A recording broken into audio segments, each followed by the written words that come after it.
left Double for kill. SSG to try and contest. Great play from Crazy Raccoon. Like, only allowing one Deadeye to be built up the whole round, hiding to force the Kakasti to flank all the way around the side of the map. The moment you scout out that you start taking some of those pot shots from 3 lethal o'clock around in the the morning. side, you just ignore the Kakasti and walk point, because point will give you all the cover that you require to be able to hide away from the impact of that Deadeye. You drop your rush, you burn your ult bank, and yes, you find trades, but you still have your Sojin up with that overclock. The moment that they run out of resources to be able to try and survive it, you're running the cat, you don't have the Lucio to be able to provide the sound barrier, it's just done.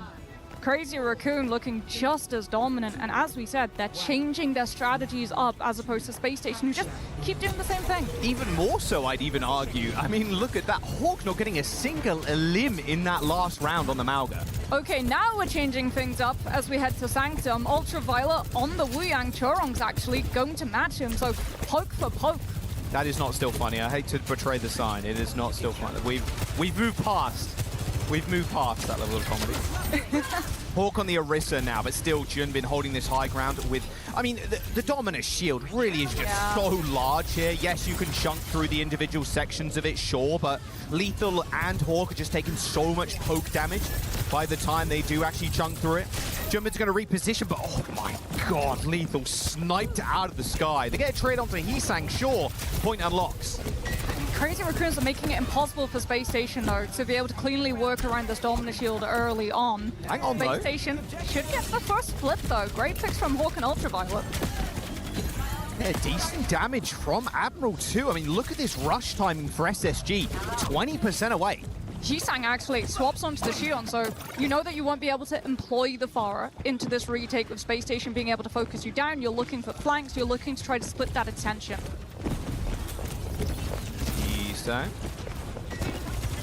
Okay, not going to test the mental of SSG just yet in that small room. A couple of players, UV waiting on the waiting in the wings too, healing up Sugar Free when he needs it. Chorong the same though. However, Sugar Free now eventually forced away, but Heesang bites the dust already. Yeah, Crazy Raccoons waiting for that timing. If they can find a pick up of a flank, or if they can build up that rush to be able to match Admiral, only then will they commit to this fight. Space Station just punishing that hesitation. Well, there's the rush. In fact, she's going to get matched as well. Now Sugar Free can take an off angle if he so chooses. In fact, maybe even goes for a flank here too through that mega health pack. Junbin trying to force his way into the engagement. UV takes a headshot from Vigilante and ends up going down as Junbin has to kite back 10% away from the Panopticon as well. But Hawk's just running and gunning. Sugar Free out of the mix already, but SSG remain in control. There's actually a tidal blast on Heesang. What is this? Straight to the backline, but Innocent Suzu from Apple makes sure he doesn't end up falling on his back. Chorong also falls. The flip came through, sure, but CR, they got no bodies to fight this with, it feels like. Yeah, they're so split at this point too. Chorong just does not have the tidal blast to be able to supply the survivability. What is my Orisa doing here? Well, that's the second time he's taken that route. Nice little flank.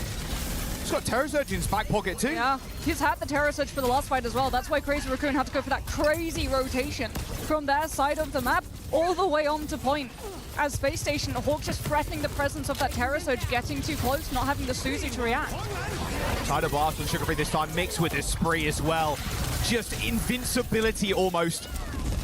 How do you deal with that if you're anybody that's not Kiriko? Yeah. You hit the Suzu, that's it, but it's only like half a second of invulnerability. Like, good luck. This is final fight now for SSG. Yeah, Space Station proving to be much more fluid with this composition, right? Not allowing that dominance to be able to set up defensively as last fight territory, but Space Station just threatened the choke. Chorong gets the touch on the Cat's going to have to go for it yet again, but Sugar Free ends him with the bike. Little dash away from Lethal 2 has unleashed the OC. Stalker shuts him down as the point now has to be contested by CR. Jumping straight to the back, Stalker lands a nice little two-piece, taking out Ultraviolet as well. Hawk from across the way, snipes Heesang somehow, but still the fight is contained in this small room. Ooh, Admiral has the rush built up, but Space Station down. Both UV and Sugar Free want to hold off on using it before the team regroup. Heesang Genji? At this point? Okay, a big switch up from Heesang. I mean, it feels like he's just going to try and run at them, right? Junbin's more static. You have to rely on the Genji being able to put the pressure on the off angle instead of your tank. get the cat to airdrop you in, I guess, but better for holding the point here with the Genji, that's for sure. There's the dash into the front line. Hawk's already used that spear spin, but is pretty low. A brief stun, Lethal dies. Jumbin still playing in this front line, holding at this front door, so the rest of SSG can be picked apart one by one. Beautiful denial, actually. Heesang just jumps into the rush versus rush and holds deflect. So nothing Space Station can really do. If they try to take advantage of their rush, all of the damage just gets bounced right back at them, and Crazy Raccoon hold. Turning this round on its head almost. Crazy Raccoon are up to 70% already. Yeah, that was the rush fight too. That, if your Space Station I was hate your this. big I try hate to that get we through have to these fight choke each other. moments. North American Now you're teams just have to go looking for a against each other. pick That's early like one from of the Lethal, worst but you're things denied those that I angles. could ever Stalker see just in my gets to life. hold you at the door. I mean, they've been looking I at need to now make a find new a fight. pause counter. SSG have taken so long as the Sugar Free doesn't getting catnapped here. He's put into line of sight of the rest of Crazy Raccoon. What a pick off. And Stalker follows that with a triple. I mean, headshots, Lethal straight up. Hawk, this looks so good for SSG, but they're just going to falter at the final hurdle on this control point. There's no one left alive. Hawk spawns the Doom, but it's too little, too late. Crazy Raccoon, a comeback on Sanctum. That's a 2-0 on control.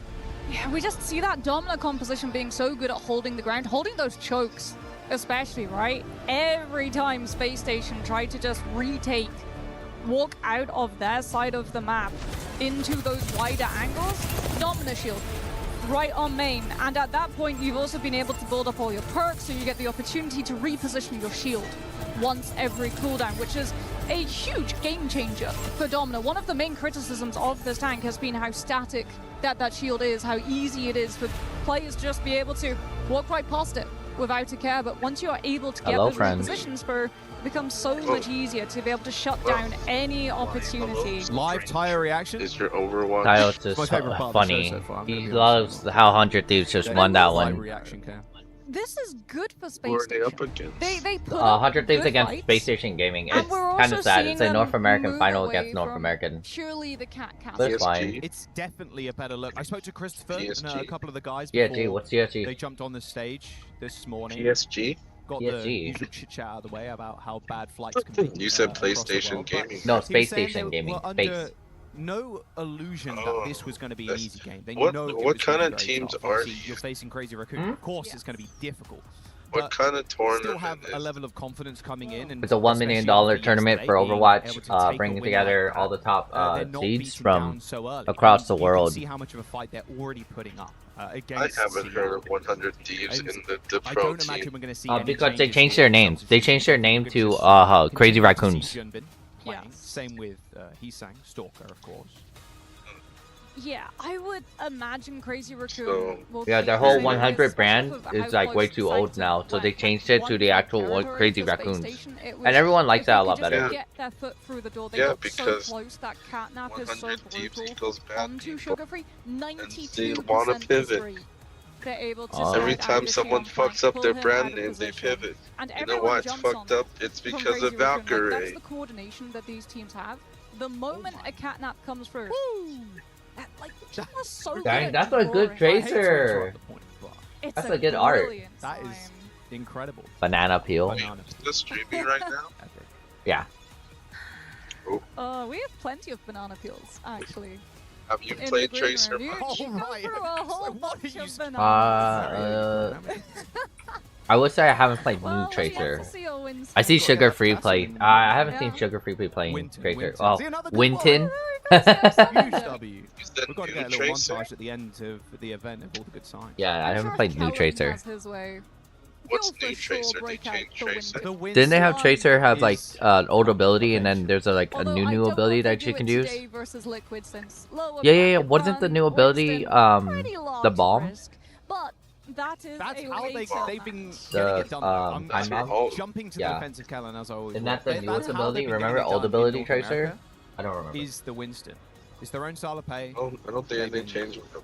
Not I being played her forced last into it. time. They're just happy to kind of take that. Was that a handcrafted Ramatra Pachamaru plush? People are too. Oh, are you talking Here's about what like what I'm getting Overwatch at. Like 2 the- Tracer? Or, I don't know, they call it Wow, we have Overwatch people who are artists. 2022 We have compared to other people who are Overwatch. Brilliant at sowing apparently, and we have the best of the best I when don't it know. comes to playing Overwatch 2. And There's no Crazy Overwatch 2. What are you Raccoon, talking they about? are currently the best. They No, have like, the title That to doesn't prove it. exist. I don't know what to call it. Modern. That How about modern champions Overwatch compared to Flash old Overwatch? first I think that's the place best way to call it. finish. Didn't modern Overwatch have a Also different having tracer to than defend against their modern? No, performance Tracer's stage been the same. Like they beat Zeta. Tracer's been they the got same that ever curse since off of their basically backs, release. and then The only instantly things back they to really stage tweaked 2, about her Zeta are start like taking wins. her So damage it's an awkward number. position for Little Crazy bit. Raccoon to find themselves in. You have to look for Dominant against it ban. We yet see it. again, and yeah, there we go. Yeah, Well, fair enough. it's Atlas. Yeah. Teams have played Dominant, not just Crazy Raccoon. If you're Attack talking was trying about to play like a whole bunch of the Domina perks, yesterday, maybe actually, that's what you're which talking was about? punished. Where you get like Crazy extra. Raccoon, they'll target abilities, out that kind jetpack of? cap. They're more than happy to remove it. They know that I don't know. leaves SSG without a lot of engagement opportunities. You know what's funny? It's not They're just calling things like our the NA jetpack that they were using entire to region cap for to pull Overwatch. into position with, They're but saying we saw NA, the whole- they were literally nearest just airport. dropping lethal into high ground angles, Yeah. so that Crazy Raccoon I mean, had NA's to not that spin all bad. of these NA's different plates, entertaining right? to watch. Keep the Yeah, pole, that's the look only at the reason tank, why they. try I to feel find like it that's the on only reason why Koreans- they're there. lose The someone early Koreans to an are angle that definitely Acasti is better, suddenly but I on don't top know of, what the fuck where they're you have doing. no So opportunity to be able to react doesn't to it, and with how click. wide Flashpoint is, with the amount of hallways Somehow, and doorways, they're like losing really and hard deep and they somehow win. positions, it's just so It's called aura farming. vulnerable. If something slips past your vision, They look like and they're you will sweating, and then at the end they're like, "Yeah, I knew that we were gonna win." Christopher, a moment ago there you saw just behind the gang, making sure they're all locked in for this Atlas. Atlas has been the most popular so far of the Flashpoints. Been the most popular second map choice as well. You mean What would you go after some Shiravaster moves? against Jumban? No. Exactly. Anywhere Jumbo can play ball. I feel like Atlas They've is just gotten like eggs over the easy. greater of to the be real evils move. of the Flashpoint maps at the moment. Right. Like you avoid the many worst wrecking ball on Shiravaster. You just want to Are you steer gonna- did you do well the clear puzzle? of that map. The sliding puzzle. Yeah, no Because dominance. he's just So showing let's you. have a look. And Do kind the of talk about this sliding backline. puzzle, No man. jetpack Come on, cap. he said You mobile can has still run blue things like upper Wuyang too. now. I like the Kiri Wuyang comps. I Does it? really do, especially with the Xion. It's a pseudo tracer doesn't in a seem way where the very Xion, that especially with clue. ult, can get in there. She's not only protected with the Tidal Blast, but then knocks people down, Knocks down. insta-kills them. Yeah. Like, there's a lot What's of all that engage grunting? potential. It's just not as fluid as it is, no pun intended, with the Tracer. The Tracer obviously can just manually kind Noise of coming blink. from the The Xion's mansion. only got like the dash, but with the ult can then like triple dash into the backline, so a little more setup required, but I really like how much the Wuyang can create a lot of value too, especially, to be fair, if you look at Oh, the it is side, coming if from you're the- Crazy Raccoon playing it against someone Low. like Hawk, you are just farming the ult off of the map. It's the pressure too, right? The pressure of ranged poke that the Xion You're is making it sometimes louder lacking for when trying me. to set up on those angles. I didn't even that know it was. Wuyang is able to sort of cover for. As we'll have a look, no Wuyangs, just Kiriko and Lucio. Both teams looking for engagements. Malga versus Hazard, though, is the difference. What's wrong with Crazy Raccoon NA? and Hisang Didn't NA on win? Symmetra, allowing Crazy Raccoon to very quickly reposition on top of Space Wait. Station. Is Hugh still here? Yeah, the TP for Hisang, it feels like it's going to be more I'm of a still here. disengage than an engage. I'm So many wrong with- people that can kind of I do put it myself on mute themselves, because I'm eating cereal. Even Stalker. Oh. Isn't all the NA Feels teams like pretty Vigilante good? gets to hold on to that Suzu too, right? Instead of having to burn it on stopping Hawk's side. Maybe. Oh, nice little bike connection there. Like on Dallas the Field. Stalker, but this backline. No, unfazed no, Vigilante no, and Choron just no, bouncing off those wounds, no. and Hawk goes way too far. No. Look at that little turret that was No. lasering him in the back as well. Nice little early pick off onto the tank. Or Nice. the other Great team? sim. They were not good at all. Put pressure on the high ground, but Lethal can't sit there for free. Look for an exit trade to stop Crazy Raccoon. Oh, from I don't really? know. going Pro explosive. They'll be able Overwatch to is pretty cap hard to first. watch. They do lose Vigilante. Overwatch is a hard That's game to watch. Very good pickup from Lethal before he falls.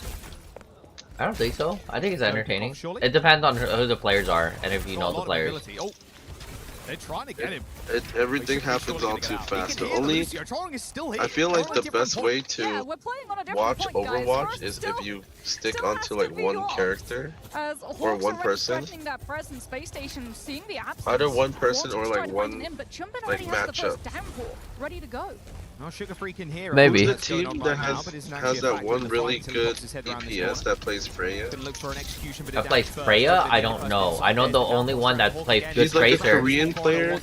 He's a Korean player in it, and all his teammates are shit, and he's like he cares. I mean, great pick from Crazy Raccoon, right? Identifying I don't way know. more damage to Hawk, which Ultraviolet will be able to translate into a much faster rush charge. Oh. So aggressive downpour. Oh yeah, how does League of Lead Legends out the Classic Kiriko, work? force all of those cooldowns, then Oh, it's jump like on old top of League. EV, get It's the just kill, What's how- old allow League? you to have It's the just rush old back. League of Legends in the same UI. I thought of it as like a separate game thing, but no, it's all in the same, all in one League So of it's just Legends the UI. Wait, is it in the same launcher? Yeah, it is. So it's just a game mode? Yeah. Space Station with no beat of their But own. if its own, it has its own stuff though. Like Crazy you Raccoon still have your just own. aggressive sound. It's like Oh, TFT. he can It's like even its own react separate thing. with the rush.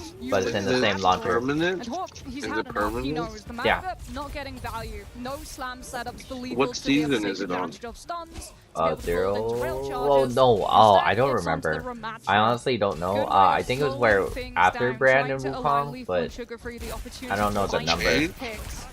It's Are crazy they gonna Raccoon. update it, or are they Do you gonna have keep to Yeah, it they're like gonna that? update it. They're gonna add in the old Like- maps and stuff. Oh, lethal And new sniper. champions. Are they All gonna new do old it champions. like WoW? Started. Same with I don't Jupiter. know. That's a very Are they gonna good do it like opening WoW, hit. where it's Sure, like they you slowly burn the release OC, but everything again? you're still happy with that, even though you know Maybe. Sugar-Free ends up going down. Sure, ideally you're not losing anybody else. As Or they Crazy keep Raccoon it are on one corralled patch. like sheep currently. Hawk, No, the they're shepherd, gonna trying to update push it. them back all the way over towards that very nasty edge if you're against a Lucio player. Admiral taking a fair too many shots though. This sound barrier narrowly helping him escape. Dude, this Yeah, flash Fire point forced, is crazy. actually. Later rush, but Ultraviolet is sucked down. The Sojourn is so Well, quite a rush good. tracks there, but not able to utilize that whatsoever. This really early fight with Crazy from Raccoon SSG, has a really good and they burn Sojourn, spree and too they to have a try and really good win. healer. Space Station My tried to do beloved, so the much to Philosopher's guarantee that Stone they back got in. that first The point Kiriko count. is like really So they slow. can just sit, play slow, stop Crazy Or is it Raccoon's too old right now? engagement.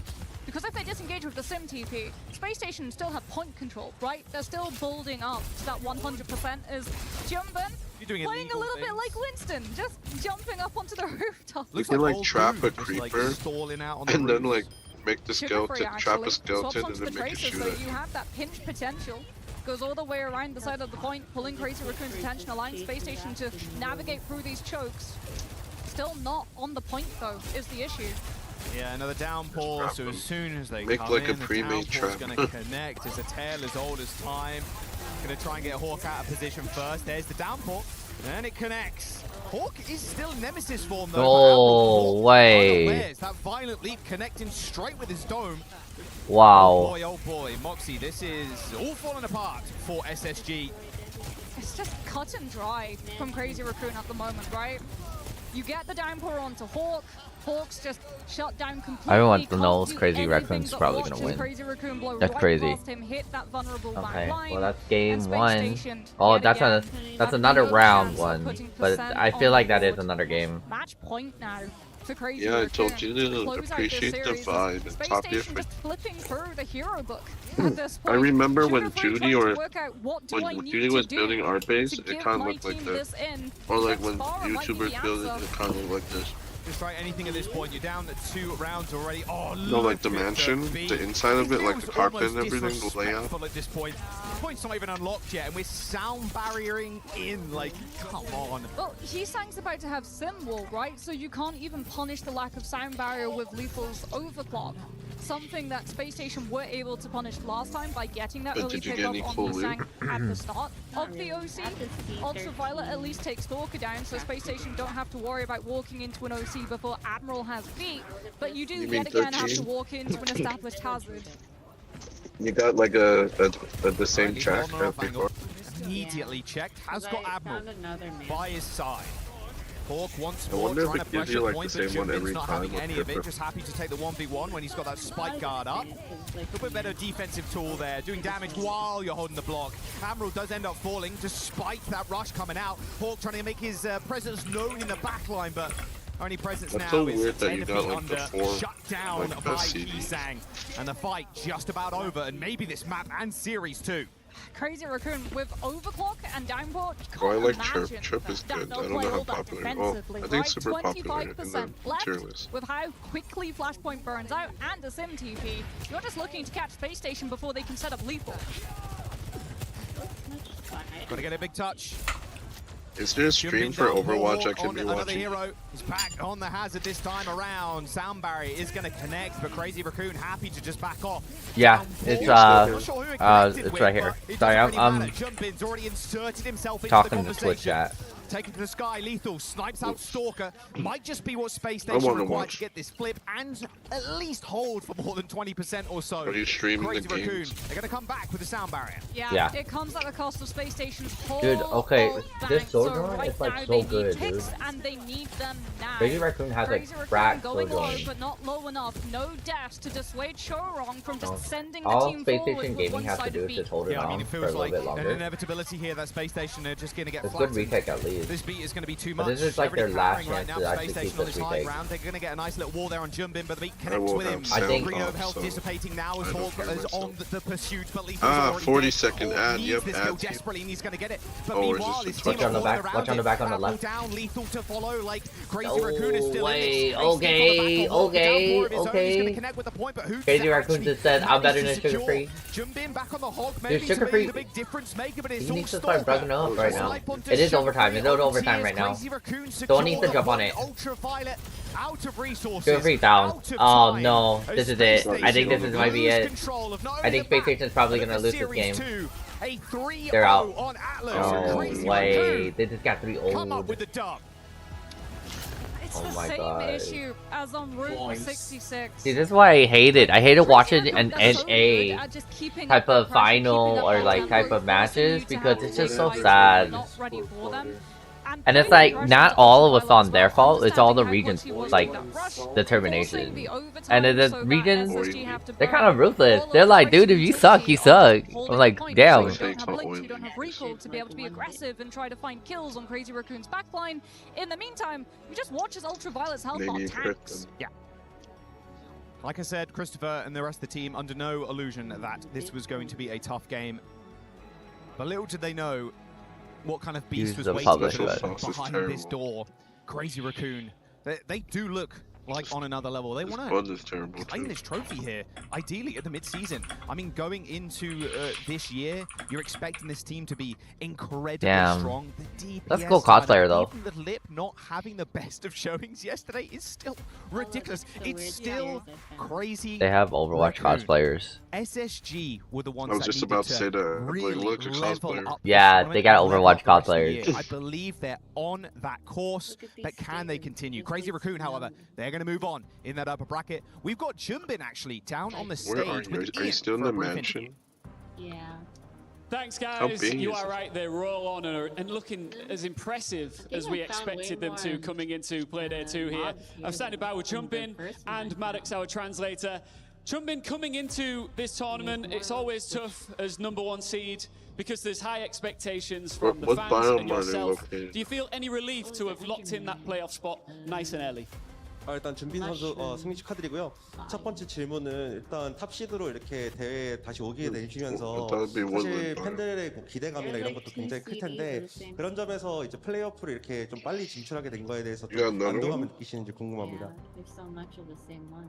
일단 뭐 솔직히 저희 조를 봤을 때 플레이오프까지는 안정적으로 갈 수 있다고 생각했고 이제부터 힘든 경기가 될 것 같은데 잘 준비해 보도록 하겠습니다. Well, looking at the groups initially, I thought, well, I think we're guaranteed for playoffs. But that being said, looking further, I think there are going to be a lot of tougher matches ahead. So we'll prepare for that for sure. Yeah, plenty more to come in this tournament. When you look at your own performances here, at Champions Clash you were the tournament MVP. Do you want that again here at the Esports World Cup? I know that your fellow teammate Chorong says that he wants it too. So is there a little bit of competitive rivalry there? 일단 준빈 선수가 또 챔피언스 클래시 때 또 토너먼트 MVP를 받으셨잖아요.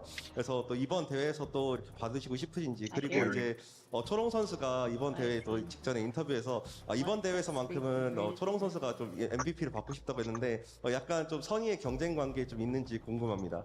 I've never heard it make. 근데 뭐 사실 I've never heard it 템도 make that 없는데 noise. It's scary. 어차피 I know. 그 초롱 선수는 메인 힐러여가지고 받기는 좀 현실적으로 힘들 것 같고 제 생각에 뭐 딜러 중에 한 명이 받을 것 같습니다. Are you sure it's Enderman? Well, honestly, I mean, I don't really have that much of a, expectation about the MVP. But that being said, Doesn't sound like Chong is a Enderman. main healer, so I don't think he's Maybe the rain up is to getting full it. qualification for the MVP. Oh. I think Oh, yeah, one the of rain. the dealers, maybe one of the DPS, will get the MVP. Okay, interesting. Now, we saw a lot of Overwatch played yesterday. You saw all of the teams compete.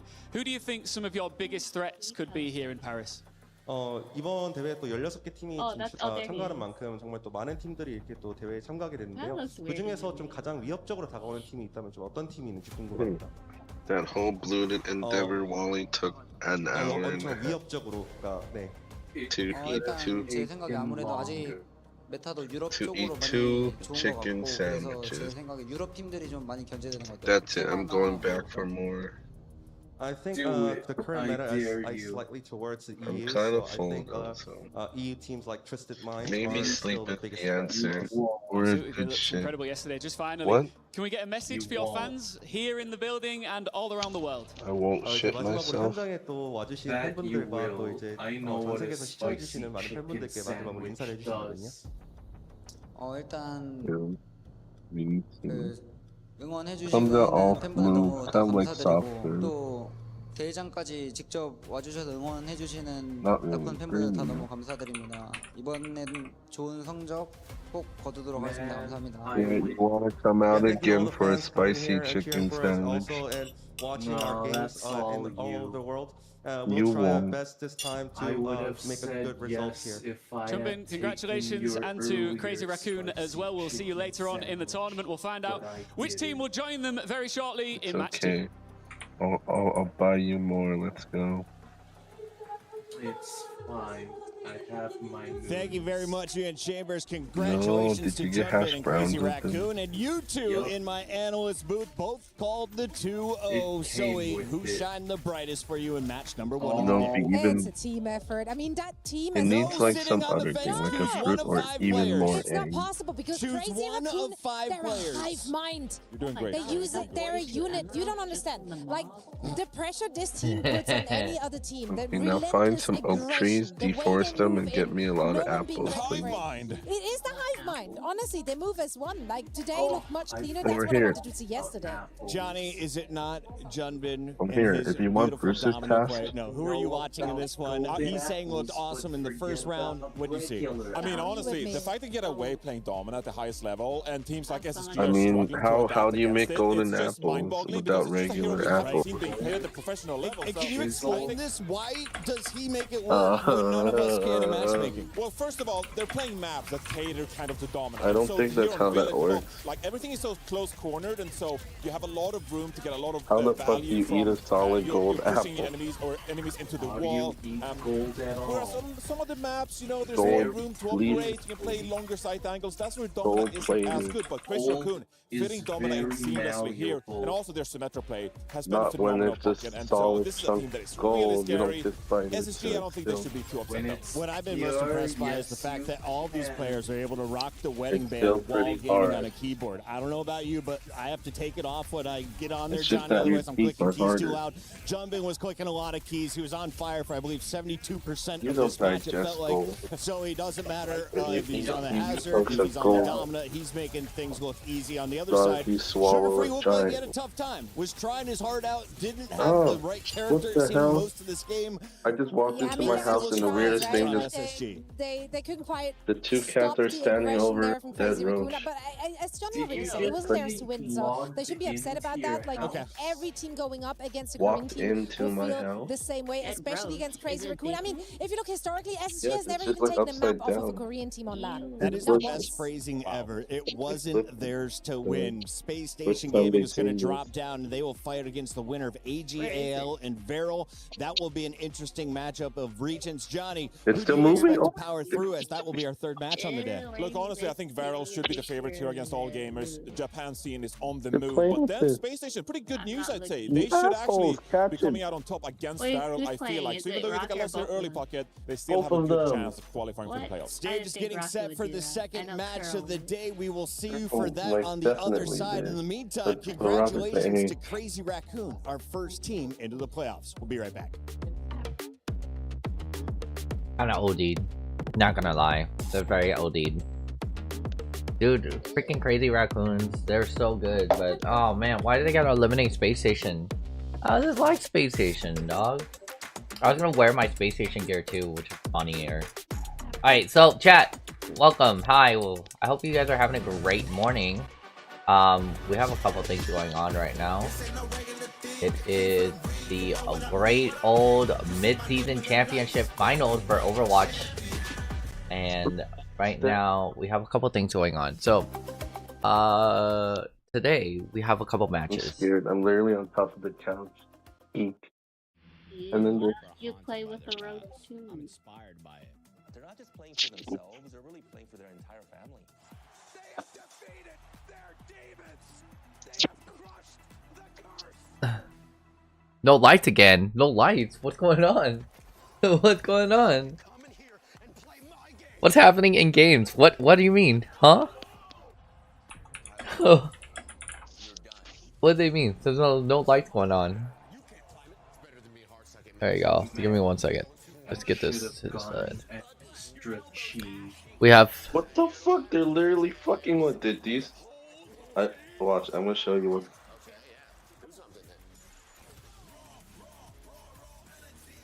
Bro. Alright, sweet. Alright, chat. This is what we're dealing with. We're dealing with a amazing morning, of course, for starters. Secondly, Esports World Cup is going on right now. We have Street Fighter going on right They're now. Like hunting it, bro. We They're have... They're like bopping it, and then when it recovers... Our mid-season cup for MLBB going on right now. Hello, YouTube. We are on YouTube as well, on another stream. And then finally, we are on the Honor of Kings. That's what it's called. Honor of Kings World Championships. $300,000. Oh, this is for fantasy games and stuff like that. Oh, this looks so nice. Wow, the Honors of Kings really backed and bannered it out. That's crazy for the EWC. I should not put a video. MLBB didn't do that either. It's like wiggling its legs. Why is it so big? So this is the Overwatch as well, and today we're gonna watch a couple games. The first group. Hold up. Alright. So our first couple of games we had already is 100 Days against Space Station Gaming, and it's very sad, but they are not making it to playoff stage. Once you get eliminated from group stage, you don't ever get to come back from it, really. So yeah, and it sucked. It sucked a lot, and I'm just so sad. I have a Space Station Gaming shirt. Maybe that's why I was sad, but yeah. Yes. So these are our brackets right now. Space Station Gaming just got eliminated from Crazy Raccoons. So sad, very sad. And then they will be, yeah, they're pretty much gone. After that, till we have Geekly. I think we have Geekly Esports. So this is our entire schedule for today. Oh, we have Weibo against Team Falcons. So this is kind of big. Falcons has won championships last year, and then Weibo is a pretty good Asian Pacific team for Overwatch. They're kind of OD, just letting you know. Another big one is that we have another match that's kind of big, which is not what is it? Geekly. Oh no, are we not doing Geekly today? Oh, I guess we're not.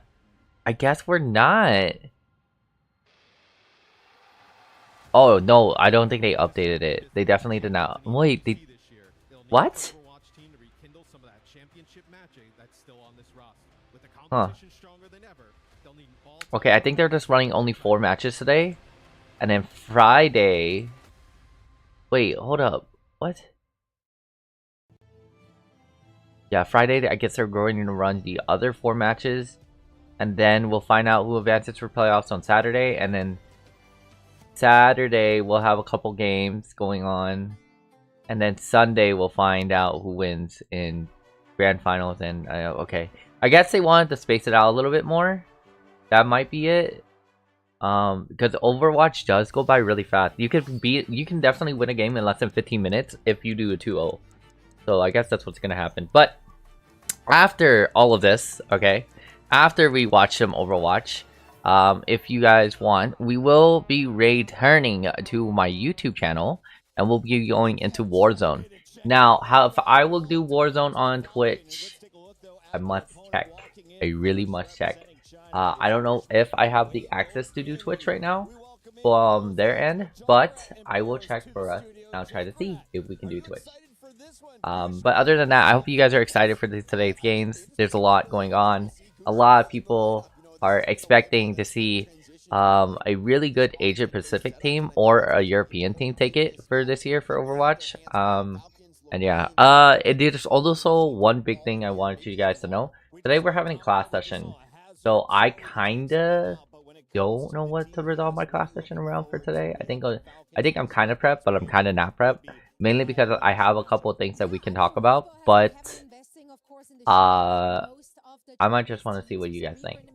So I know it's Overwatch. We can talk about changes of games, that's for sure. History of esports, maybe history of the last Esports World Cup to this year's Esports World Cup. We could do that, guys. We'll see. I'll definitely judge it by what's in the room. And plus, I really am excited to watch where Warzone is right now, because I think Warzone has grown massively. Right? Today we have 1, 2, 3, 4. We have a couple rounds, honestly. Wow, that's crazy. That's crazy. So today's Thursday. We got 1, 2, 3, 4, 5, 6, 7, 8, 9, 10, 11, 12, 13 matches. Crazy. That's crazy. We got 13 matches, y'all. Right. So yeah, we'll run into Warzone, and I'll try to see if I can run it onto back on Twitch for you guys. And if I can't run it back on Twitch, I want you guys to know I will be streaming a lot more this week of a lot of League of Legends and Classic League. You know, we like Classic League, that's why. And then big reminders to you guys, drops are enabled. Y'all are able to get some drops and active subs, so don't forget to sub. Let me get that star emoji. Don't forget to sub in order to get that special EWC type of badge. And on top of that, I hope to see you guys too. We're gonna get into more of these games right now. What's up, everybody? I'm here joined by Gushwei from Weibo Gaming. Wow. As you can see, he is the myth, the legend, the man himself. This is the correct height. The Mr. Translator and I are very short, and he's very tall. Anyways, Gushwei, thank you for taking your time to do this interview. Very important match. You guys are going up against the defending champions, Team Falcons. What are your thoughts on Team Falcons? 那估计后面一场是一场很关键的一场比赛，你 And 们 then I'll be right back as well. I'm gonna wash my dish. I don't like keeping dirty dishes next to me. 毕竟是去年的冠军。这次呢，我觉得我 Oh, 们作为一个挑战者 sir. 来挑战 Team Falcons，我觉得希望能打出一个非常精彩、非常好看的比赛，然后去赢下他们。 I mean, Team Falcons is a really, really strong team, or else they wouldn't be the defending champions, and they've been pretty consistent all year round. They have very aggressive. This is gonna be a interesting game. Our best, we can deliver a strong enough performance to take give them a run for their money. Yeah, I mean, I'm definitely sure, Gushwei, you could definitely do that. How are you feeling? Like you said, are you feeling nervous? And also, do you have any message before you go up on that stage and face the Falcons? 那你在上场之前，你有没有什么话跟你的，比方说你的队友和你的粉丝们说的，来鼓舞、来振奋一下大家的士气呢？首先谢谢大家来看我们的比赛，还有来现场支持我们的朋友们。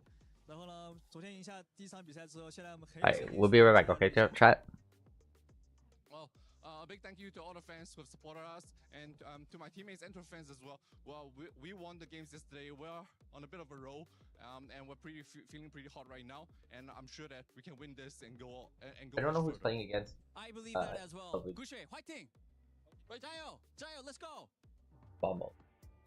Gushue and Weibo so hot right now, but on the other side, you're matching up against the Falcons. They are a fan favorite here, and if you take a look at some of the percentages, 91% of the fans are taking the Falcons. Everyone's been weighing in on esportsworldcup.com, and of course, the fan favorites are returning, not just as club favorites, but winners here for Overwatch. Jake, have they shown you enough to give you the same confidence as the community? Yeah, I mean, seeing Merritt back in the lineup, it's a complete game changer for the Falcons. This guy is one of the best hit scans in the world. We were talking to Landon yesterday. He was telling us about the importance of this role in the current meta. You can pump a lot of resources into a hit scan, but it's up to them to actually deliver the goods. Merritt, though, ice in his veins. He is so calm, so effective in these clutch moments. Yes, Weibo are a team that can put a lot of pressure on him, but I think Merritt's the type of player who can rise to that occasion and still deliver an MVP-worthy performance. Now, I saw a splint on his middle finger, so what does that affect? Like zooming in on the mouse hand?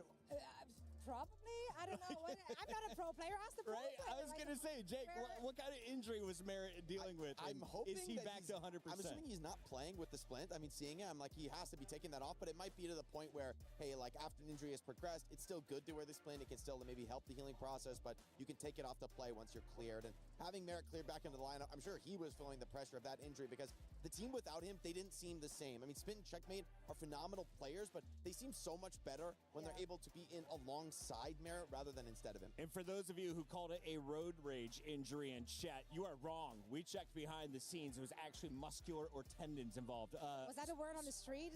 That's road rage incident. Yeah, apparently he I don't think Merritt has ever raged. He's more of a thumbs up kind of guy if you've met him behind the scenes. Can that man even be angry? I don't think so. So let's take a look though at the Falcons a little bit deeper. We mentioned that we love watching someone, but this team has had so much success. What does it take to get to their level, and what have they shown you over the last 2 years? I mean, I feel like all of these players individually have just never really stopped performing, right? They always found themselves at the very upper echelon of Overwatch esports ever since each of them has broken into the scene. They've been able to perform on a tier 1 level in a tier 1 team. And the competition, obviously, in Korea especially, is very, very steep. So that's good practice. Jake, we got 30 seconds before we throw it to the stage. So give me players to watch on that screen from the Falcons. I think everyone is taking them to win this matchup. Who is going to lead the way? I got to give a lot of credit to Merritt. I mean, we're talking him up a lot, but I think so he's right to talk about Chio and Fielder. The two of these guys together, this is a duo that has been together for years and years at this point. They have lifted trophies together. They're looking to do so again. I mean, speaking of the strength of the teams out of Korea, we talk a lot this year about EMEA with that region really rising to compete with Korea, but it speaks volumes really that Falcons wouldn't have qualified out of Korea, right? They're here because they're the previous title holders, but there are that many strong teams from the Korean region that Falcons wouldn't have even made it on the merits to the qualification of this. So, I mean, that's a crazy statement of strength, and yet you look at the name value on this team, you wouldn't be surprised. Are we in a tech pause? Lift the trophy. So, maybe the No, no one else is on stage. I don't see anyone in those seats, so we're not in a tech pause yet. 44% of the field, Korean players. We're doing Team Secret though on the other side, which is kind of crazy. So let's talk a little bit about the players representing China. If this is going to be anything like Street Fighter, where we see crazy upsets. Like Street Fighter. Does Street Fighter have any upsets already? Is there a player that you're looking at? Is there a Y'all want to peep with me? We'll peep. We'll peep. Bet. We'll peep. I mean, it's going to be on the DPS to perform one. They said they got 30 seconds on the stage anyway, so yeah, let's go peep. Let's peep. I think the backline of this team might get a little bit abused here, especially with how aggressive the opposition is playing. Alright, y'all, we're gonna peep. Shout out to everyone here in So, if y'all also don't know, I also have been in EWC. No, just kidding. Not EWC. I've done. We're getting ready for match 2 of 6 on the day. About to start it. I've done EVO. EVO is a big world championship for basically all fighting games in the entire world. It's hosted here in Las Vegas, Nevada, and it's also hosted in Japan. Now it's expanded to like 4 or 5 other places. But let's see, what is upset? What is upsetting? Daigo's in this, of course. Right? Who's last year's win? Menard. Menard's also in it too. Menard and Daigo is like one of the top 2s that we actually care about. What do you mean upset? I don't see any upsets. Hokkaido's gone, which sucks. That sucks. That really does suck. the gas. Crazy Raccoon with a crazy performance to kick things off. Lux moving on. And now they get Prime moving on. Angry Bird got lost. Angry Bird lost against the Falcon. Crazy. They're 0-3 too. Let's do it. Hokkaido moved on. Nephew. Who's nephew? Who's nephew? What the heck? We got Weibo coming out right now. Oh, is that guy really that tall? Is he like that super tall? That he was saying? He's just chilling. Ah, he was just chilling. Favorite game in Monkey, Udo, Kadachi, Heindo. We only care about these ones on the end. Oh no, not the Riddle. Is Team Riddle actually a part of the clubs? That would be crazy. Because that means Riddle has like more games that they're involved in. No light charge on phone, no Wi-Fi. What the heck? I guess a blackout just happened. Team Nemesis. Yes, this is last year's winners. Hold up, does it say Zhao Hai? Hold up. Wait.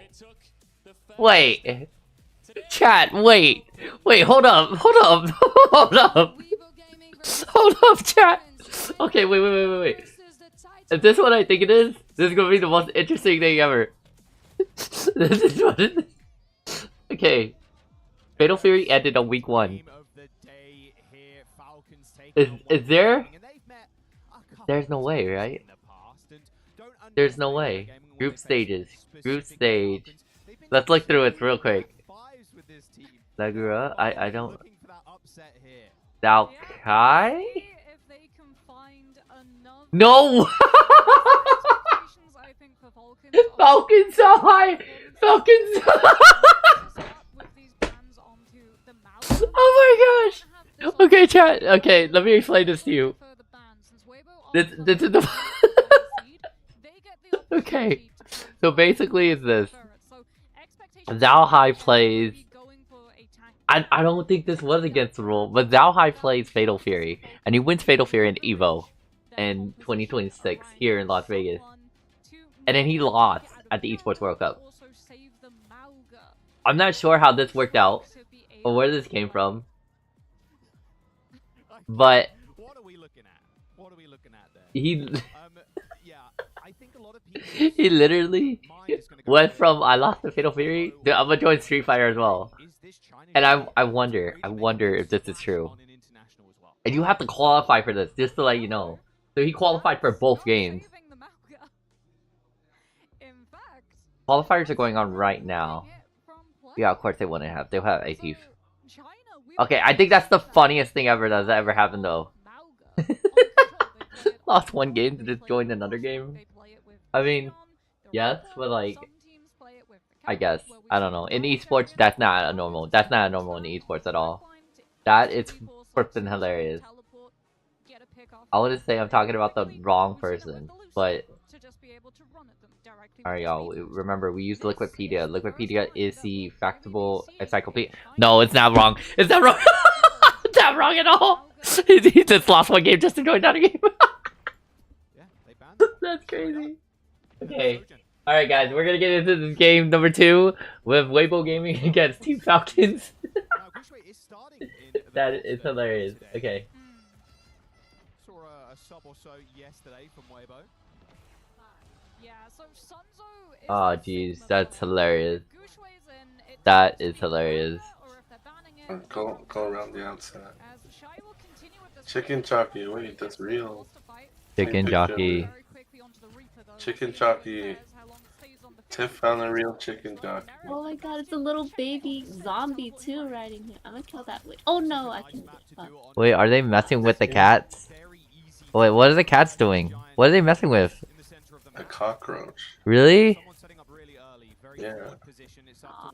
Did They it? keep messing with it. They're not killing it on purpose. They're literally injuring it, and then waiting for it to like get up again and heal itself, and then it runs away, and then they chase it and then flip it back over again. Dang. perfectly kiting out the Bastion form. They're so damn bored. It's like the first time they've seen something. Cardio time? Huh? Cardio time? What did you say before RDO time? Another teleport and they're just catching them off. This is just expert play from Checkmate so far. Alright, I'll be right back, guys. It's such good spots. Let me know there's a tech pause. That's what we're counting for. We're counting for tech pauses. Yeah, we'll see how well Weibo can Okay. disrupt the Symmetra teleporter as well. Now that Team Falcons are in control of the space, it becomes much harder for Weibo to be able to apply that poke pressure as you're already losing players. But Gushwei actually closes up the distance. Just Nemesis form pummels right through Falcons' front line. They have to wait though, tentatively, for Merit to get out of that turret form. And now he can move on to the point. Someone's going to be a tricky Sigma to deal with. Although eventually with this flank from Leave, it should be enough for him to get off the points. Well, there's a bolus that connects with someone. Shai managed to weave that over the shield and making sure he couldn't move anywhere. Good pick up from Weibo as they now get a flip. Yeah, totally boxes Falcons right into one main lane, one main choke.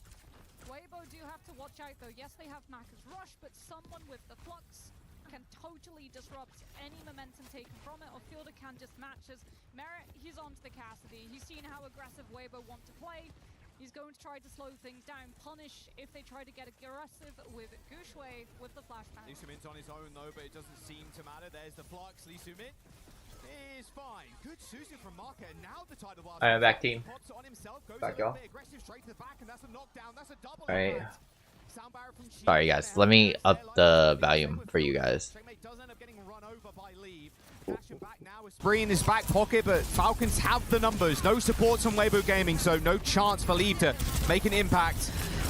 Would it be a waste to pop this ult too?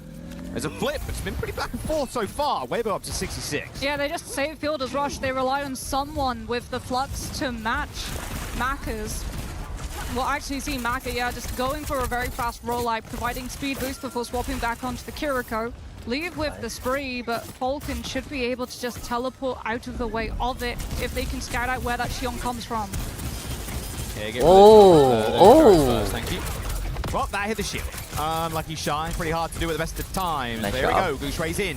Oh, I think this is Checkmate is walked off of the edge of the map. Okay, well, Okay. Checkmate, unfortunately, my son, we caught that in 4K. Fielder's going to go down, Leave to follow. Gushwei gets a Suzu, it is back to Nice, blocks nice. that rock. There's the annihilation. Hey, I would fall off the edge of the map too. Run over Falcons. Shy. I mean, I what think was that guy. Come on. Shy's the Chinese person that plays Right. right. Maybe Yeah. we have to check Checkmate's glasses after this match. He doesn't wear glasses. He might need to start wearing them, as Falcons at least will have that Deadeye. It will be relying, right? Merit with the high noon, trying to find these picks up. Someone can flux them up, or you can just rely on the teleport. The teleport's used to just get through Nice the door. TP. Again, they're just so decisive. There you go, he's made up for it. Good teleport. Oh, Lee Su-min down Lee as Su-min well. there you go. All right, That's okay. shy. 95% for Weibo Gaming. They know they just have to Oh, get yeah, onto the point. Get this fight Is over that with. the guy This in is the close in though. the It will come NA down team? to a whole ult dump of a fight. Falcons, they can last this out too. This can truly be brutal as Weibo have to take a little bit of time. Maka Oh, not there's a- yet with that rush. If they push There's a- too quick, there's Falcons will one, yeah. punish.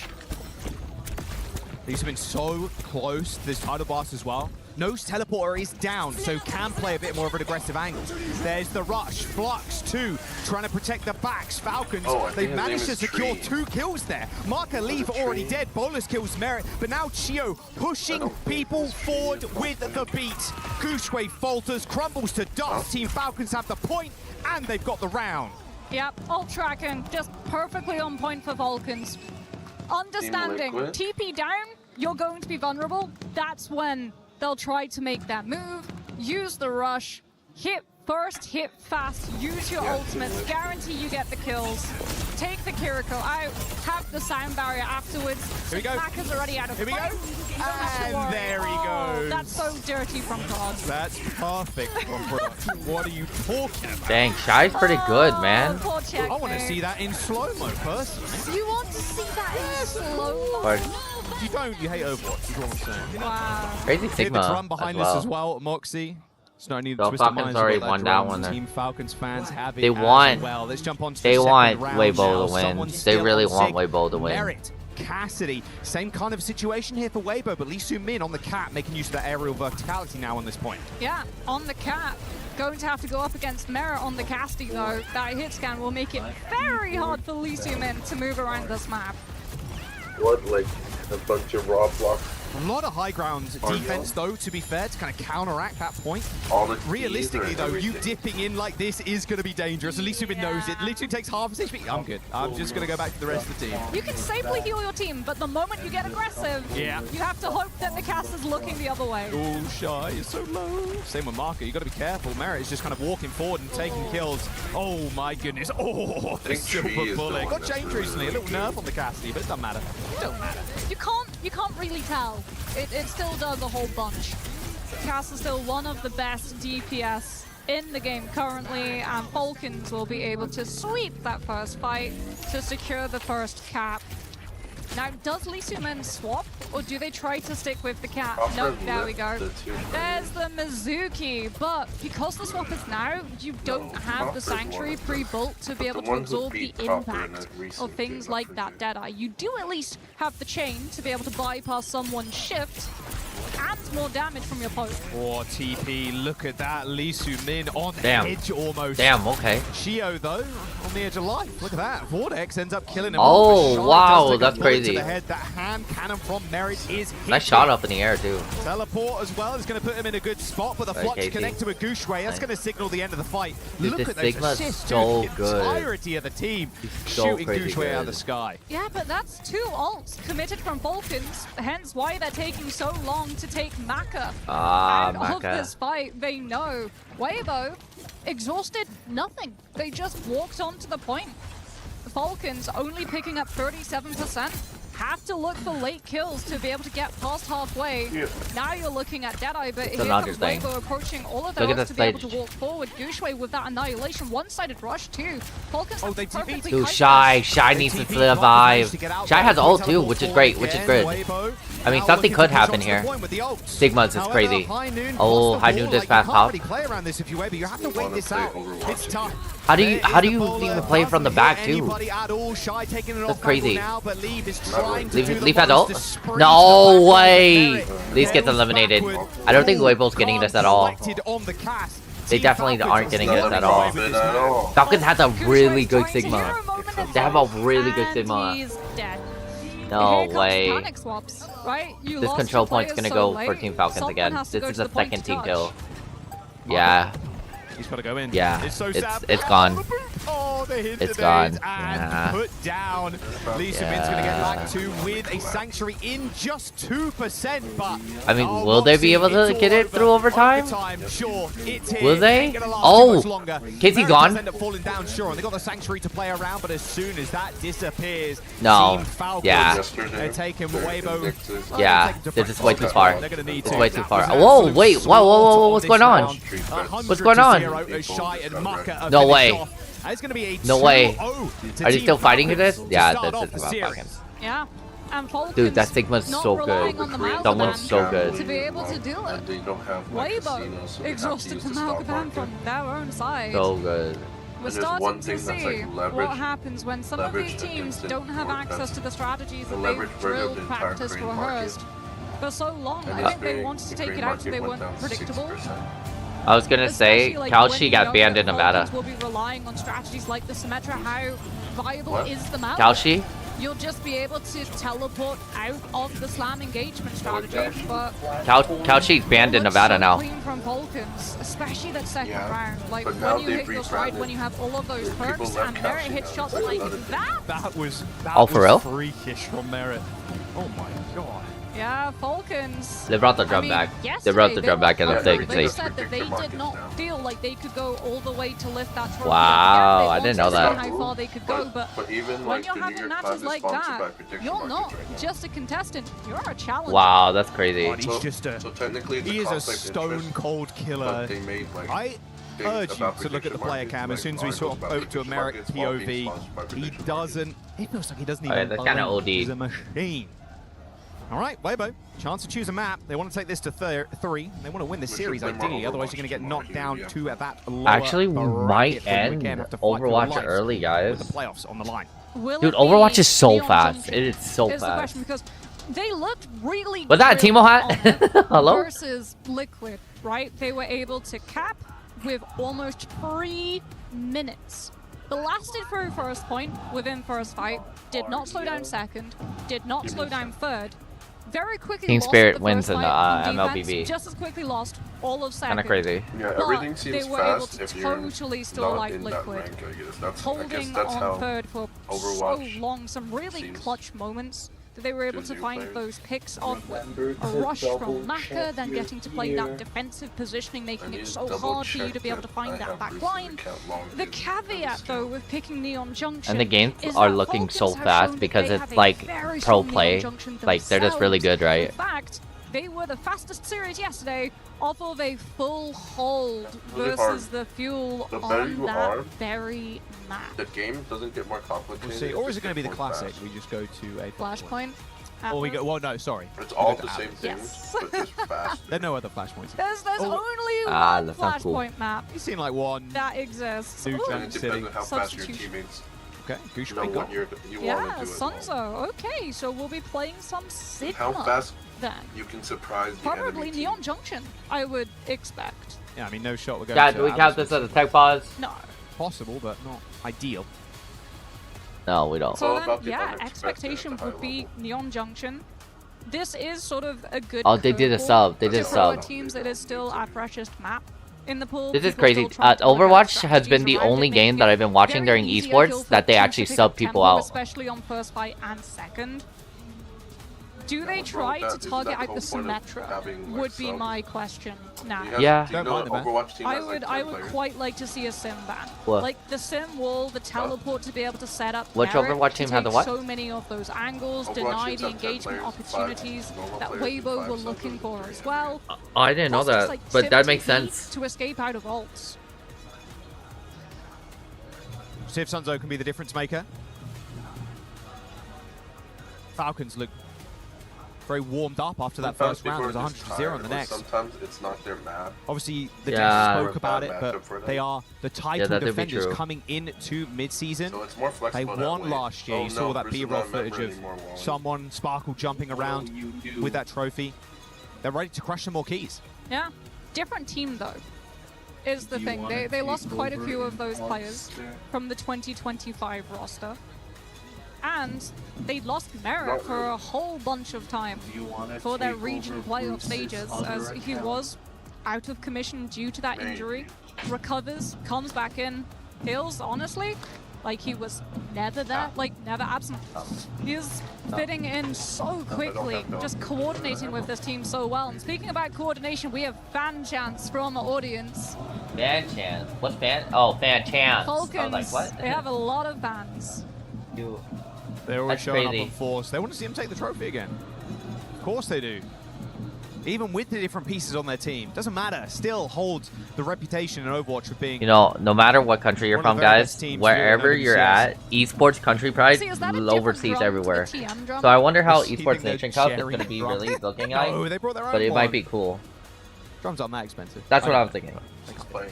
Is this a thing? Like, imagine trying to walk up to airport and being like, Okay, yes, yeah. I would like to get my drum brew, please. Well, you put it on your... You know, to bring it on as carry-on. You can't put it under the You chair. would risk putting it through checked? People put do guitars audio through check on all the them. time. You just have a It's good not- case. Doesn't even use it There on has that. to be a whole lot of bubble wrap to make sure that drum does not Okay, get Doesn't get Asshole. pierced, yeah. Yeah. You message him. Not sure about transported instruments. I'm not a instrumental kind of person. Bulk of his main. Yeah, true. Falcons. Wait a second. They're Absolutely spinning. Tokyo. Get that guy on the stage. He's spinning. Where were they in Tokyo? Not able to qualify. Also, as we said, not able to qualify for the traditional regional playoffs. They are here because they are defending that title. But wow, they look like a fresh new team. The thing is, Jake said it on the desk though. It's like, okay, they didn't make it short, but the level of talent across multiple teams is like, Yeah. come on. They're still world beaters. They're still, well, they are the world that needs to be beaten a lot of the time. Like, yeah. there is so much What if I talent just TP concentrated in when I that see region. a It's player so coming? difficult to be like, Oh, okay, chat, they well, have different you things guys for day can- two. Look at Puckett's been saying it, right? So, 44% they have a lot of stuff for of players Overwatch. competing. Straight. have Especially been for you from. guys. You guys could get a lot more stuff. It's like, oh yeah, wow, A you lot didn't more things. qualify for your region playoffs because Y'all you're can not give away qualifying drops crazy for raccoon. Marvel Rivals. T1 Look at you, Zeta. chicks. Neon Guys Junction. can look, also do Neon other Junction. things. You're right. As Before they get in, you expected, can TP. the prophecy comes to pass. We swerve. There's the Symmetra ban. Big three. We swerve a second Waypoint map gaming. of Atlas. I'm sure Atlas will be on the cards round 3 if we find ourselves we going. get I feel like it would That be. is an if. Yeah. We've seen Neon Junction from both of these teams. As we've said, Weibo, we're able to full cap. Like, that is achievement. We have so many hybrid maps which are so hard to be able to full push. Neon Junction's up there. Being able to push through third, once the defense win one fight, it's so hard to get into position to find early pickoffs, and that's something that we've seen Falcons doing a very good job of, just totally denying Weibo the opportunity on control, just not allowing any chances for those picks early on, for Weibo to be able to control the tempo. 2 stars on the Falcons jersey. Second map. I mentioned before, it was a preseason boot camp, and also last year at EWC / mid-season championship, that Weibo took Falcons to Alright, 5. so Falcons already has one, so We'll ignore World Finals in 2025. we're looking Don't worry for about it. a W. But Oh, hey, look. It's your they're favorite. back. They're back. They're multiplying, Pigeons Jack. everywhere. The You should pigeons. go from 1 to Yeah, that 2. You pigeon. should see Surabasa. There are 1 million of them. True. It does feel a little bit like you just sort of like broke open Oh, a he loaf paused of this bread screen. and summoned the birds. This is prod trolling. Quick pause. Don't worry about it. Tech pause. Tech pause. Pigeons this bad.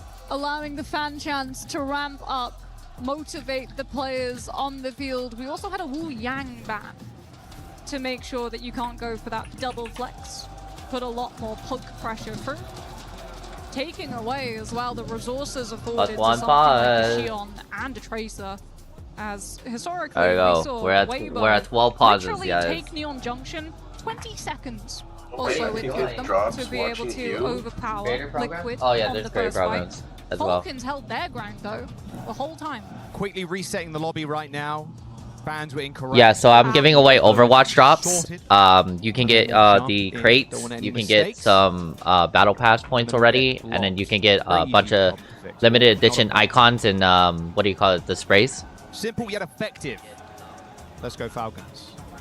A lot of the scarves, jerseys, and everything. I'm surprised you're wearing a scarf, I'm going to be honest. But, you know what?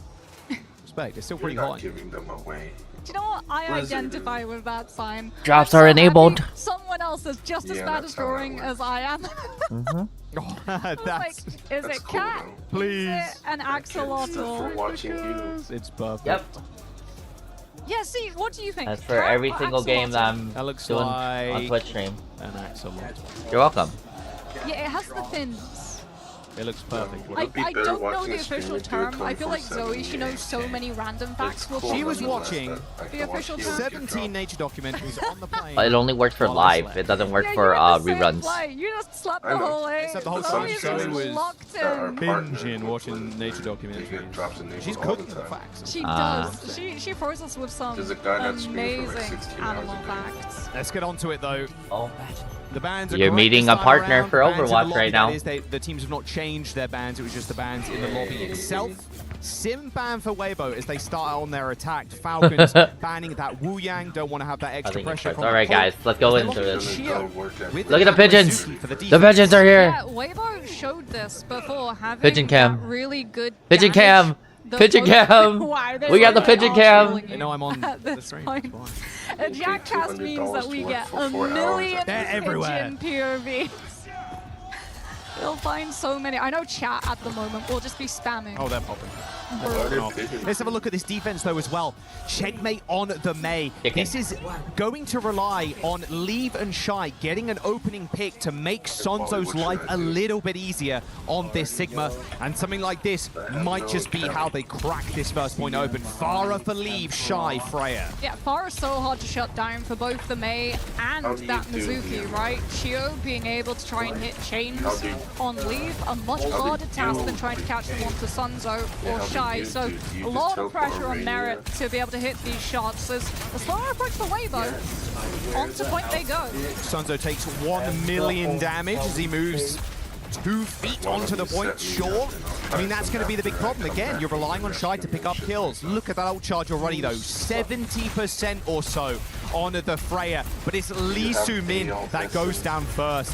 The eventuality of this comp cannot be understated, especially with Checkmate on this Mei. Walls are nice, gets a double. I mean, that sim ban, right? Just stops Weibo Hybrid. from instantly putting their DPS behind Falcons on the off angle on the high ground. Allows Checkmate Merit to just shoot the DPS when Chio chains Sunzo the moment he's on that point, trying to create space for Shy and leave. Ooh, whoa. Shy has brought an ultimate up, but there were no kills off Ah, the back no of it, kills? So Weibo can't even go for a fast push when they know that Crazy. Falcons are weak. Fielder's got the rush too already. Look at that. That's how much damage Shy has been doing. Yeah. Healed all the way up by Fielder. Bolus in the hand, or Bola in the hand. Oh So no, Shy's Shy missing some bullets, getting an angle dude. on someone again. Gonna be tough. No one's really peeking him. Don't want to overswing or anything like that, because you will get one tapped by Shy and Lee. Oh, good jump on Shy, good jump on Shy. Drops to sub 50 HP, but pops the block of the Mei really early on. Very early pop of the I see Suzu what's too. going The on now. pop gets lifted high in What's the going sky. on now is that they're Can't waiting for save someone to himself come from the either. behind. That's a solo kill. That sounds from about right. someone with the flux. They're still going to use this rush on the point as the Sanctuary from Chio. Way different Could from be the what aggressive they play need to right kinda now. Patch up the wounds here. Checkmate Dovon, leave Shy. They're going to crack this one open. Weibo Gaming now can push on the points. Yeah, the Falcons push back with Rush. Is that even possible to win this fight though with the rush? They That feel seems so. way over eager. I mean, Sanctuary Good to contest. absorb Leaves that on a rush, really good but spot Weibo with just her. holding their ground. Flux is 2. Oh. That Sanctuary now. Yeah, Oh, Chio's let's see going what to they use it. do. They've only got 2 ticks, so maybe there's a chance here, but Leave waiting in the wings. That's nice. I was about to say, Leave had a ult. He's so damn low. Leave got only one kill Yeah, though. using that grass to absorb all Nice. those missiles. They're actually doing a Leaves pretty him good job vulnerable. defending. A Blizzard on the point for Checkmate, but it is Team Falcons. They're throwing in ults, and they're making it Ooh. work. Checkmate Fielder end up coming out There with we go. kills, but Weibo's you gotta getting deal with payload Sunzo right now. eventually. They're off point as well, so if you're Weibo, you're happy that you drew those ults out from Falcons towards the tail end of that. That was a really fight, slow right? They burn don't on have the them Team to be able to shore Falcons, up their but resources. I think they can do The better. first fight I think they have a good second, Merit has the defensive Deadeye, but Lee Soo-min competition can right now. perfectly react to Sanctuary. Just absorb all Their that composition's a pressure. little You bit don't have to more save it focused to on be able to defending live anyway, through so the it doesn't ballistic look like or the flux. it makes any much of a difference of what we've been doing. Play the Sanctuary on the corner. But someone's a really in an aggressive fucking position. thick ass Sigma. Yeah, if you can catch onto someone's position to absorb the healing onto the Sigma, that's brilliant. Guy has ult. Not exactly baiting them in though, or at least Weibo not kind of falling for this push that could result in them getting cleaned up by this Deadeye from Merit on his own little angle here with Fielder. I mean, he's getting so close to Rush, actually, his Fielder, off of just the poke that they're taking. Oh, checkmate. He's now going to kind of spot this guy out. Guy just, okay. Oh, just damn, gets a okay, solo kill checkmate. Shy. Checkmate finally He's getting on out high Shy. ground, completely isolated On the and way. alone, Is but someone double gonna checking. die? Nice Oh, little someone dodge I think can it failed actually in. stop Sunzo from moving past that wall. That's huge from Falcons, too. They just got early pressure onto Lee Soo-min, forced the Sanctuary, just for the base healing alone, not to absorb the pressure of things like that Deadeye. So Falcons in perfect position to totally bleed out the time bank Weibo have available. Double support ult, Maka will have Rush, Sunzo ahead on that Flux, but Weibo, they're going to put Leave onto the Shion. They want to have that flank potential. Oh, nice rock. Terminal velocity there, straight towards Sunzo, and there's the Sanctuary. Flux is going to connect too, but it's going to get slammed back down, and instant killing someone. An aggressive push faltered here. Falcons, they use Sanctuary to try and get one up on Weibo, but Sunzo, again, kind of standing tall. It's been a big difference maker so far. Gushue stepping out, and you can see why they want to have him on Sigma on this map. Yeah, Shy 2 will be pressure for Falcons to have to deal with. Falcons, though, more ultimates in the fight. Weibo have to respect the fact that Falcons will be able to regroup before they find that cap. It's all about what Shy can get done with this prayer ult. Yeah, Marcus spamming the Z key, making sure everybody knows that Rush is available. Same with Fielder, though. He's going to pop on that down, and unfortunately, yep, Chio caught in the wrong place, wrong time. Oh, the high noon. Is it going to get too much? Oh, not quite. Nice dancing there from Sunzo. He's got his tap shoes on. Straight to the face of Merit. Nice. I think they're actually getting. Different players in for tanks. You can have a They're getting it down right now on how they want to win this match. Sing. Perfectly cycling the cooldowns, absorbing any opportunity. Their switch for sure. The sub that Weibo Gaming just did, it's actually making a difference. High key. High key. I think the guy does know this map a lot better. One of the homie Jeffers is right. They do does make a huge difference in this game. Shy, but it does give Weibo a chance to push on and just hold in this choke point. It's so crucial that you keep that tempo too. If you let Falcons win one fight, they set up that backline, Weibo won't be able to touch them. Alright, well they got Flux. Sunzo not too far behind. Blizzard for checkmate 2. Again, finding an off angle has been his forte for the time being. Falcons just playing full preventative at this point. They don't want to oversell their position when Weibo can punish.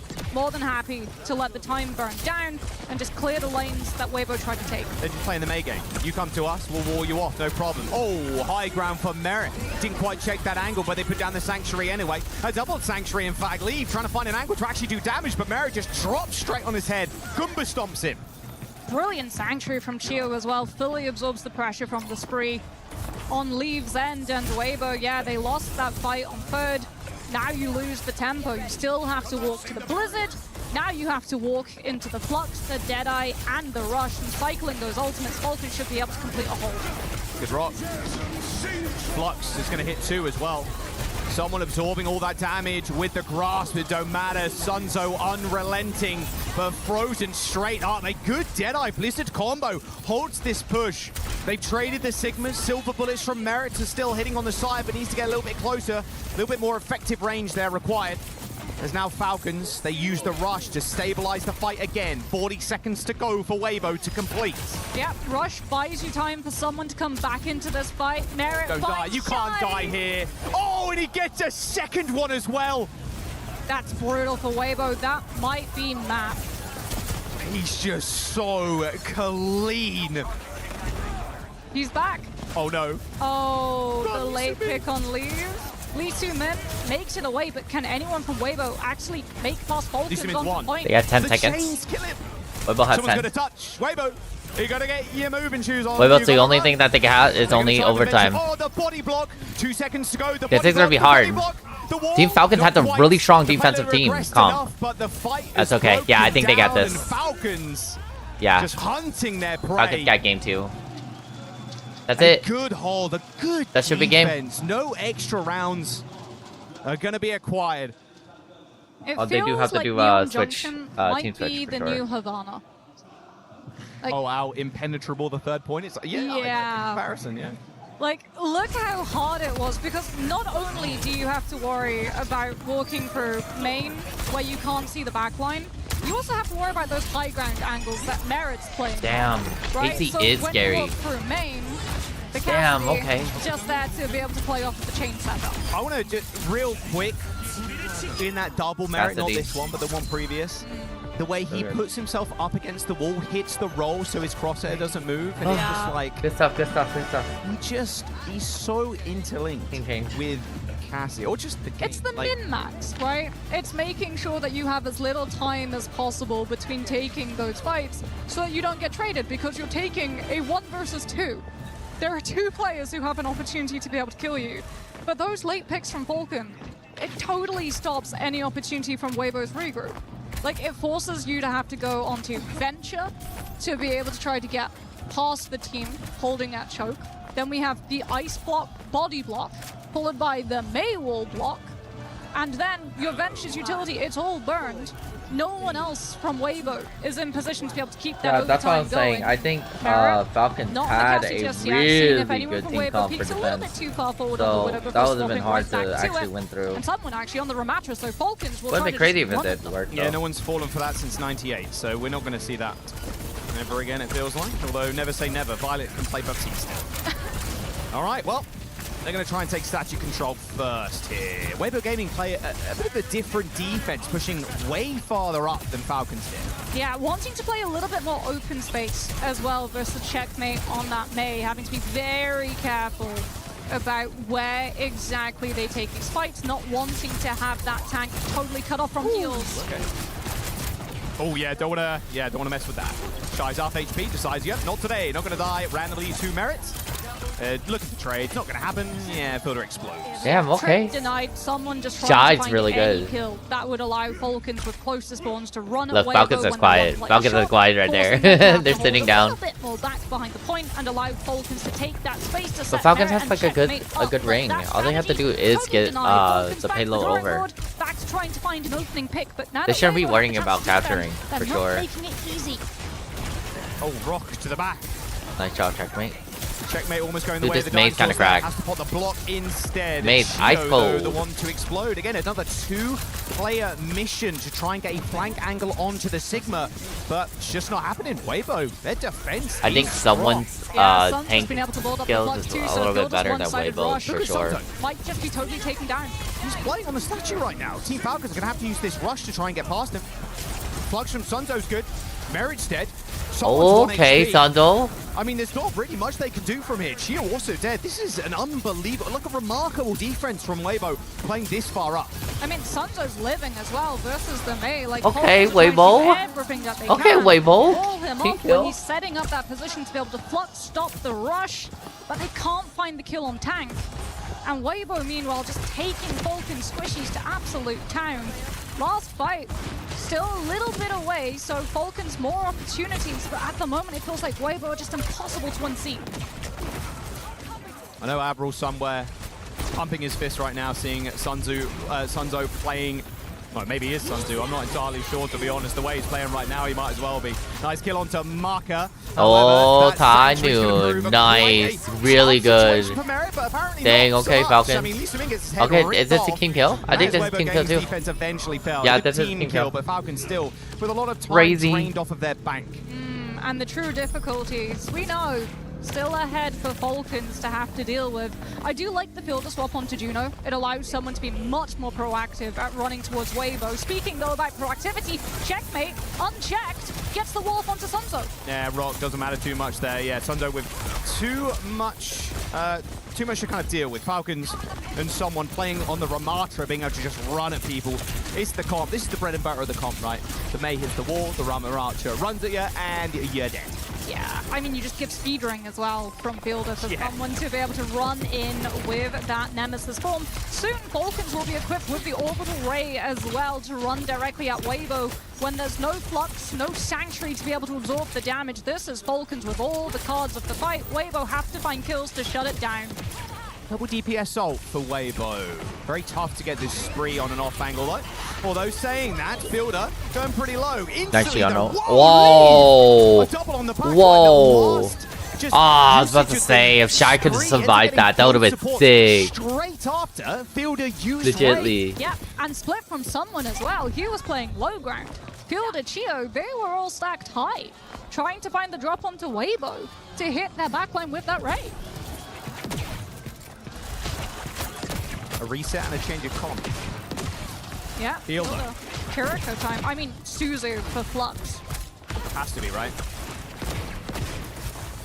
All right, Merit still on a heater, it feels like. Yeah, I can hear something above him right now. They know someone's going to be up on the train tracks. Leaves him in, teleports away. A good headshot to Shy, sends him reeling. There's the Flux, dashes out the way, or at least tries to. Yeah, oh, dearie me. Again, Weibo looks so damn strong when they can play their own game, when they can utilize Sunzo to the best of his ability on the Sigma. They look like a completely different team. Such a late kill on someone as well. Lee Sumin has been doing such a good job with the chains on this Mizuki to be able to stop Falcons picking up the momentum. The engagement's totally denied for the Ramatra to find space for the DPS to work with, but Falcons, last time they were able to break first with the ult dump fight. Now we'll see if they can break second with it too. Blizzard? Yes, he has ult. Sunzo's on the wrong side of the fight right now. It teleported in. That's he has ult. Teleporting to his demise. Marker tried to save the day there as Sunzo separated thanks to that long-range yeet to the Blizzard. I honestly would have preferred to see a hold of that rush. Yeah, this is another team as kill. Maka. That's There's crazy. no way. Yeah, you're just running Lucio to be able to get more speed everyone from gunpowder, Weibo right? out of spawn that little bit faster to try to get one more fight crammed into second before we head third. Oh, why don't you call me? All the high noon from It's Merit high to make this one noon. tough. Here Sanctuary's comes gonna the come in ult. 2 meters to go, and now as Here Merit is comes. looking for Uh-oh. people. Oh, I had to waste it. He had to waste it on the one. Footwork on leave, Oh, and Sen Shy's still gonna gets killed clean up though. with the bowler. Someone gets rocked even in that annihilation. That's crazy. It's going to be a team kill for Weibo with 40 seconds to go. Final fight. Yeah, look at this. One last fight. Yep. And Here then comes the just point. That's all they need dances to on do that is just back push it line. towards that No point. one's looking at him. Yeah. Totally uncontested through that Nice fight. job, Weibo. Nice job, Falcons fall, Weibo. and we go to Weibo last said fight they're gonna territory. stand up. Someone's That's crazy. On the right, they have 20 seconds left to try to get through Weibo and onto point. Nisumin couldn't be more 1 HP. My goodness, he is critical health right now and has to rejoin the rest of his team. Shy, by the way, yeah, that's another bowler straight into the back two. It's going to force the block onto Check. Maybe they still need to manage to make it to the point. 3 seconds to go. There's the spree in the small room. A lot of that shield is going to eat it all up, but they don't even touch. That is Weibo. That's crazy. So there we go. There's alive. Weibo's alive. With an immaculate defense on Neon Junction. They're taking us to a map 3.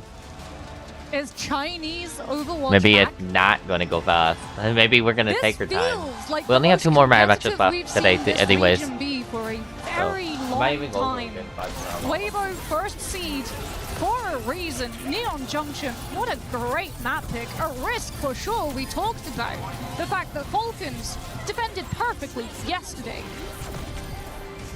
But they're able to find the full push. And then they're able to hold on second. Bleeding time out. That Symmetra ban coming in absolute clutch to make it so much harder for the DPS to take those angles, to instantly put the pressure on the backlines. Sansa does his job so well. Oh, they're as so well. excited. Shy. Good You job. can see how much it means to the players too. Good job. They just got to Every win one win more. for That's all it is. Weibo They is a know new miracle. they can go all the way against Falcons. They've done it before.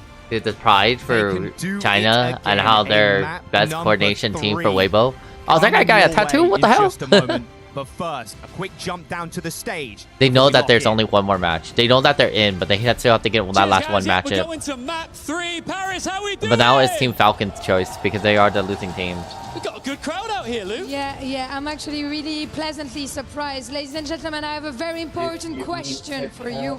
J'ai une question très importante à vous poser. Who is here to support Weibo Gaming? Hey, that's good. That's good. What about the title defenders? How about Team Falcons? Once again and one more time, we're all wondering who's gonna get this map 3 and lock their spot in the playoffs. Is it gonna be Weibo? Good crowd, but the Falcons fans have drums. So let us hear you. The Falcon Is it fans gonna have drums. be Team Falcons!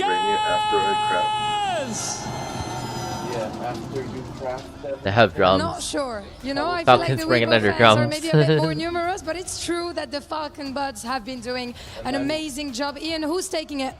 Ooh, you're putting me on the spot. The answer I have is Ooh. we will find out. Of course, one of these two teams will book their spot in the playoffs. Let's find out. Playoffs time. Sorry, y'all. I'm running into my PlayStation.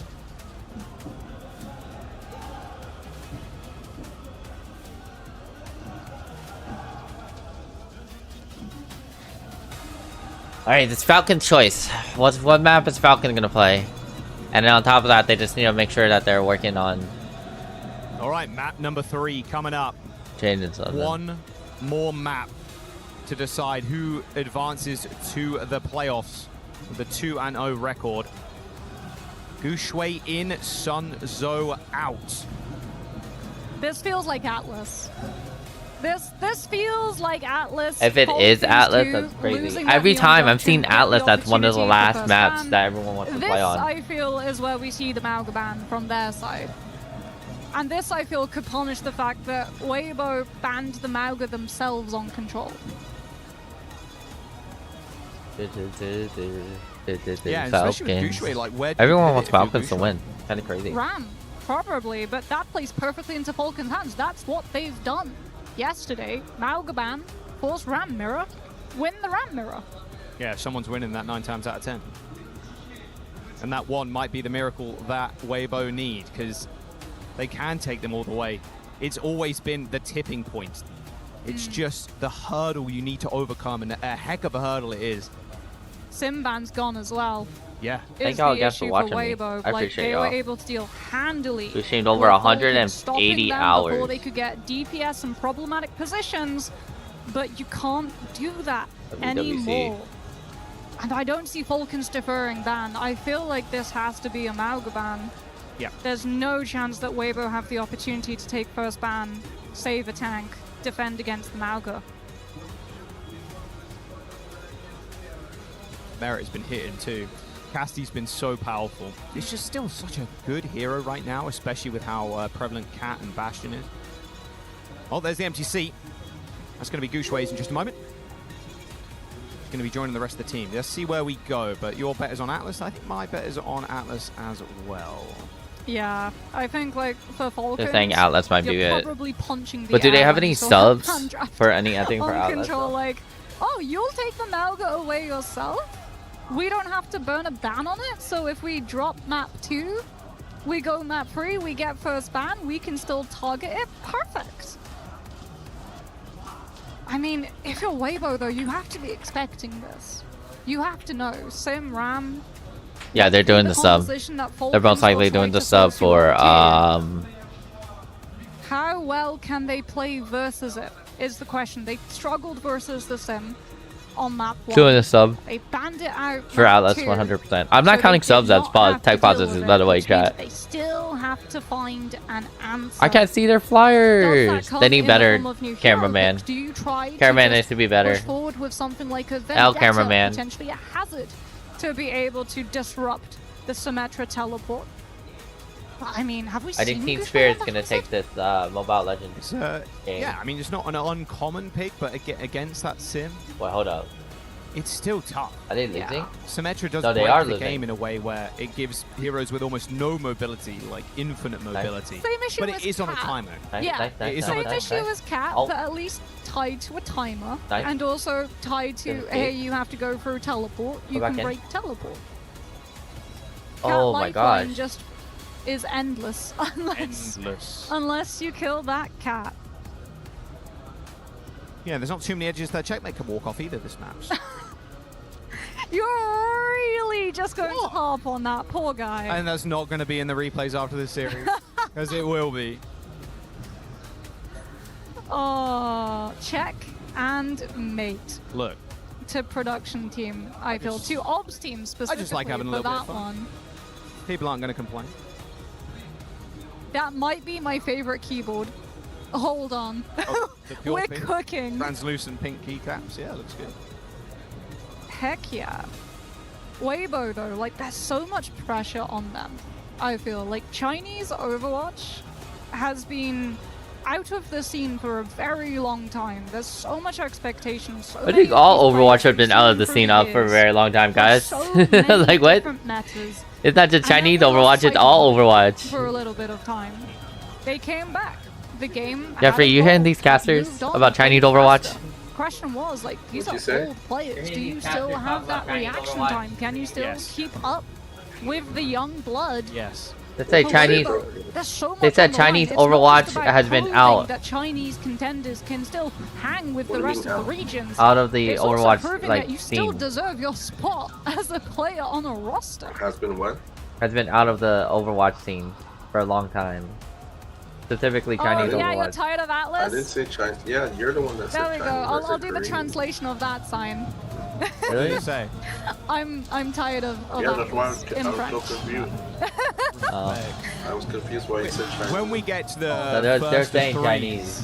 the BO5s, that is when we will see a few more maps. Oh, what the hell? That bag? I love that production was so surprised Overwatch I could do pins? the live translation. I just gotta, you Crazy. speak French? Through my ear. Contextual clues, your biggest friend. Well, no, actually, I did 6 years of French. Oh. I actually got an A in it. So if you don't know the British education system. Alright, chat, this is so it long. is We're counting this as a tech pause. actually We're getting another fully tech pause counter mandatory up. that we have to study French Tech pause or counter German +1. when we're in primary school. Way too long. And then when you go to high school, that continues. You have to do a minimum of 3 years. I took an extra year of it. Passed with an A. Came back to France, found out, yeah, my French, not up to If scratch you're not currently. practicing a ton, it's difficult to kind of keep it popping, you know. Just still waiting for Gushui to set up. Shouldn't be too much longer on the Goosh at the end of the day. We want to make sure he's in fighting form here for this map 3, going all the way again. The good news for Weibo is that this is still upper bracket. We're not yet at the matches where a loss means key crush and dreams crushed as you are sent out of the tournament. That we reserve for the next 4 matches that will follow this one. Yeah. I thought you haven't been doing Slayer. A lot of key crushing today. Some people's favorite parts, and it's definitely one of mine. That's for sure. You said you weren't doing Looks like Gushui is nearly about ready. Just a guy under the table making sure the computer is plugged in. I'm not sure what he's doing. I'm not sure. I don't get it. I'm just assuming. Yes, the true pinnacle of tech support. Have you tried making sure that it's turned on? Is it switched on? Then I don't know what your problem is. Pull back. Turn it off, then turn it on again. Has the problem It solves so resolved? many things, apart from maybe Or kick it. winning a series. That solves not many things, I will argue. Doesn't make you speak quicker, doesn't make you... I don't know, like growing up on countryside, no, router. Like we had to slam the router a few times. What? When? When was it? Today? Yesterday? No, me, growing up. Oh, growing up. Scottish countryside. Were you getting like 100 kilobits a second? Oh, it was worse. We got 15-minute sections of successful connection. Using those AOL free trials, No best. like exaggeration. It took me a straight day to download games off of a disk drive. Wait, how is that possible? Like a disk drive, the read-write speed of a disk drive is not that low. I think we're going to Atlas, guys. That's how bad it was. You It looks made like we're your own going to disk Atlas. drive?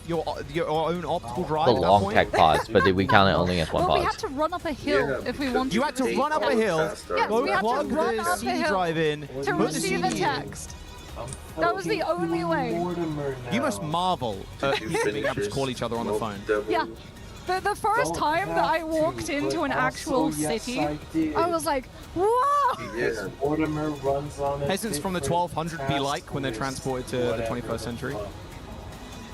Yeah, my home actually is a historic site. We had a Celtic settlement. Looks like actually you're doing in our backyard. They excavated it too. Thankfully for the audience, we are just about ready. Yes, we can stop digging through my past and start sifting Digging the through treasure. Weibo's past. Now they've been to 2 map 5s versus Falcons and maybe even just toppling them here. Gushui is about ready to go. He lied to me, production. Informed me. I've been lying to you for the last minute straight. He should hopefully ready to go in just a moment. Well, you're 1 map away from Weibo pulling off a what, 3rd upset versus Falcons. This would be. What do you mean? There's potential. Well, they've been 3-2'd by Falcons twice now. In mid-season last year and in the preseason boot camp. Well, you know what they say. 3rd time might be the charm. 3rd time is a charm. Oh, headsets going on. We should be heading into match fairly soon. I would imagine. Just a reminder, if you're joining us, this is Upper Bracket, Weibo Gaming versus Falcons, map 3, everything on the line. Yeah, because I gave it to you. And probably Atlas. We're yet to see the map selection, we're yet to see the ban draft. We're expecting Malga to be targeted by Falcons since losing Neon Junction allowed them to pick up that first ban. Weibo don't get the opportunity to guard against it. Now what they could do, they can't ban the Sim, they could go for the Cassidy. Or the May, actually. No, it's garbage. But probably the Cass, since if the Sim's available, you're playing Simcast. Okay, still 2 people, 2 refs behind Gushui, but he looks pretty You ain't giving me anything good in return. Go do CG, do something. Weibo's key there on your screen. won't be crushed after this series, after they get down to lower bracket. That is where the danger will lie. Key crushing ceremony, always a good one. The players' faces, I think, was it last year? Someone, I think, had some incredible. We have some incredible clips of someone. Wait, when he was crushing keys, or when he was crushing keys were crushed? Yeah, when he was crushing keys. I was about to say, if we're enjoying watching players, just like their faces. Oh no, the other way keys are around. crushed. Okay, He's allergic I had to the face. totally wrong end of the stick. You were taking so much enjoyment watching Checkmate walk off the map. I'm like, Everybody took enjoyment off. wow, Jack. No, someone's face when he pushes the key button, or like any player doesn't Oh, someone. But, yeah, the childhood joy of shiny button go burr You don't have in the and large slow, thing elongated just seam red. slowly get shredded. That's great. It's a fantastic time. So it's not as good as the mouse had. Zoe doing a crab walk. You also do not have Still waiting. We'll have to ask her when we see her in green room. Yeah, sadly Doing you the crab can't walk. see the Zoe crab. You will later. She'll do it on the desk. Yeah, she'll do it on You the can't desk. actually We're hear me putting right her now. like now on the spot. We'll Yeah. text her. So no, In the text chat her. We to just tell her expect that her she to do it, and she won't. And then like, where's the crab walk at? I did just hear the lobby music in my ears go. So I'm hoping we get into the game in a moment. Looks like they've walked away, and it's wow, it's going to be a Coliseo pick. No Atlas. There you go. Where's that French sign? Yeah, that's why I'm not gonna Good. do No it more yet Atlas. until Coliseo is I the have map it pick, unlocked on and my the account. bands Shion and Kiriko. Yeah, first Coliseo, actually. First push map, actually, of the whole tournament so far. Get some skills. I'm excited to get in. Kiriko, Shion, Mauga still available. Kiriko being targeted means that you can't play the Kiriko Cat the way that a lot of these teams do like to pair with that Mauga. But the Cass, still there. And actually, that is something to talk about. Falcons with the first ban, not going for the tank. Instead, prioritizing safeguarding the Cassidy. They lock the DPS role with the Shion first ban. There we go. The drums are getting louder. The crowd's getting louder as well. The Falcon chants are here to stay. Defending champions here at mid-season EWC. Oh my gosh, I just heard that person scream. Once again, That person from Weibo screamed so loud. Bro, you know it's loud when production can get it. Wow. Theoretically, if no one pushes. It is possible, yeah. It is possible. But highly unlikely. Highly unlikely. You have to literally hit checkpoint and then it be just a ridiculous circumstance. So. Yeah. Okay, Falcons, what composition will it be? Someone not on the Ramatra rolling out the Sigma. Merit on the expected Cassidy, but no Cat to lift him up. Fielder prioritizing sustainability with that Baptiste Chio, the speed on the Lucio.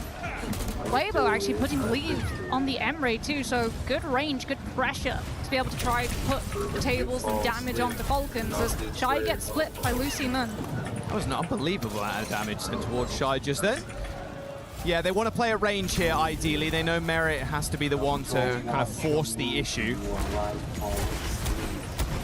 Good damage onto Shy, but yeah, he's just lifted to safety.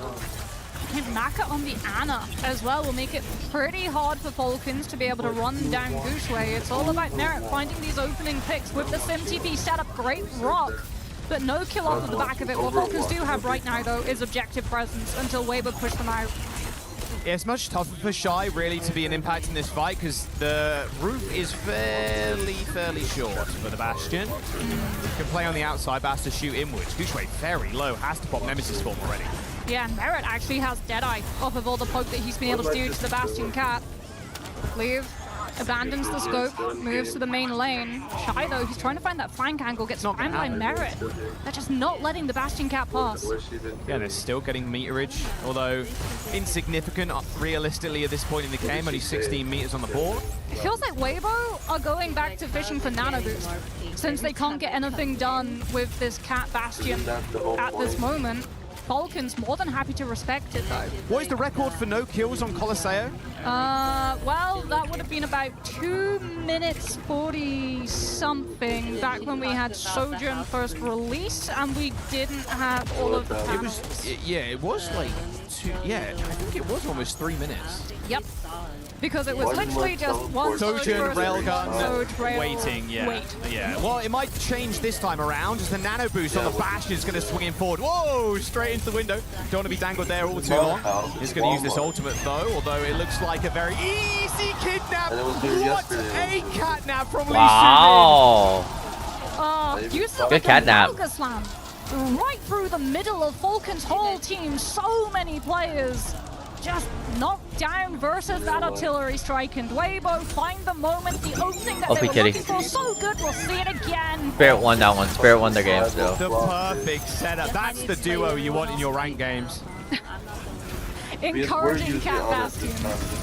There's the swing in again. Fielder so low. Teleports are going to get him out of there, but they are losing ground. Flux from someone. Looks like Gushue has got other ideas though. On the high ground, chasing away Checkmate. Two different fights on two different angles. Leave goes down. Sound barrier from Geo pushes him forward. Gushue going to fall too soon after. There is the push. 45 meters on the first one for Weibo. You can see how much value Falcons place in keeping Merit alive in this fight. Sound barrier was forced because Merit was going too low.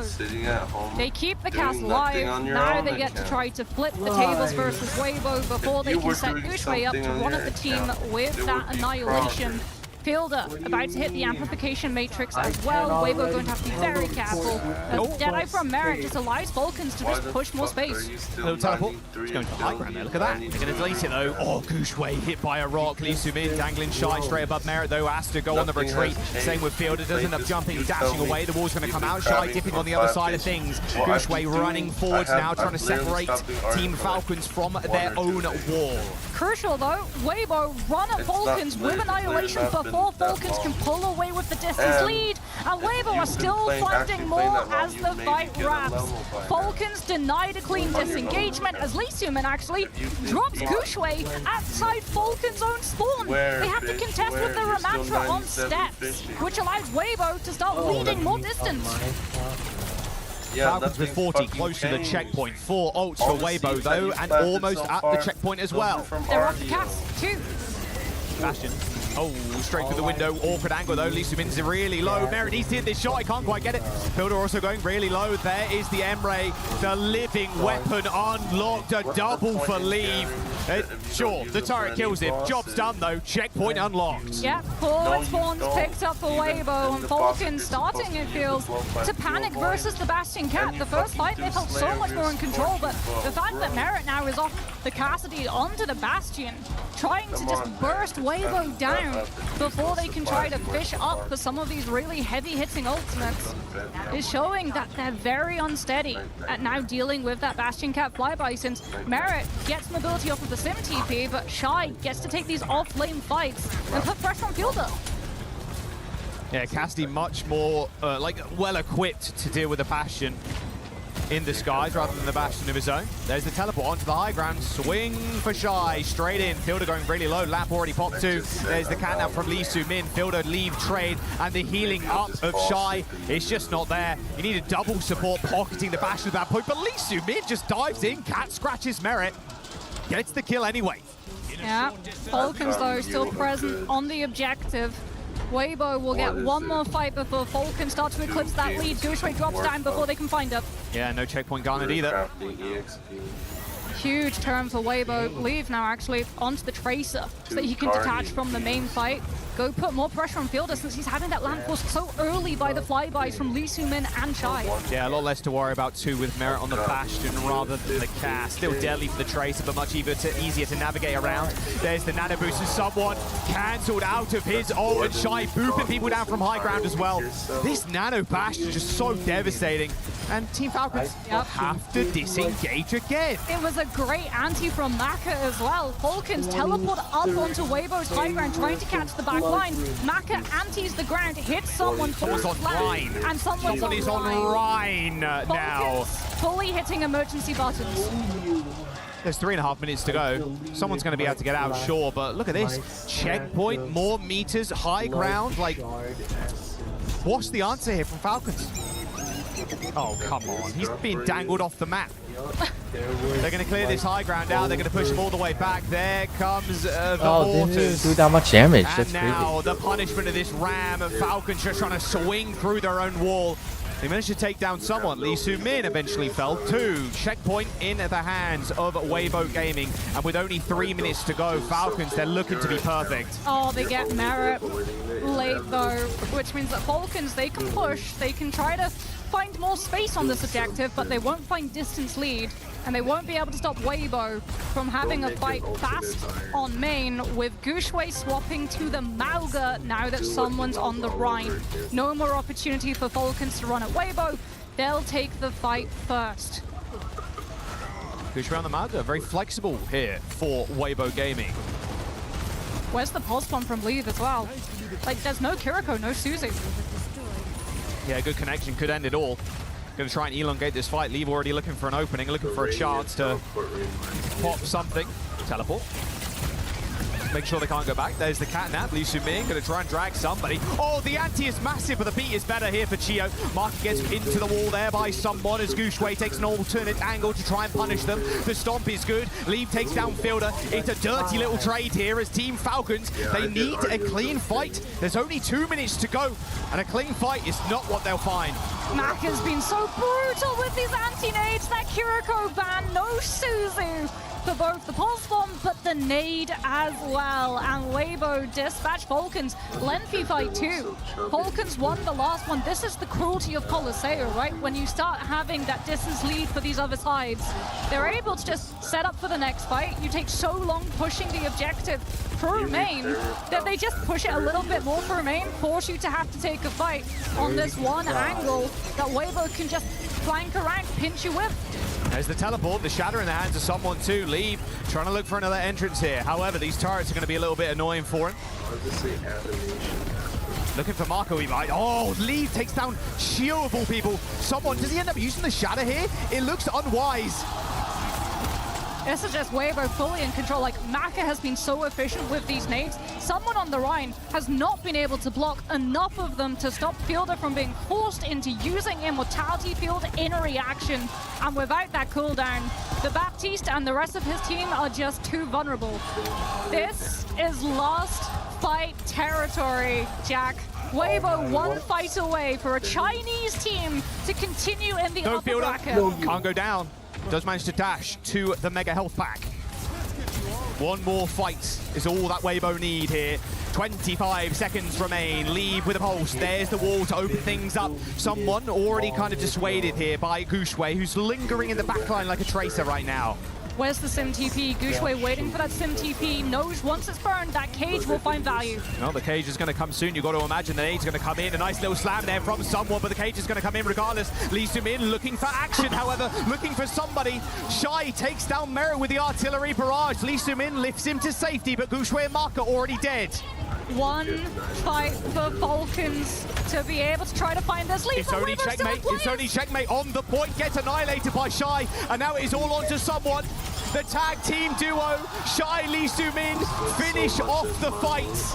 Shio, a last-ditch attempt, but it's just not to be. They've done it. Nice. Weibo break the curse. No way. That is crazy. They take Falcons all the way to 3. That is crazy. And knock them down to the lower brackets. Holy crap. That was last year's championship team. And literally knocked all the way down. Everyone's voting on Falcons to win. Guy MVP. Falcons no tanks? That's crazy. And they continue in the upper bracket. Emotions on their faces. Adulation that they were able to complete that match. The Kiriko I did not know that. Able to keep the Mauga. But I know that that's crazy. That everyone's prediction for it was off.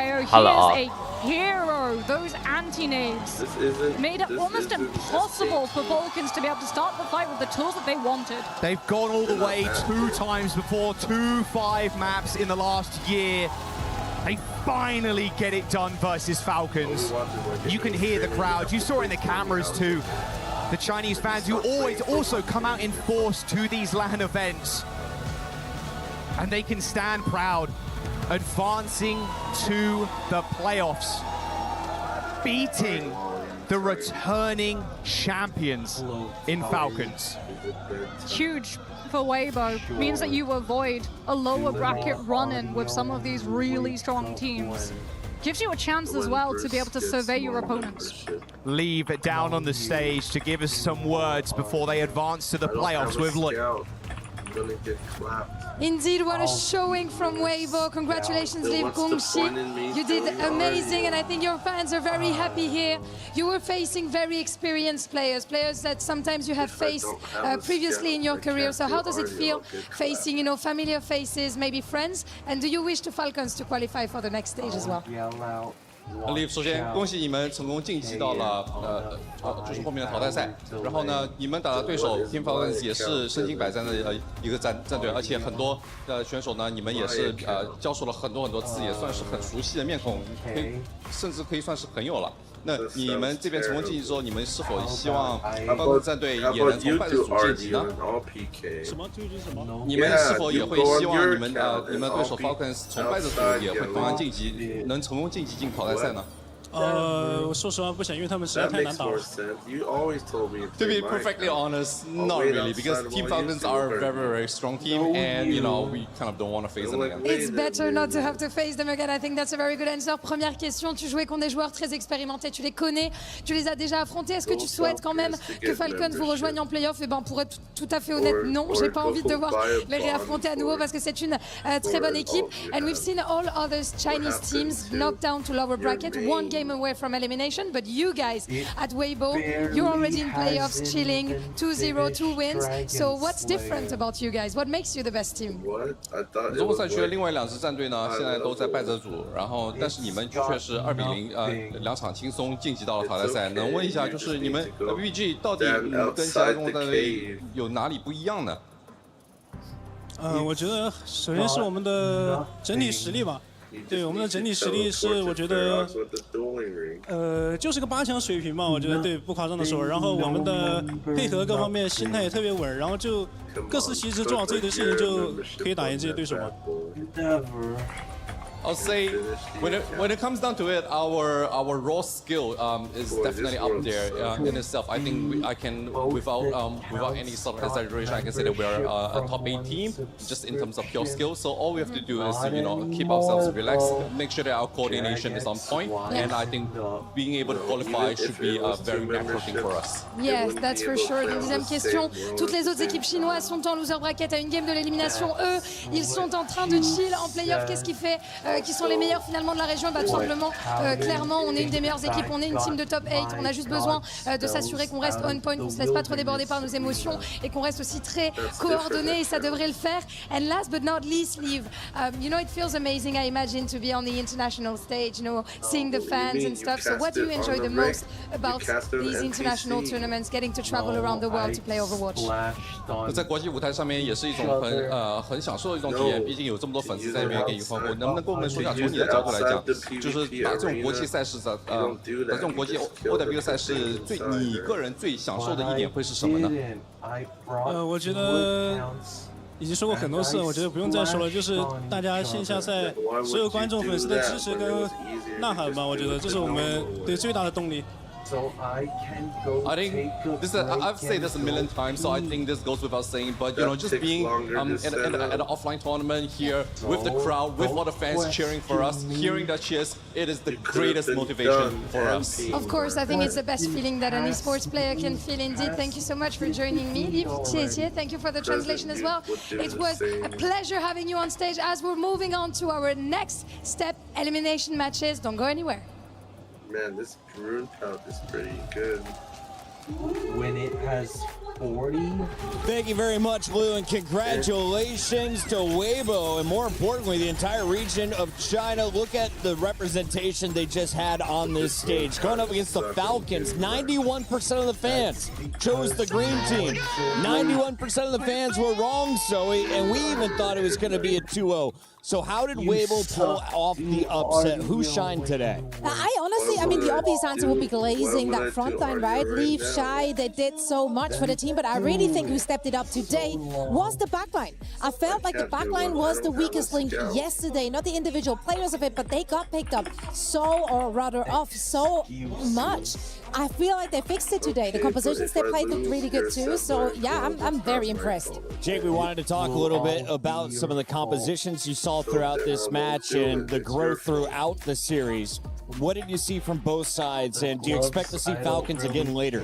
Yeah, I mean, I don't think this is the last we'll see of them yet. You know, I still think they're one of those teams I expect to see qualify, but of course they wanted to do it here and now. They wanted to just move on to the playoff stage. They didn't want to be fighting for their tournament life, so Falcons certainly going to be on the rocks in that regard. But you got to give a lot of credit to Weibo. I mean, pulling it out on Neon Junction, sticking with their guns in that poke-style comp, Leave and Shy really trusted and just pouring on the pressure. Falcons, they tried to go to this brawl look, and it very nearly got the job done. I think if they get to third point, they will close out on Neon Junction, but they just inches short of the line. And then on Coliseum, Weibo goes with a very modern Overwatch style to play the Cap Bastion, and honestly, I think Falcons should have matched it or should have tried to bring at least some level of mobility. This bunkered sim style just didn't work out for them at all. Maka, Shy tore them apart from the flanks on that Ana and Bastion, respectively. Yeah, those nades were filthy. I think they opened up so much for that team. Again, like Maka really stepping it up.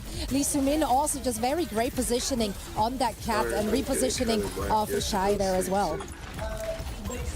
As we take a look at some of these highlights, the big sleeps, the antes came out. Ana, is she going to be a mainstay or just for push? I think it's probably a hero that we're only going to see when Kiriko is banned, but the ban, I mean, is perfectly placed for Coliseum, right? Without the ability to cleanse those anti-nades, we saw it in the highlight, right? An insane 5-ban anti for one of those final fights, forces an early beat out of Chio, and the rest of the team are able to clutch even as Ana falls. She did her job in that fight. So, I mean, I gotta give a lot of credit to Weibo. They get the lead, and they just constantly pick apart Falcons on the reapproach. They let Falcons into their territory, find the pickoffs, play for the win, and that's where, you know, to your point, so I think you got to give a lot of credit to the backline that the Cat put Bastion in a position to succeed time and time again. That's Lee Sumin, and then credit to Maka for always finding those big anti-nades. Like, you drop in for that play and it doesn't go well, right? It looks like a complete failure for the team, but hey, full confidence, they trust it, they make the plays, and if you're able to shut down Fielder and Chio, you were doing something right. Massive plays shutting down some legends on the Falcons backline. Let's take a look, though, at game number 1, because there's one player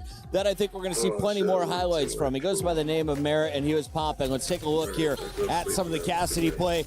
Shy on the other side, breaking out the Freya. We saw a little bit of the crossbows. Are we going to see more Tracers, more Freyas? Are we going to see Cassidy? What is going to be the ideal duelist moving forward in the hit scan role? I mean, both Freya and Xion are really, really strong options right now, but Cassidy has a fantastic matchup into both of these heroes. So Falcon's concept of dumping maximum possible resource into the Cassidy is, I think, a very sensible one. The Sim TP for mobility, the Lucio and the Kiriko to ensure that you're always on the move and very, very hard to lock down. There's a lot of good arguments for that style, but the fact that they just can't quite get the job done on Neon Junction, they're still trying to force that same look without the Kiriko on Coliseum, and we see its vulnerability to Ana. I mean, Cassidy really struggles. Like, you get anti-naded on Cass, all the resources in the world, they don't mean much if you can't receive any healing. We are now done with our 2 upper bracket matches for the day. Crazy Raccoon and Weibo Gaming, our first 2 squads through. And if you're looking at Weibo's run, Zoe, they've done it through 2 game 3s, and we're going to move on to even deeper series in the next round. Yeah, I think it comes as a very big surprise. The Chinese Overwatch region is not ranked very highly. I think a lot of them, they just kind of fell flat the last few years, especially on LAN. So for them to make it this far, even though on paper they're now in the top 12 or something. So it doesn't sound like much, but for this region, this means the world. Falcons got more work to do, and they'll get an opportunity to do that tomorrow in another elimination bracket. For now, though, we turn our attention to AGAL. They're taking on Japan's best, and Veril, don't go anywhere. It's the Esports World Cup, live from Paris.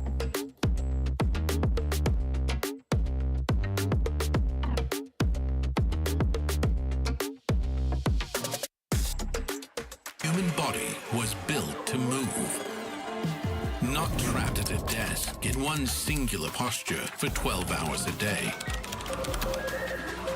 It's time your chair evolved. This is Secret Lab Titan EVO. Ergonomically engineered for you, gamers, hybrid workers, artists, backing your every move. It's time for Pickles! What's up, everybody? All right, we're going to be predicting the next match, AGAL versus Veril. Yes, everybody, get out your EWC app and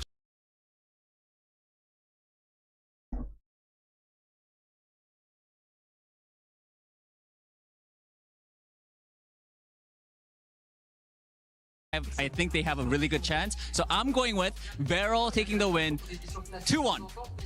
What are your thoughts? Yeah, I would probably say the same. I think they got a pretty good DPS lineup. I do like KSG. He's definitely a good player. They were looking pretty good when we watched them yesterday. So yeah, I reckon 2-1 as well. I think it'll be a close game. 2-1. What about you? I reckon 2-1 as well to Varro. They got good backline as well. Hopefully Slay doesn't repeat the Ilario ult from last EWC. Hopefully, all right. And you? Yeah, I gotta say 2-1 as well to Varro. I think they're very good, yeah. High five, everybody. 2-1 team for Varro. All right. Hope you guys also had 2-1. Maybe not. I don't know. We'll find out soon. Thank you.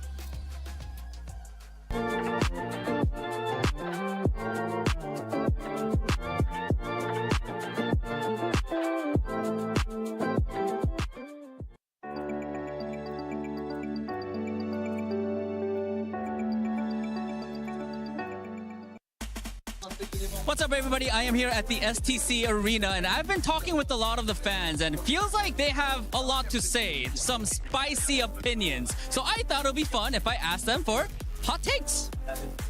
Name? BB. Hot take. Varro is gonna win it all. Varro is gonna win it all.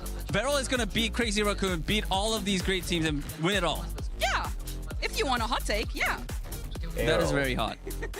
You're welcome. Thank you. That's Thank you. yeah, that's a weird one. Name? Oliver or Sam. Sean. Hot take. I think Team Peps are going to win China. Let's go! Peps are overrated. Overrated or underrated? Overrated. I haven't seen Peps in a while. Neither has anyone. Name? Jonas. Hot take. Ice Gnome is the best tank in the world right now. Ice Gnome is the best tank. Why? I'm German. Ice Gnome is German as well. I played with him in ranked or against him in ranked, and he's the best tank in the world right now, I'm sure. Over all the great Korean tanks, over all the Chinese tanks, he is the best. Personally, I'm a Max fan, but I think right now Ice Gnome is the best in the whole fucking world. Sorry for swearing. It's okay, not my problem. Name? Romain. Hot take. I think TVNT is gonna be the best tank on the finals. TVNT gonna be the best tank in the finals. Okay. I hope so. Yeah. Big TVNT fan? Yeah, big. Me too. You look like you're gonna have the hottest take. What is your hot take? Reinhardt is the mercy of tank. That character, no skill. Okay, I am a Ryan. I love Ryan. Ryan is my favorite character. You have to take that back. No, that's no. Mercy, I might agree. Ryan, okay. I don't like this guy. I love it. The blood going from Lake, y'all. Lake are dead.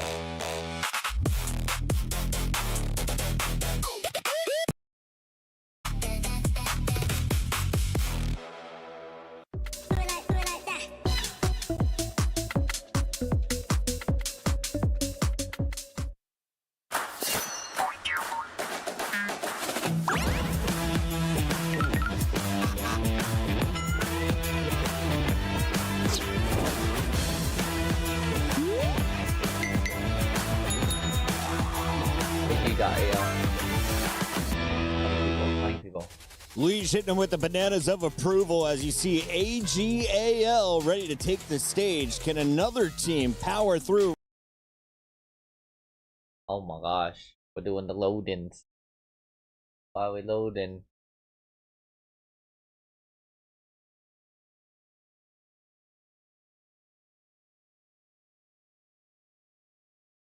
Their spot to stay alive in the tournament. No, I'm not surprised to see other of these teams down here in the lower bracket fighting for survival. But I am perhaps a little bit surprised by what we saw from China just recently. And so now usually I would say Varel should be the favorite in this one, but maybe all gamers, after all, they are stronger than we think as well. Let's take a look here at this Varel squad. Jake, is there a star on the lineup?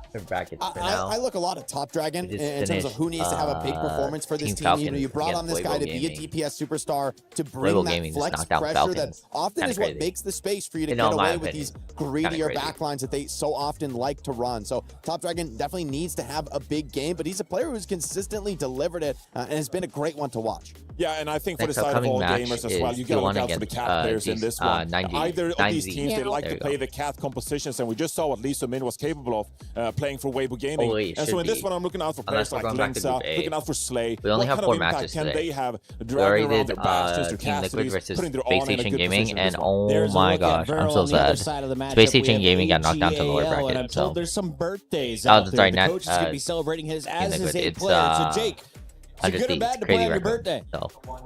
I feel like for these players, you know, it's about this the win. last I mean, match that was matters so super much long. more to them It was like than the birthday, right? For crazy. these guys, Went to this the is final something game they've 3. worked for months and months to be here at the Esports. So you don't believe in birthday luck?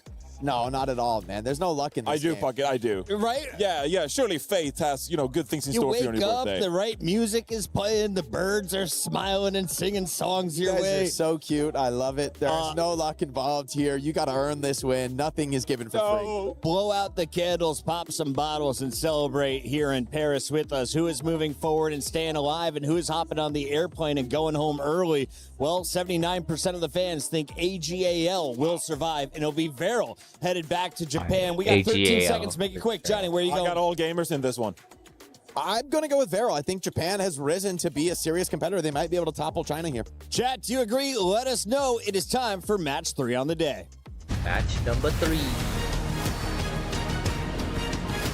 10, 6, 5, 4, 3, 2, 1. AG.AL. Another Chinese team, though. Try for it. Asia Pacific for Overwatch is pretty good too. You know what? The thing is about Asia Pacific, they're actually going into the Esports World Cup. They see a lot of high potential into this, and I guess this is something we've seen our they want to do. first upset of the day here with the win of But then again, Esports is really known nationally and worldwide.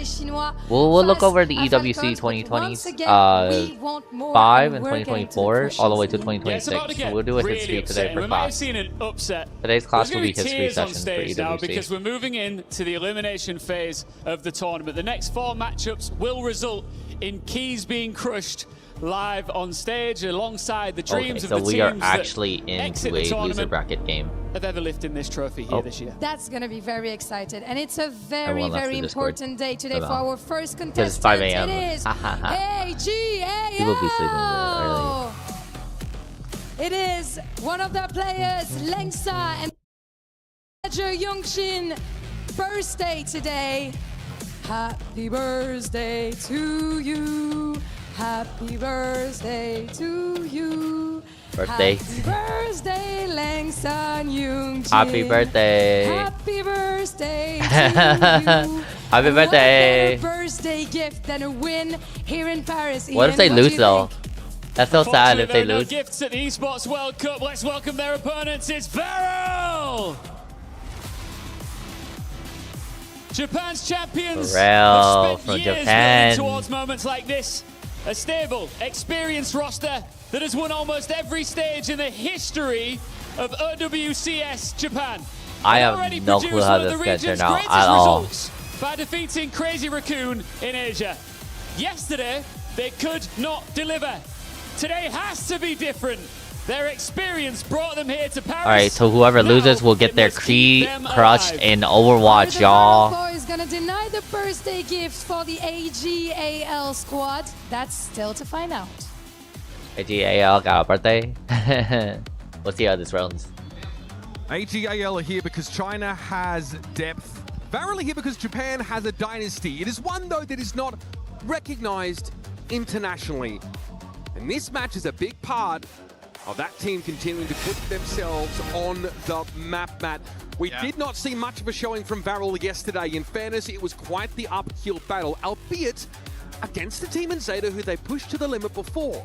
Was it an underperformance, or a Varel simply warming up? I think it was kind of Zeta obviously playing to their potential, and I think we'll expect to see Varel play much better. I'm excited, chat. This is also right. I'm excited to see who can win and who can get this. Here in this lower bracket. Exciting matches. Right? So yeah, we're starting to get, crush those keys, which is always an exciting thing at the Esports World. The start of actual serious Overwatch right now. Probably is the favorite going into this. Just lost, you're out. You're eliminated. Oh, happy birthday! Performance yesterday. Happy birthday! I think it's a team that a lot of fans even have I like this cursive. This cursive was so nice. Just double first rounded. Now, AG can beat JDG domestically. They can also take maps off Weibo, but they are, as it stands, that third string team from China. Yeah. So much in the same way as Team Liquid face this conundrum, they have to find a way to distinguish themselves. They have to find a way also to raise the estimation of their entire region with a win here, but the stakes are about as high as it gets. Yeah, no more easing into games. But I also think you see the difference, like in the last series between Ooh, Weibo and like some AGAL. French and Weibo, Japanese. like sure, they can drop maps. We've seen Weibo drop maps to everybody at like events, but then they also have the highs of beating a team like Falcons. I don't know if AGA has those highs just yet. Sure. As for Varel, they've certainly monopolized I've Japan. never seen Varel. They are Yay, so double-digit viewers. Hi, Jeff. Thank you. Yeah. Jeff, is that you? They had to look further for a quality practice. It's Nepal. This will be more than just quality Is that practice you, in this Jeff? series, of course. Yes, first it is map you, already Jeff. having I can been see. selected. Ram Lucio ban, interesting. Yeah, double-digit So Lucio ban on viewers. the control map. Something Let's we go. do see every now and then. We've seen teams just pivot over to like Juno Kiriko in the past to still give themselves like a map building to create that impulse via speed You, I can boost, see it's you. it's something that I saw a lot in NA. I haven't seen it in a little while. As your profile picture. Yeah, well, I know the games that we've cast, we haven't Y'all seen went to Lucio sleep. out, right? Sorry. I know we do see a lot of Lucio Kiri. Just No, kind of you. across the board, so, I know Juno Kiri is an option. It's a little bit easier to kind of like expose the Juno as opposed to like Lucio, for instance. So maybe that's something they're going for. Can Varel make their authority visible outside of Japan? I don't know if this is Oh, even a game thank that you. convinces us Thank fully you. I of it, appreciate but you. It's their last chance to show The view their authority bot. Yes. here in Paris. Well, you're getting drops, Also, so looking at I'm happy Easy Hard to Top Dragon. give you They're some two drops Korean too. DPS players I appreciate playing you, as Jeff. foreigners I always in their do. regions, looking And further love. afield for their shot. So they got the Paris. That's all well and good. There's only one route deeper into Singular this bot. tournament. It is through Nice. this match. The key crush is quite a visceral experience. All right, adding visceral. insult to injury for a team. Also, departing don't want from to this be the tournament. first one, man. Yeah. Like, you don't want to be the first one that has that. 16 hours. If it lasted 16 hours, it might actually. These games are getting really hard. So, This I is mean, like look, serious obviously, games Jetpack now. Cat's still available here. People can get I know eliminated. that kind of makes it on Maybe through. for like the next With the 14 Ramatragon, I think hours, that opens up not KSG 16, to kind but of yeah. safely play this Sigma. Can AGAL play this aggressive style of play well enough to get past this shield and make Varel sweat? My eyes are on Slay here, Matt, as well. Your MVP Round from one. Japan, stage 1. Coming across, joining this team with Top Dragon, taking them to heights unseen. Slay in the map is also going to try and do the same for Nico. You'll see KSC sort of be the pivot here, but Nico will be afforded a pretty bizarre off angle because of that connection with the Jetpack Cat, and Top Dragon is already sniffing here. Easy Han's going to be able to dash forward. That evade offers some overshield, but Varel have out-rotated AGAL here. Yeah, they just kind of get that Sigma out of dodge, and now all the cooldown's gone from AGAL. It'll be Varel here. They'll have Top Dragon contest the point. It's not exactly where Varel want to fight this, though, right? They want to take these long angles, poke with the Sigma. Don't want to just kind of get on the point, fight the Reaper in the Xion head on. Outside of the Jetpack Cat rescuing people, there's not a good way to disengage. And Nico's just found that out the hard way. Apparently the Siphon Blaster is not going to be enough to save him in the matchup against Alfari. It looks like Easy Han had an involvement in elimination as well. I think. Let me double check that. let me double check that before I clock Just myself. too much damage taken, and Kinetic Grass doesn't quite eat up that Joyride motorbike. Yeah, it can only survive under that pressure for that long with the Xion and the Reaper in the mix. So 15% quickly for Varel. We'll see if they feel the need to make any changes. They've been using the Jetpack Cat to get Nico on the Emre up in the sky. Not as much burst damage potential as like a Bastion per se, but yeah, it does. There's really good consistent damage output. Also, Slay doing a nice job of even kind of moving around some of the other players, right? Just getting Yeah, they add to the watch time. Positions. No need to worry. They add to the watch time. Really just poke. At some point, you want a full commit here, and Top Dragon was kind of part of that plan, but Recall finds a kunai that sends him packing. Traded out though, as Nico's able to find connection with For his grenade. birthday. KSG He got the birthday buff. Opportunity here, but is being repositioned. Varel still need to capture the point. That's the problem. They're sitting up on that high ground. They're poking. That's fine. They're ripping. They're tearing. Alfari, those found Nico and HEAL are very hard to shift. Engagement, I mean, ad. you do find That's funny. Alfari here. It's going to be a gravitic flux. Oh, nice charge. And actually, yeah, that's a charge, right? So Mog obviously becomes indomitable during that charge. You can't do anything about that. So the flux goes for nothing. Like, oh, dude, he didn't do the motorcycle jump. Then again, he had the ult. Oh, Xion ult got wasted. That sucks. Is able to get Easy Han rather out of the game. Bro. Now he'll try and drop to the point. There's more work to be done. Lenksa has fallen. Alfari sitting out in the open. It's a Suzu that had to be used while the Recall was in Wraith Walk. So some value lost there by Recall. And yes, this override's a problem. Liga is able to bring Nico down though, but Top Dragon's been able to flip the point, and the Mauga eventually will succumb. Yeah, but I do think you're going to be able to kind of flip this though if you're AGAL, right? It's just kind of the winning at the end where you have the Reaper here. You're not going to contest, and Lenksa staying alive on the Jetpack Cat is enough for AGAL to get control yet again. As Cage Fight Death Blossom. When I get to Twitch partner. Combo here for AGAL. Varel, you're going to see the Diva come when I get to it one day. One of these days. Control the point here. Even uses right walk to I don't know, people be shy. People always be shy when they watch me on Twitch. They'll be just watching but not saying anything. Not that that's a problem. This is extremely telegraphed. You may as well send a strongly worded letter to Nico. He will be dragged up. I want to give it a year. If I get it earlier than a year, then something definitely happens. But I know it's gonna be like at least a year or something before I get an actual community that can stay consistent with me. I mean, Regal has had a great map, right? Getting different kills here. Now finding Cloud. He's able to find Top Dragon in numerous different fights. Nice. We'll get to 99. You still have a contest here. Pulse bomb from Top Dragon, not over just yet. Finally, Top Dragon's able to get something done, but he is very much alone in this endeavor. Oh, AGAL might get this. Respawn now. The Diva has arrived.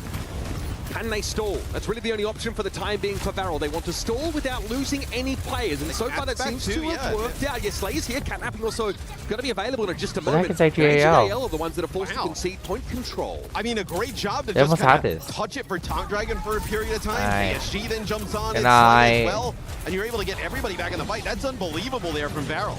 Night. Or good morning, night. Looking for his next I'll get nice sleep though. No doubt. Alfari spotted, and yes, Catnapping to try and get that Reaper. He's held in place for long enough to be picked off, but Slay does need to get out of dodge quickly, but is this much better for Varel? If AGAL lose this one, I mean, that is, this would be a rough round to lose. It looked like they had this one sealed away. It was just Top Dragon there for an extended period of time. KSG coming off the spawn was there for a little bit, and then Slay, and they allowed everybody to just get back into the action. So, pretty brutal scenario here for AGAL as they move away from that Mauga and Reaper. They'll go Tracer, Diva here, try and pull it out at the end. Nico switching off the Umbra to the Xion. Might have done a little bit of something here for Varel.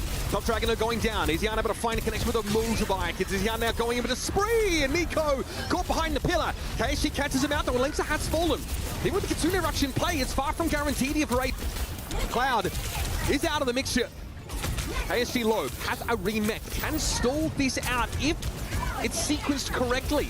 In fact, no one's really looking at KSG right now until Liga doubles back. Self-destruct here. Can it clear the room? Yes. KSG's able to get back in mech now, and Liga is rather low. This is going to be AGAL 99. Yet again. Group up for this fight, but both teams are now at 99%. It is AGAL in control, though. It's Slay has fallen. Now Lenksa can double back, get some healing. Catnap attempted. Top Dragon taken down once more, and Varel running out of gas. A competitive round, to be sure.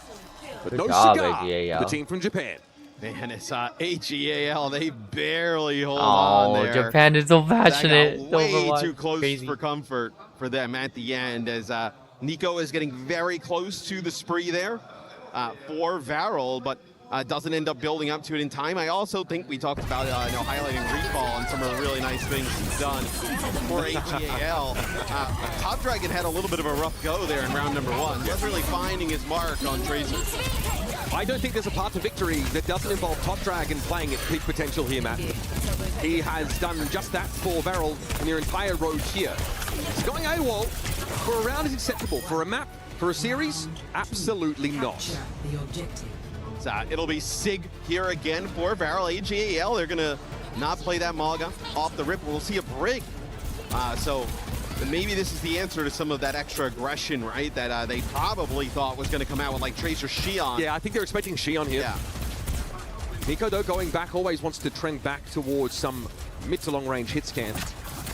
So it's tough for Lynx to keep a shield intact now against this Sojourn, who is getting a lot of value for shooting at it.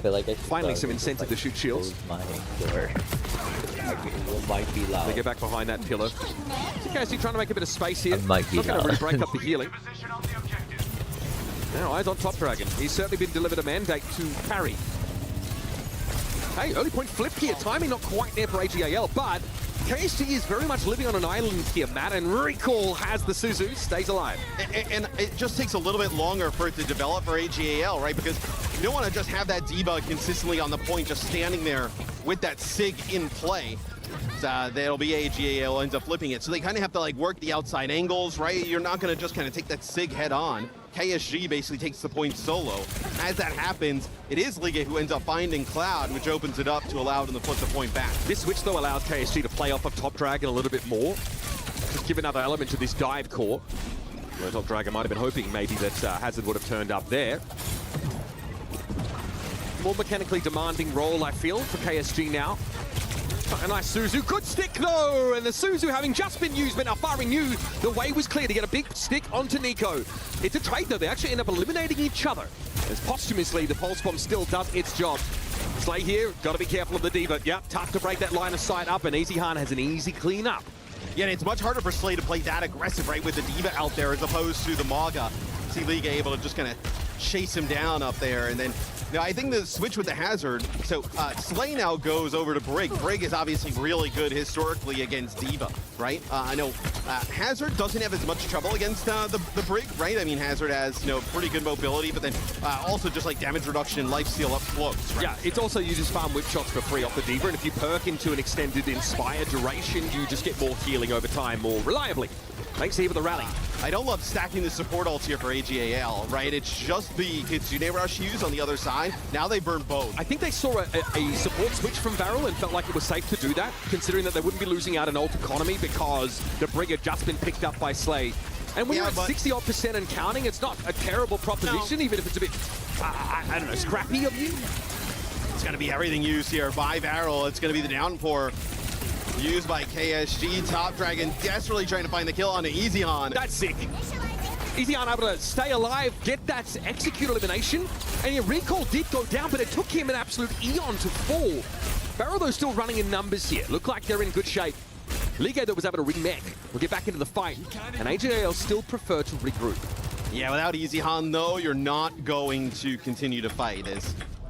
It's been so difficult to kill on the Xion. I think this is going to be a change. We see Hazard here as well. No, it'll be Maga. All right, so hey, you essentially need to win one fight. Cardiac Overdrive, a Stomp, maybe even on top of Slay, right? Interrupt that rally-like charge. And then you're able to just use Cardiac Overdrive with the Xion and the Tracer, and you are just about unkillable at that moment as Maga, so. Top Dragon has a pulse. Knows that dropping it on the Brig shield is not the way forward, as she can simply drop the shield and drop the pulse bomb at the same time. Needs to stick it to her body itself. Okay, Liga knocked off the edge. There's the pulse, yes! Slay brought down by Alfari. Nico on a bit of a flank angle, but AGAL are able to respond and rotate, but Varel have been gaining capture percentage this entire time. They are down to 4 now. Slay also fell with a rally intact. So this represents a window to get in, but Nico, uncontested across the map. Alfari is put down. And now AGAL with only 3 players, 2 perhaps, in a moment, are going to struggle. Top Dragon falls, though, charges there. Slay, yep, finds himself the rally. Stun on Liga, disrupts him, but where's the damage going to be to take down the Malga? It's just not there. Now at 97% and counting, AGAL are in prime position to take the round away. And a spree for EasyHan around the corner might be the nail in the coffin. Desperately. KSG trying to maintain some position here. The charge through. We have a Kitsune Rush from Cloud, but Slay is out of the game, of course. And here's that ultimate for EasyHan. Is there an option? Yes, it's Cloud. Nice, nice full on Xion. Those things are really good to have. To ensure that the Malga is no longer a problem as Liga finishes the job with a shoulder charge. And that is all she wrote for Nepal. Ziad, the joyride comes in from EasyHan, makes a connection, then ends up going with the spree.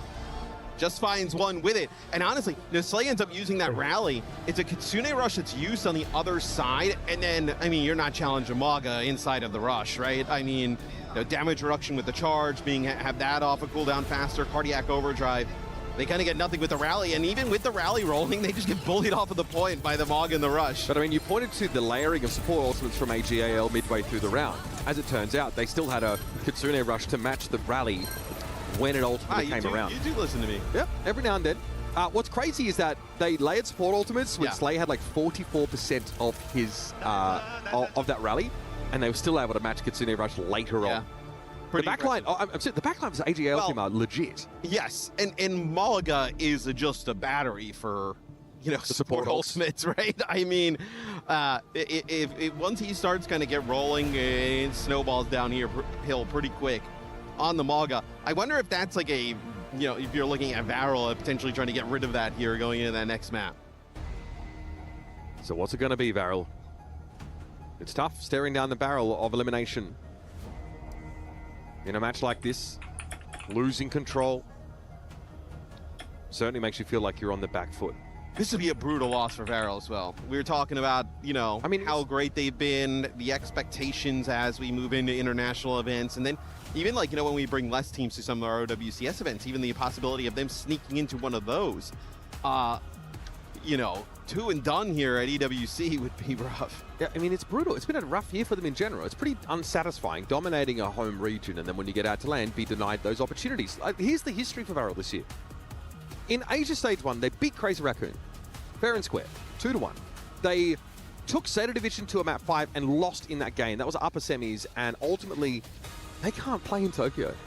Yeah. They're not part of the Champions Clash. That's a tough pill to swallow for a team of Japanese players who have played together for many of them 5 years. Yeah, 5 years. That close. 5 years for these guys. Like KSG, Cloud, all these guys, like a long time.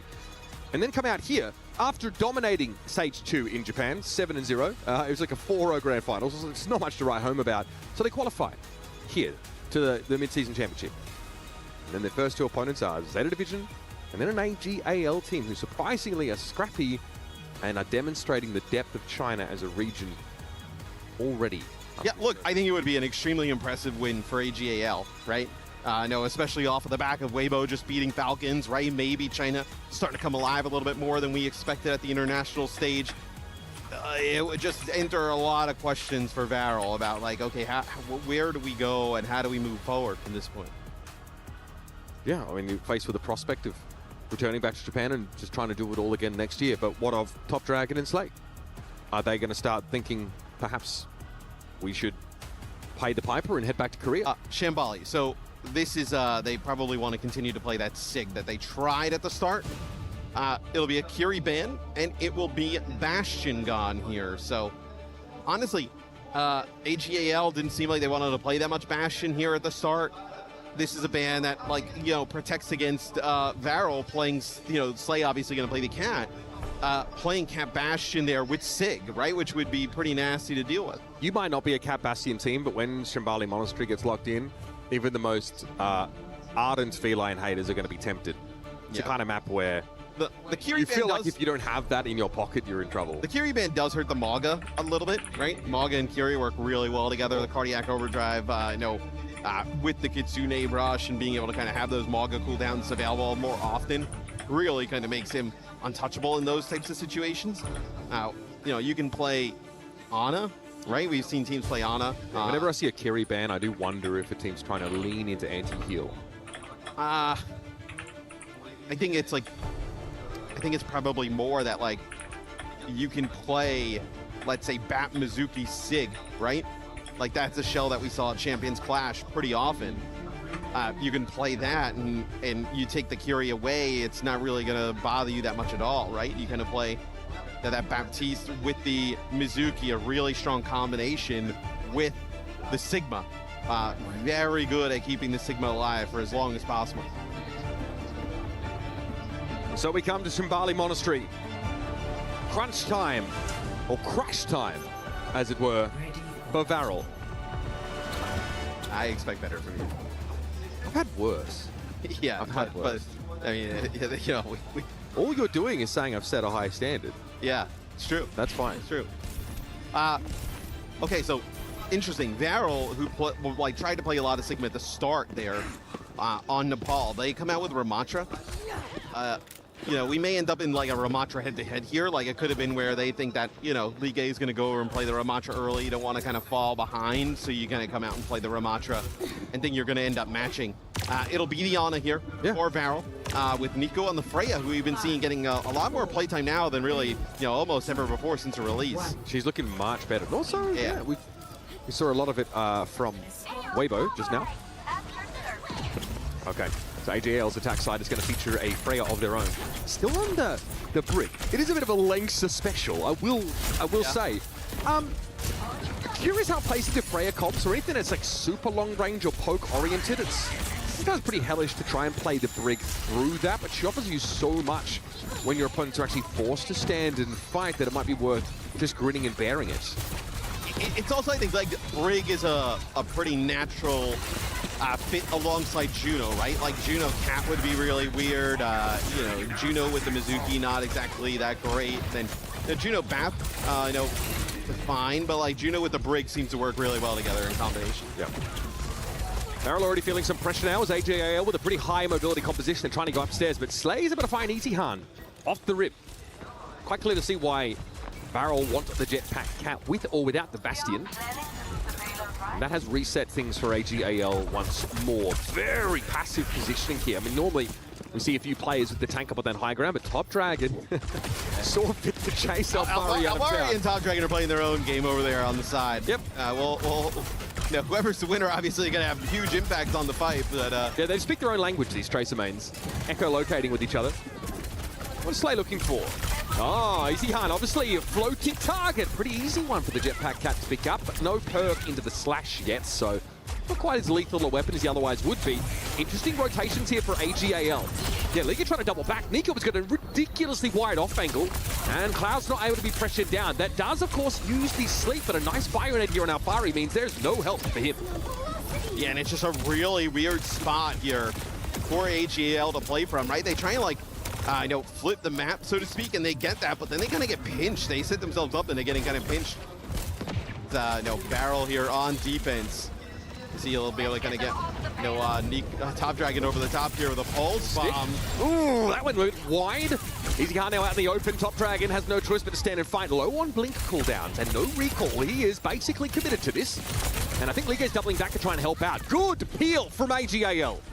Yeah, I mean, really deep from Top Dragon. I mean, honestly, choice. No choice at that moment in time, right? Kind of has to fight in that situation. Pulse bomb there from Alfari trying to catch Nico on the way up. Does not connect. Nico gets a nano boost here. Bowler shot thrown in. Not quite connecting onto Nico. He's having to get clear of it, but Ligo has had him caught up in that corner. And somehow, Slay not able to get him out of dodge. Now it's starting to break down a little bit here for Varel. Annihilation in play, though, to try and put a lid on things. And Varel are going to be able to force Liga away. Dima does not have an answer to this ultimate. And Recall gets caught by some flailing fists right to the back of the pack. Yeah, and Slay actually kind of connects with EasyHan with the catnap and just drags them right into the Annihilation at the start of that, so you lose a lot of like your damage, hit scan. Alfari loses the Tracer battle on the opposite side of the map, as this has been a really rough offense so far for AGAL. 45 seconds left. Heads up map selection here for Varel. The Shambali Monastery pick so far has panned out well. We're walking into a situation where AGL have already kind of made use of a lot of those impactful ultimates in the previous fights. This is going to be raw source for both sides outside of Top Dragon's impending pulse bomb. No one's bothering with it. Must be nice. Top Dragon sitting up on that high ground, waiting for an opportunity. They'll note that EasyHan is looking to try and wrap around, so Cloud and Nico instinctively just pull a bit closer together. Well, with 14 seconds left, Mitch, I mean, AGAL, one more fight. It's actually, Top Dragon gets slipped there. That's massive. Bio to finish off the job. That is big. EasyHan is going to be forced out of position. Cute. Oh, the sleep comes in, but follow-up. Cloud just put himself in harm's way. Okay, Alfari's going to be able to pick him up, but EasyHan does go down. Top Dragon's going to return to the fight soon enough with a pulse bomb to spend. And where's the touch supposed to come from? It's Ligue on the card. Recall switching over to the Jetpack Cat Brig comp position. It furrows the brow, but it might get the job done. Stick is good! That's a Fari falling! It just doesn't get much better than that! Now Lengsa has to chill bash forward to try and get the touch. Recall over the card. It looks like AGAL's run here on Shambali is done. I'd love to see the replay of that. I believe that stick actually goes onto the D.Va, and then as League is flying away, takes out Alpari there. That is a rough one, as that offense got absolutely nothing. I mean, you're relying a lot on like that Tracer head-to-head, like on the flanks to like open things up, and it just never really materialized. Yep, click nade, click baby. The way of life for Ana players. Yeah, you see here, it just goes around the cart, and Ligue playing from. Yeah, gets the team kill. You hate to see it. So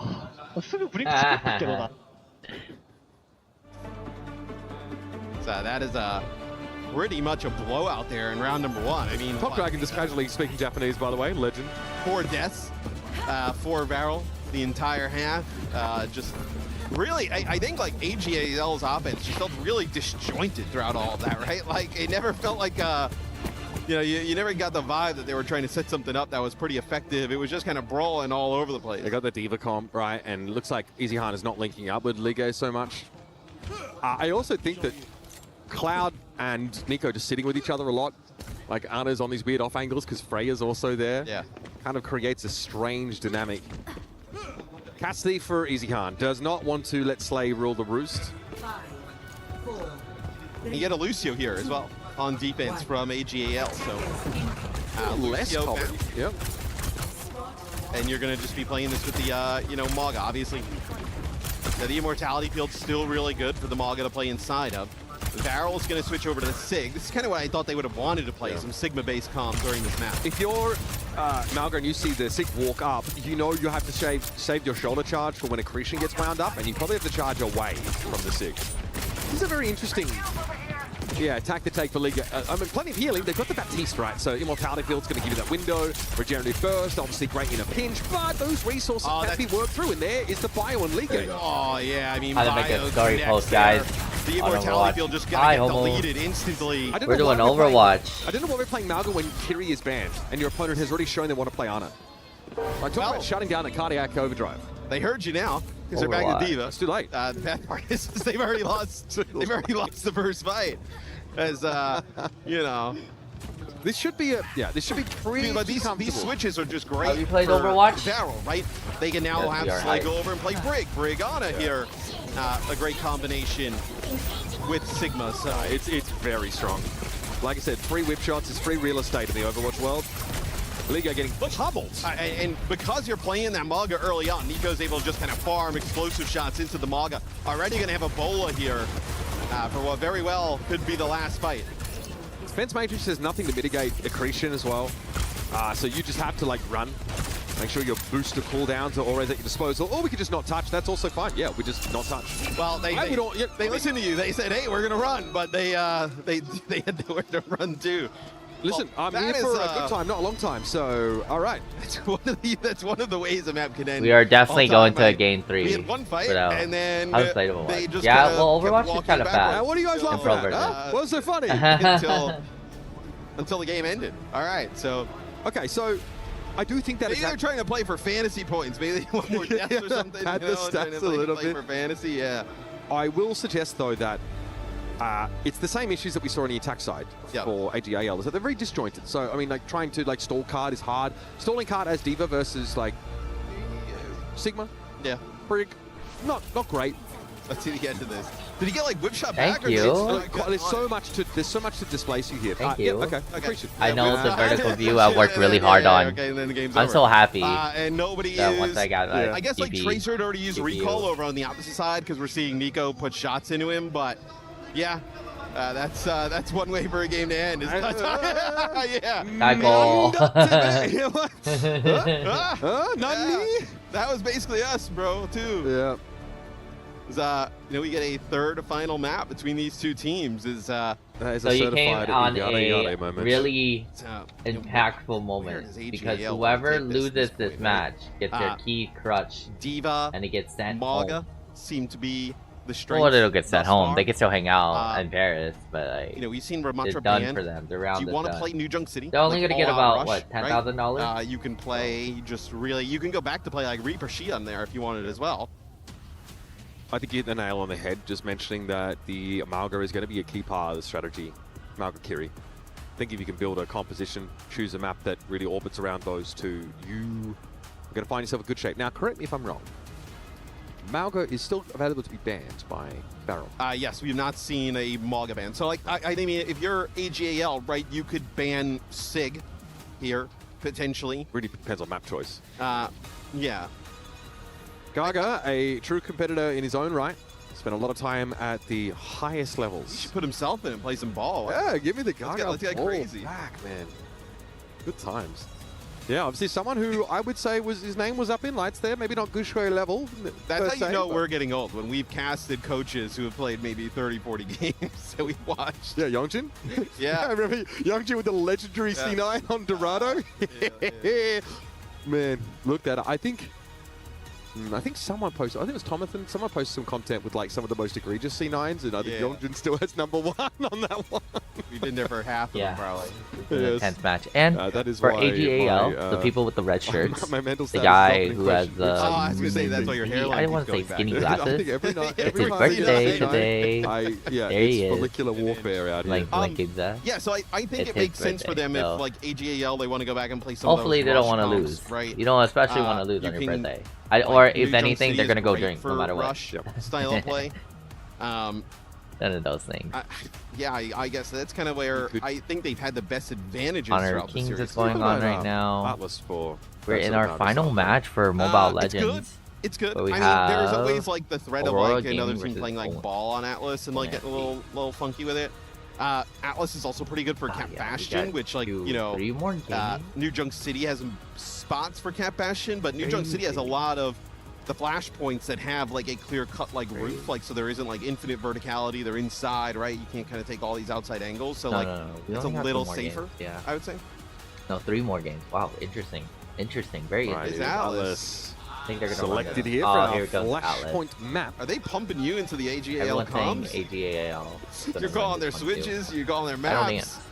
Did you do the bans for them too? Did No. they ban Sig? No. Okay. No. Wait, they let the Maga. No.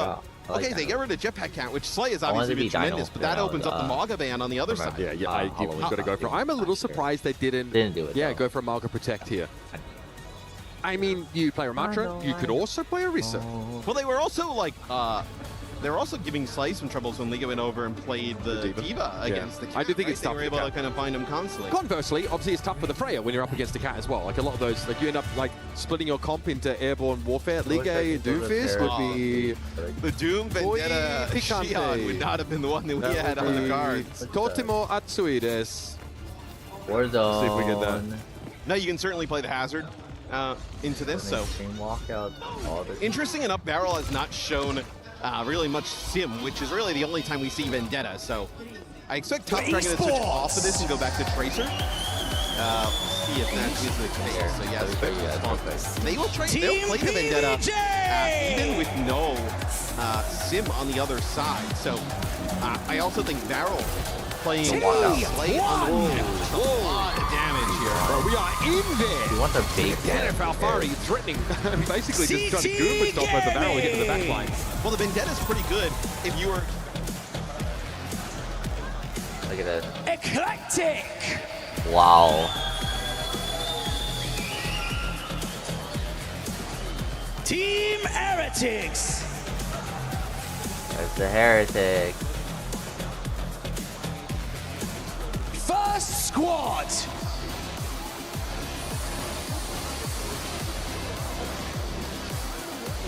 GK Esports!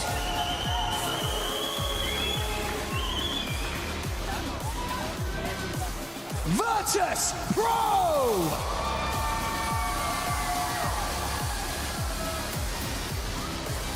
FaZe Clan!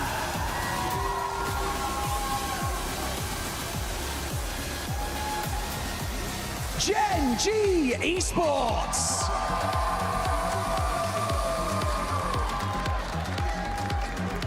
Ravens Esports!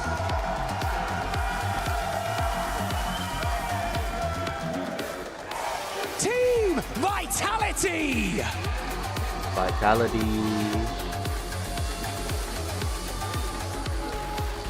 And finally, your defending champions of EWC, Team Twisted Mind!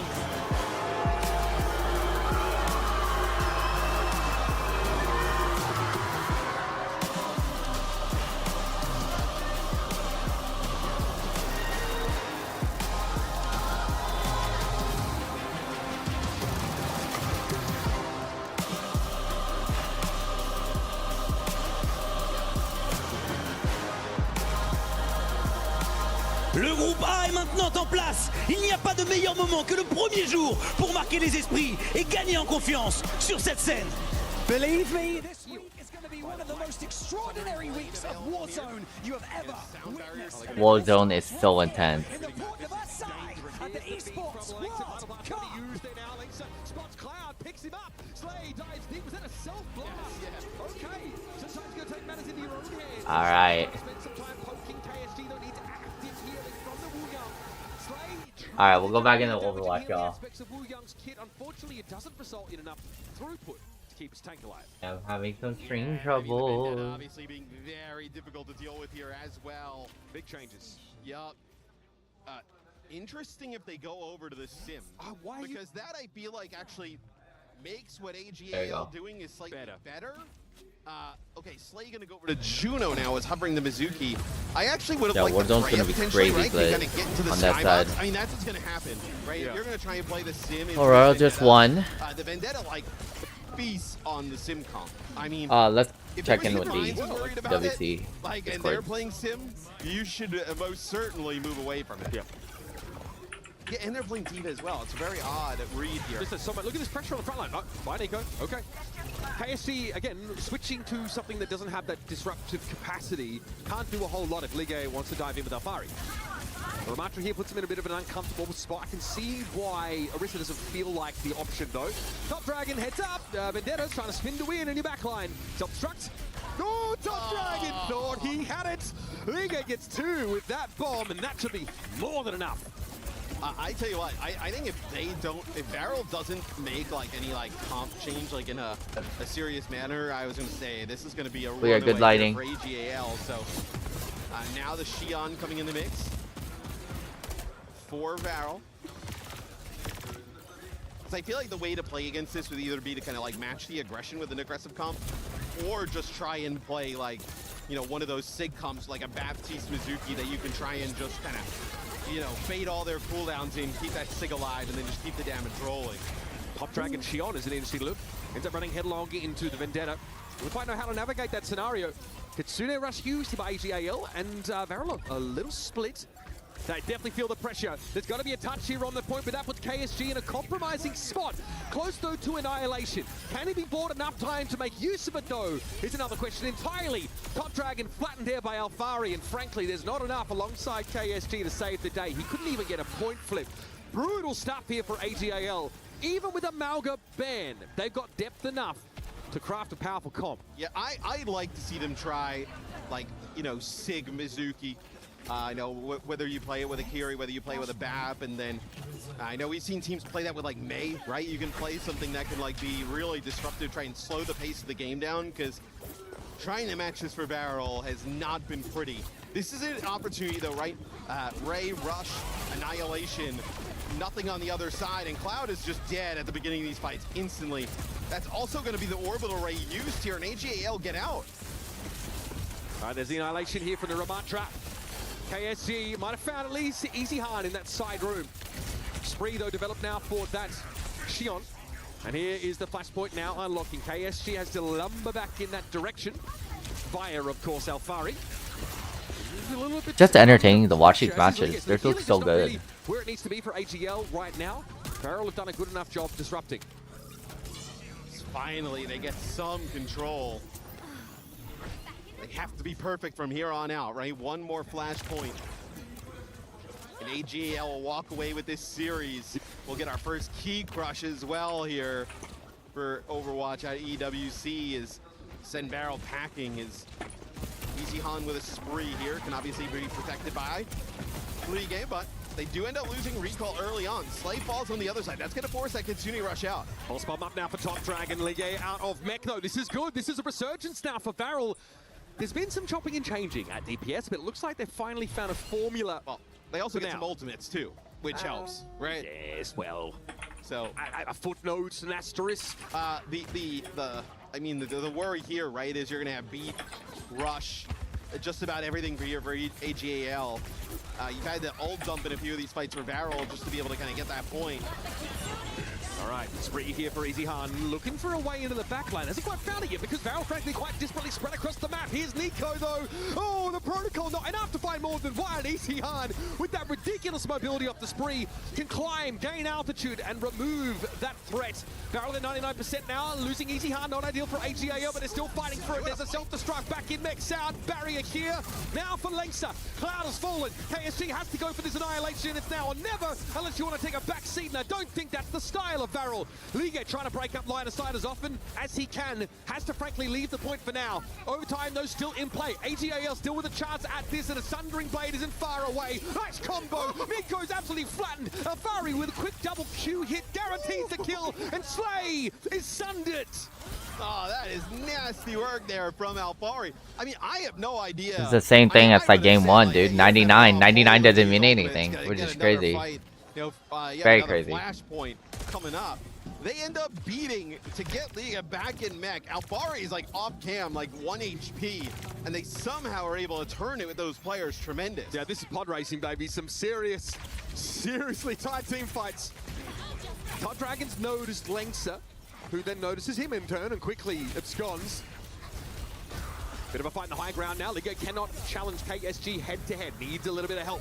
There's Alfari, just when required. Nico's picked off yet again, and Top Dragon, though, controls this space. The pulse from here could really even things up, and an orbital ray beams on down. Looks like an Exterminator strike from 40k. Recall a little bit low. Speaking of which, that Top Dragon hitting E. Alfari is picked off, and now Ligue has again to try and avoid KSG for as long as humanly possible. Yeah, but they're not gonna go for recall here, and they're gonna get a rush. Yep. Recall though might get picked off. Oh, nice vortex to the high ground. That's great heel pressure, but the back line of Varel, it's gone.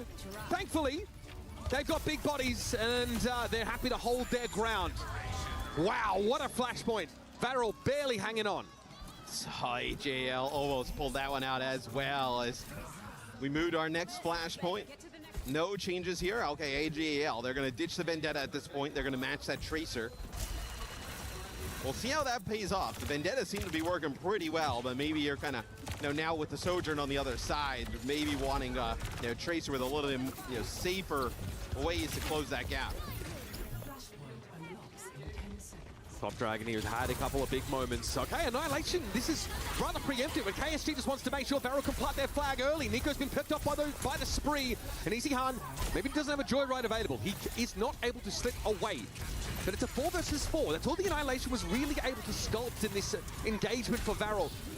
Kitsune rush here for Cloud, self-destruct on the high ground for a remech for Ligue. Another sound barrier used by Lengsa to make sure that was possible at all. But Ligue has dropped low yet again, dropping down into the Nemesis form is a difficult challenge for the Diva. And so Varel have priority now, and they've also got the only Tracer on the... Never mind, Top Dragon ends up ending himself. Varel, they're still with a good position in that early point take. And I think you're going to want to see AGAL to even make more changes after this, right? Slay now going over to the Mizuki, obviously a real nuisance to the Diva. You see right there, that binding chain coming out, just stopping Liga in his tracks. You can cleanse that, obviously, but Recall has a ton of other targets that might need Suzui at some point. Liga trying to double back here. Alfari on the flank, doesn't want to die instantly to Cloud though, so needs to stay at higher health than he currently is. It's his Liga needs to switch. I think he's really struggling in this frontline matchup. It'd be really nice if they had the Maga available right now. Oh, surely that doesn't come back to haunt them in a decider map. Surely. No. Surely it won't. I mean, they're just resetting here with 70% on the point. Yeah, listen, everyone's going to group up. AGAL goes up 2-0. In this flashpoint, and then now finding Varel, obviously making this comeback. AGAL, their backs against the wall here. The momentum is definitely shifted in this map. They have Annihilation, Matt. I am terrified for AGAL's prospects of ending the map here. But hey, more OVERWATCH ain't a bad thing. Alfari Well, there's KSG. There's Annihilation. Now, Farid has no cooldowns to get out of there. Pretty dominant showing here for Varel on this 4th flashpoint. And now, without any of their DPS, AGAL surely have to concede here. They'll give it a crack and they'll give it a flip.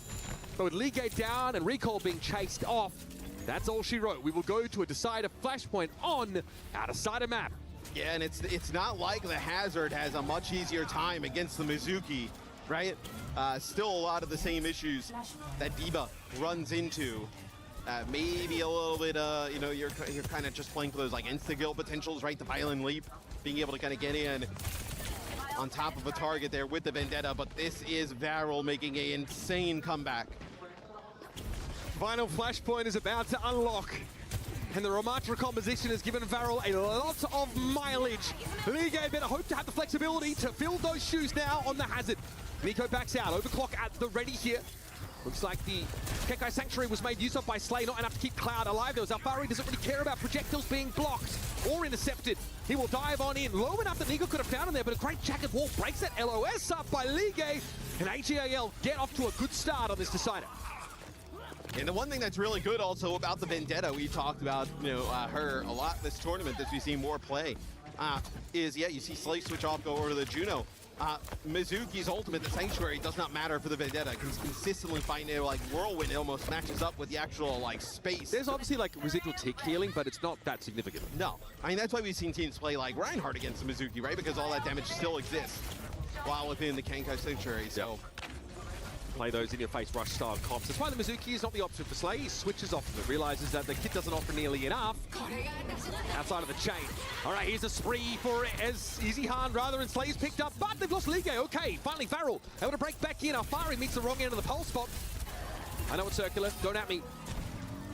I would 60% break back in. Well, Ligue has the downpour. I would not be surprised to see them try and play this D.Va again, especially with Juno Freya on the other side.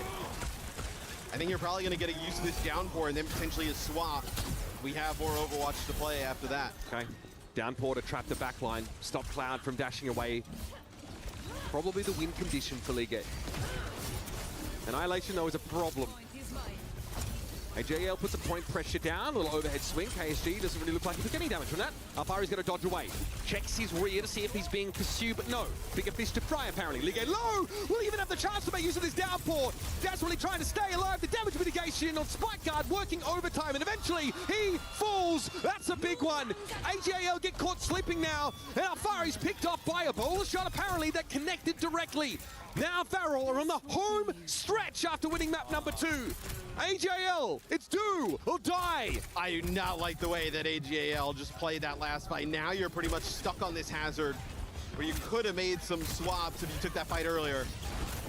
Nico staying clear of EasyHan if at all possible, but the Tracer now has to deal with Top Dragon on the point. It's an early recall forced out. Kitsune Rush active here for recall. Is going to pop it straight away for the Annihilation. It's a bit of a problem. It's a slight wrinkle in the plan. Downpour holds KSG in place so they can kite away from the Annihilation, and in that window, Nico is picked off. Soundberry now for Lengsa. Active. 4 players on the field for AGAL, but Top Dragon has a pulse bomb and he's not afraid to use it. Sees 2 very nimble backliners and has to be careful of those kunai. Varel are in control of the point still. Overtime is active, and Top Dragon is pacing himself. Recall flattened in the front line. Lige's going to eat that pulse bomb now and go low, but Spike Guard's going to help keep him hale and hearty for the time being. KSG though wants to push a bit further. Overhead swing coming in from Alfari, but Lige is down. Slay is fallen, and finally, outside of the land of the rising sun, Varel stabbed their authority. No way. Staying alive. Oh, that sucks. It's his birthday too. That's his birthday. AGAL lost. Oh man, on his birthday. Oh, that sucks. That sucks. Damn. It's okay. Now time for him to go and drink. In our 3rd game. Oh man. And then they just can't figure the adjustments after that. And they had a lot of success early on with that Vendetta. You know, it was like Varel searching through a lot of that game, right? Going over and trying to play some Sim, Slay playing like 4 different heroes pretty much throughout that map. And then they finally figured it out at the end. And then AGAL just kind of all falls apart, man. I mean, that is a brutal way to lose, but obviously says a lot about Varel coming up in the clutch, right? Backs against the wall there. in the final game of this set, and they come up clutch to end up stealing it. And they're willing to make those swaps, especially their backline. Remember that Mizuki was looking a little bit haphazard for them over those last couple of points. Realizing that against that dive comp, the Hazard and the Vendetta. I know, he lost on his birthday, which is crazy. I'm so sad. Sad for him. The second guy right there. The second guy on this computer. Oh man. They're gonna crush his key. They will crush the key. Thank you very much. Oh no, they're crying. Oh, Japan. 私の日本語は全然完璧じゃないからちょっとでゆっくりで答えてください。よろしくお願いします。よろしくお願いします。で、ここの試合はなんか厳しい試合なんだけど逆転しましたね。何を誇りに思いますか？何を？誇りに思いますか？トップさんとかスレイさんとかにスクリーム中にこうしたらいいよみたいなのをやってる最中にそういえば言われてたなって思いながらトライしました。よかった。First question. So, what are you proud of? Because it was a difficult game. You guys managed to come back, of course. So yeah, we had scrims against very good teams, and once we managed to win, I was like really relieved, of course. 次の質問はプレーの、姿勢はちょっとなんか特別独特ですのこの姿勢誇りは、腰はどうですか？大丈夫ですか？いつから始めた？なんかいつの間にかなってて。まあ絶対に悪いなっていうのは分かるんですけど、もうなんかいつの間にかなんかやってる最中にみたいな感じでもう前に行っちゃうんで、でも大丈夫です。問題はなく。問題ない。よかったです。Indeed, his position when he's playing is a bit special. So, like, is your back okay? And when did you start doing this? I know it's not like a very good position for my back, but as I'm getting into the game, I'm just leaning towards it. But I have no, of course, problem with that. So we're also very relieved to know that you're okay. And it's gonna be the time for the Key Crusher. Key Crush の時間です。一緒に行きましょう。こちらです。僕ができるんだ。ありがとうございます。どういたしまして。So I'm doing the Key Crusher. I'm glad you're gonna get to smash the key. First ever Key Crush down in Overwatch, y'all. Here we go. AGL Key. AGL. Here it comes.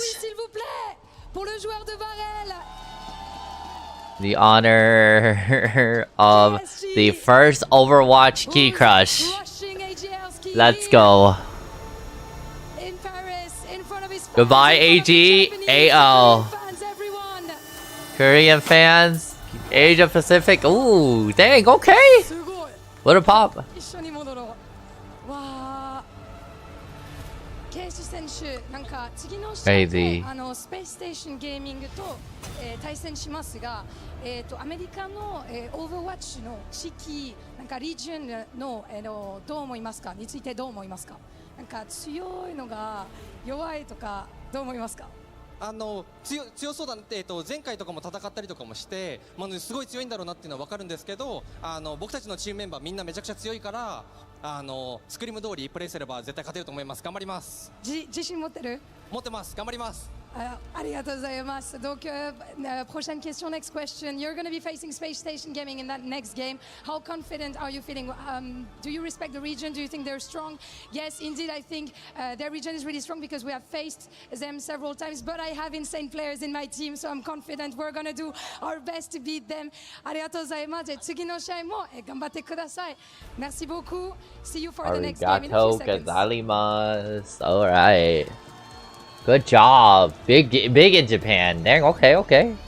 Huge in Japan. Shout out to Lou. French, English, Japanese. What can't she do? Johnny, I know you speak Swedish and English, a little bit of Korean. That height's also out. Oh my gosh. Like that. I mean, that was so impressive. We got to work on some languages when we get home, Jake. You know Korean, actually, so you're sorted. You're good. We got to start prepping, Johnny. There'd be some good languages to learn for this game. We're going to China this winter.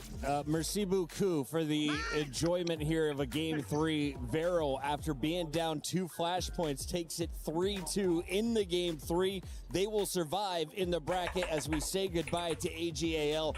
Can we start with that Game 3, Johnny? How do you come back after losing the first 2 points on a decider game? I think it was a really impressive adaptation by Varel in the end, because the aggression was so fast by AGAL, but instead Varel, they sat back, they bided their time, they waited for the overextensions, and then they punished AG. It was really well played by Varel. And Jake, if I'm getting swarmed the way they did, is there a comp I need to bring out in my own game, or what do I need to switch up the way that we saw them handle AGAL? I really was impressed that Varel was able to match the aggression, right? Like, consistently AGAL was finding pickoffs with the aggression, but once Varel started making trades of their own, like willing to give up Nico or Cloud at times, but still coming out with kills of their own, coming out with victorious fights, I think that's what kind of changed their fate. And a lot of it comes down to KSG on the Ramatra. He was getting in there, mixing it up in the brawl, and I think he lived for like the last 3 flashpoints consecutively. I mean, they just could not deal with the Ram. They didn't have the answers. Still cold. To come so well, I'm close, cold. that Oh, has got because to be brutally painful. I don't think. I think every 6 a.m., 5 a.m. it gets cold. KSG, It's like quite the 80 entertainer. degrees. Johnny, who had your eye though in game? Who is the most entertaining player to watch? I gotta say, well, like Jake said, if you're like a Ramatra, you're essentially free farming against that composition. Because, crazy. like Jake said, like no one can really kill The you. only Ramatra has so time much we get survivability, like and it's cooler definitely or gonna be warmer ranked in like Looking at Vegas the would rest of this be at bracket as we 6 take a a.m., look 5 at this a.m. when Feral the sun's squad. still Where is kind their of out. strength? What do they need But to what's work like on if is they in want to so. survive? As you can Okay, see so here we in do have Group B, we're three done more with the matches. opening I thought we had matches. only We 4. just started with our decider match, It's and blanket Feral time. will be moving on to play Space Station We have Gaming, who fell to Crazy Geeky. Raccoon to start I the think day. we have Geeky Esports against Zeta Division. Then we have Team Secret against JD. And then we do have a Team Liquid match today. I didn't know we had. Result you can take to the bank, as Feral, Crazy Raccoon are one of our tournament favorites, so no surprise that they've already advanced to playoffs. Feral still has more fight to go if they want to match that and get a chance in the playoffs, which frankly for Feral would be a huge win for them. If they could survive to be in the playoffs, to hit top 8, like that would be an overperformance from this team, frankly. Yeah, that'd be a big success on the weekend. Johnny, expectations for you?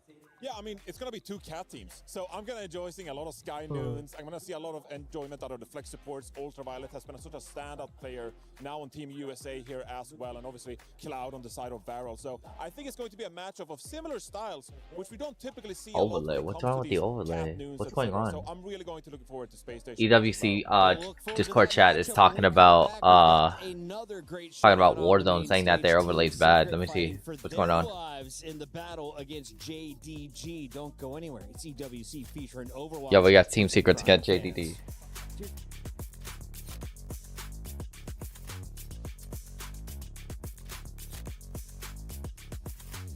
It's cold. It's 80 degrees. 80 degrees is cold. Street Fighter. Win lower. Zhaohai lost. Crazy. For every click, every clutch, every respawn. Nips. Phantom. We were there for the years of grind. Crazy. And we're here. Now. The proud founding partner Zhaohai looked like he was about to cry. biggest event in gaming. Crazy. We're zooming in. With the world's best. Oh, y'all want to zoom with me? Okay, we'll zoom. Greatness deserves a stage. So. Lenovo Legion. Reach your impossible. We're zooming in right now. Zhaohai's crying. He lost in not only just Fatal Fury, but he also lost in freaking what do you call it? He lost in Street Fighter 6, which is kind of crazy. Like, those are 2 games that they lost, and a lot of people are fans of him. Yeah, he's like not happy at all. This has been the worst EWC for him, probably. You guys gotta imagine it. Imagine going to like another competition just for you to lose. I think JD Gaming seemed pretty good yesterday. Crazy. Very surprising. I think JD Gaming is Also, going to win. I think I have a fly in my room, so Yeah, I mean, I think GDG and flies irritate me a lot. So, yeah. And Warzone. They're saying that the overlay sucks. I can't see the overlay. Who won the first one? Okay, how about you? I believe in a couple Oh, rounds back. Team Secret Falcons. 2-0, easy for couple. Oh, this is what happened at DreamHack. At DreamHack, they were talking smack. It was real talking smack at DreamHack for qualifiers. We're kind of split. Let's look at the next game. 9Z versus T1. I think let's keep it honest. I think this is gonna be T1 winning 2-0. Any thoughts? South America need a win at land. That's all I have to say. South America need that win at land. No, you don't think T1's gonna win then? Go each other's way! You're not able to make it happen, and it's just going to be Ravens at the end. It basically kind of is a little bit of a coin flip, I feel like, at the end there. Who is finding the timing, who's finding the damage, who's finding the kills. We'll find out. Who won? Matches coming up soon. Esports taking map number 1. Yeah, Wild Zone in the end. It's very rare we get to see one that still includes a slither of mansions so the team can hang in there for so long, but then must play out afterwards. It's usually in or out kind of situation. But for both Ravens and Twisted, it was figuring out who would jump the rope first. I think and Ravens in the won. end, they end up just squabbling over that tiny corner that exists inside of the circle. But Ravens come out on top. We've talked about them, build them largely into this tournament. They've mostly won that from him. Great stuff, of course, from Ravens. We've got 3 moved on. Biffle will retire after this event. The dominant Oh, this is drama unveiling, guys. Oh yeah, I know it's how high. Now for his life, which isn't the position I'm sure he would have expected to be in, being the Yeah. two-time reigning champion. But there's a couple more Falcons players as well. Crime8 made a real good run through the upper bracket yesterday and just swept through the competition.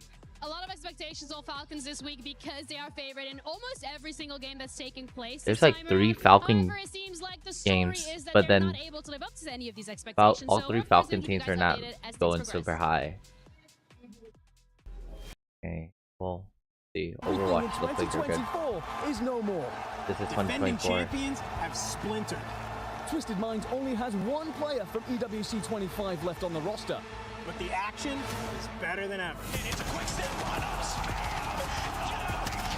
He's gonna get on. He self-revives. It's not over. 1v1. The kid can do it. Teams have fought through 2 stacked LAN events to make it here. Look at Blade from behind. You put Kenji into the casket. Can he get that one as well? Gets straight out on the backside. Oh no, misses across the top. Is a ledge. He had a dream. Blink and you'll miss it. The Falcons are here. Rivalries have become even more intense. I remember seeing this. I was seeing this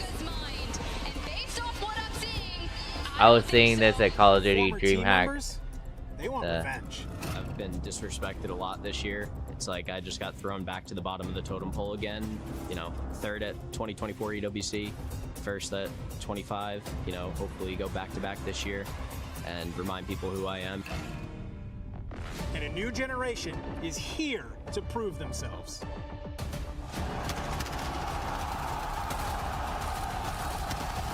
This is the Warzone Resurgence Series Championship. Wow, $1 million on the line. See, I want to see more from the odds. Definitely, $1 million on the line for this.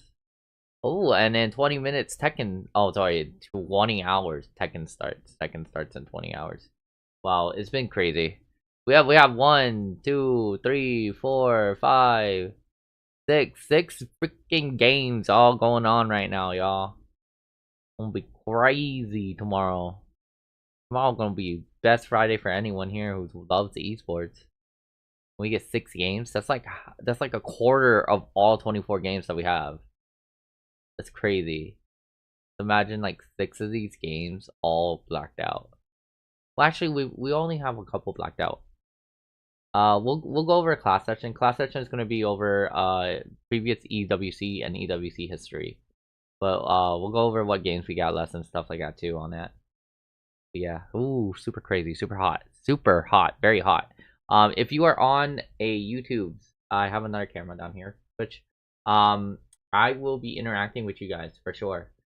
Just got to give me a moment. I'm also doing some other streaming on the Overwatch stage. It's been really iffy. I think it's been okay. It hasn't been the perfect time or the best time for me to manage both streams for YouTube and Twitch at the same time for EWC twice.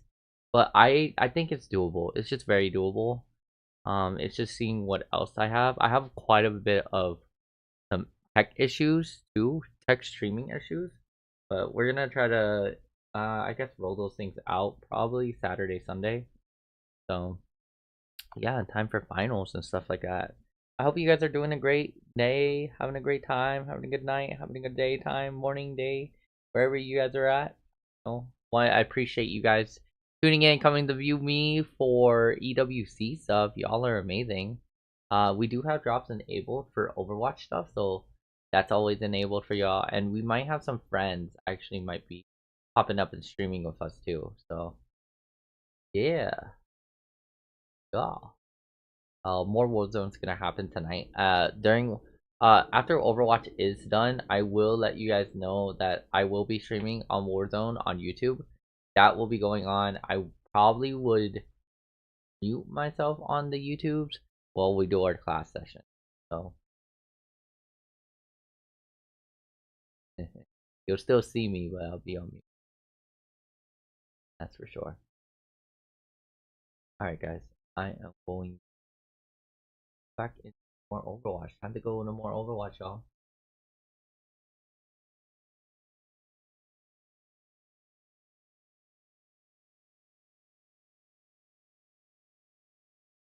But we saw them already play in the Overwatch League, so they've been around town. Now I think Pineapple is definitely one of the players to watch out for this team to make some big plays.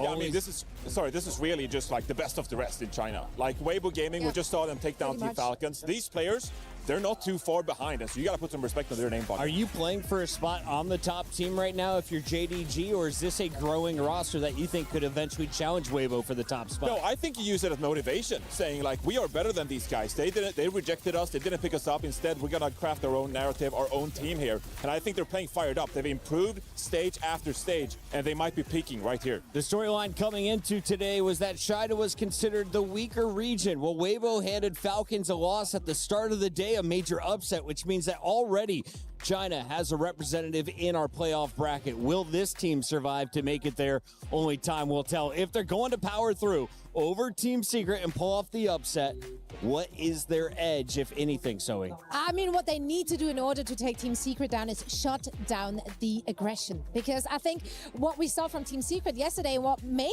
that last map against Crazy Raccoon so close, was that they relentlessly went in aggressively. They saw an opening and they used it. This is the first time we actually saw Sierra making mistakes like that, and Team Secret were quick to, abuse those. Yeah, I gotta go back to the damage players as well. Pineapple and Kaneki, veterans, they've been in the Overwatch League, etc. And so they got plenty of experience under the belt. They're great compositions. I'm really confident in those guys. 82%. That is not a 3. That is an 8. 82% of the fans are going JDG. Johnny, final answer. How many games are you going with? We got 20 seconds. I got JD Gaming, but I think we're going 3 maps. I think we're going the distance. I'm putting some respect on Secret. What he said. I'm going Team Secret. I believe in Cuff. If you watched him last year at EWC, he is a tank to witness. Enjoy the glory on the stage. It's time to get it started here with match number 4 on a 6-match day.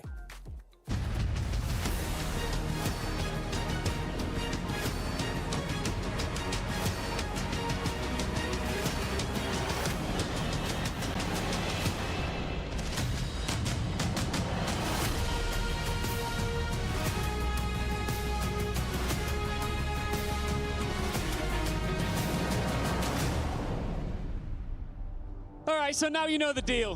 When you lose your elimination match here at the Esports World Cup, you don't get to exit quietly. Your rival gets to take your representation of participation, your key, and crush it for the world to see. It's tough, but it's what we got to do. Yeah, and Ian, it's brutal because not only your opponent, but everyone hears it. So you're going backstage, picking up your gear, disappointed after losing the game. Then you see that noise and you hear that noise that makes the stage tremble. Man, that's brutal. It really is. Should do it again. Hell yeah, Ian, let's go. Let's welcome onto the stage, JD Gaming!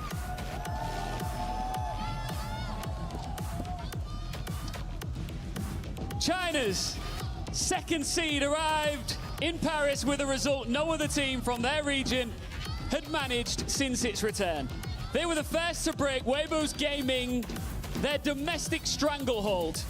Yesterday, they showed that same danger against SSG, pushing the series to all 3 maps, but they fell short. Here in the lower bracket, close is no longer enough. They need to finish the job. Please welcome Team Secret! They are the Pacific champions. A veteran roster who doesn't mind at all being underestimated. Sous-estimé, mais plein de ressources. Est-ce que les Team Secret peuvent créer la surprise ici en France? The questions everybody's asking is, will we witness another upset today, Ian?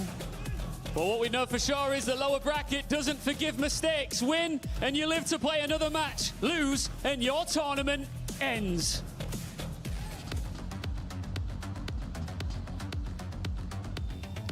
Oh, it's my favorite day, day 2, when the keys finally get crushed. We've already had one team go home, Moxie. Now we get to see a second one. Yeah, 4 teams total today. We send home. Hello. 4 keys crushed. As Hello. it will be Team Secret versus JDG. You sound unhappy about China. that. Why are you unhappy about that? I do sound unhappy about that. It's sad, you know? Walking past players like they were talking about on stage. It's not just hearing the keys crushed, it's seeing the dreams crushed as well. But that is esports. Someone wins, but at the same time, someone has to lose. One of these teams will go home today. And JDG, despite being the 2nd seed, I don't know here if they're more competitive than AEG. Since of the Chinese teams, they have been the most reluctant to play towards that Mauga playstyle. How much of an impact do you think that's going to play here, though, against Cuppa? It's fairly easy to track what JDG's tank line will be, right? Off of the fact that you have to substitute Bella's Raya in if you want to be able to play like the dive or pivot towards the Mauga mid-game. We'll have to see if they start with Bella's Raya to go for that Mauga, as Roxy tried to play it yesterday on Samoa, did not fare well. Yeah, that deep tank pool required at this time in the game. Cuffa, on the other hand, like the desk, how they set it up there. How Cuffa, almost on the edge of beating some of the top Korean teams last time he was here. He's a household name at this point in Overwatch Esports, over in the West normally, but this time playing for a Pacific team. It's going to be a good showdown here. And I'd say fairly evenly matched despite the fan vote. Yeah, I think like the flexibility gives Team Secret the edge, especially when you sort of like look at Roxy's hero pool. The D.Va, something that JDG were trying to play around yesterday before they were forced to pivot to that Mauga, will struggle into Team Secret if we see that continuation of the Vendetta pressure that Crazy Raccoon were put to the test on New Junk City. That Vendetta, we were talking about High Vision being one of the standout DPS players, but that Vendetta was no slouch as well. Yeah, Vendetta's been just really good in this meta. Not every team is kind of pulling the Vendetta out. Not every team has a Vendetta player on their roster either. Is that a soon sign? Of course, it's super long.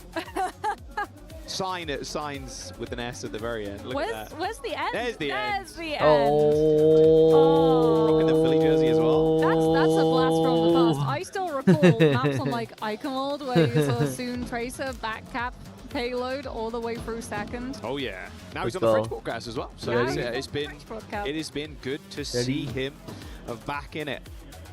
Full circle. Don't be too scared. It's only two. Just You got this, you got this. Looks like they're finished sorting up. Looks like Kaneki maybe. Get ready. A couple of issues with the PC, but looks fine to me. Should be underway in just a moment. Nepal, once again, starting us off. Kind of sad we're not seeing a bit more Busan, but Nepal, kind of a fan favorite. Mauga and Jetpack Cat Ban. Yeah, not surprised to see JDG remove the Mauga. As we said, when you compare like their comfortability with the Mauga in play when Roxy is in for the team, so different in comparison to the rest of the CN teams. Like, they love playing that Mauga. JDG, they'll play it if they're forced, but they don't want to. Jetpack Cat ban as well to make sure that you can't play the Kiriko and that Cat, which has started to be a very default backline for a lot of teams. Just airlifting things like the Casty into position, especially if Secret want to be able to play things like that Vendetta, Xion, or Tracer style play.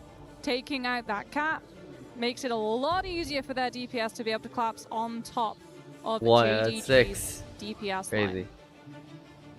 Right, let's load on in Team Secret. Warzone. Gaming on their final lifeline. Still first two, still the most brutal of formats down in the lower bracket.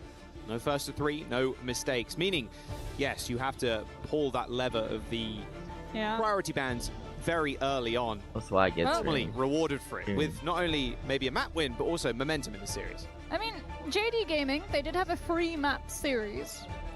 Went the distance until we got to that last flashpoint. Then it very much was just struggling into the Cassidy, the Cat, the Mauga. Despite trying to play that Mauga, Lucio, Kiriko, Xion, Reaper style that has become the default composition what are for they a lot doing? of these CN teams. But as we said, JD Gaming, they like to go their helping own their way camera moving on move control. across the US. If Roxy is in, they want to be able to lean onto things like that Diva. Like what? So I'm sure Secret, they'll be so happy at the prospect of being able to absolutely tear through defense matrix like it's absolutely nothing. Maybe there's one drum going around. That's what I'm saying. Maybe there is just a drum in the stadium somewhere and people are just finding it. You know, I was playing this other game the other day on Xbox. We'll soon called, find out. Let's get in. Nepal. It was called JD Medieval Gaming versus Team Secret, first to two with a key crush at the very end of this road. But yeah, cool. Who will march to the beat of their own drum? Who will be able to make it home? Okay, after let's a go. deep run of this tournament. Let's run For it. JD Gaming, what is the answer? Bellatrix actually will be starting where for the team, they're so at. no Roxy.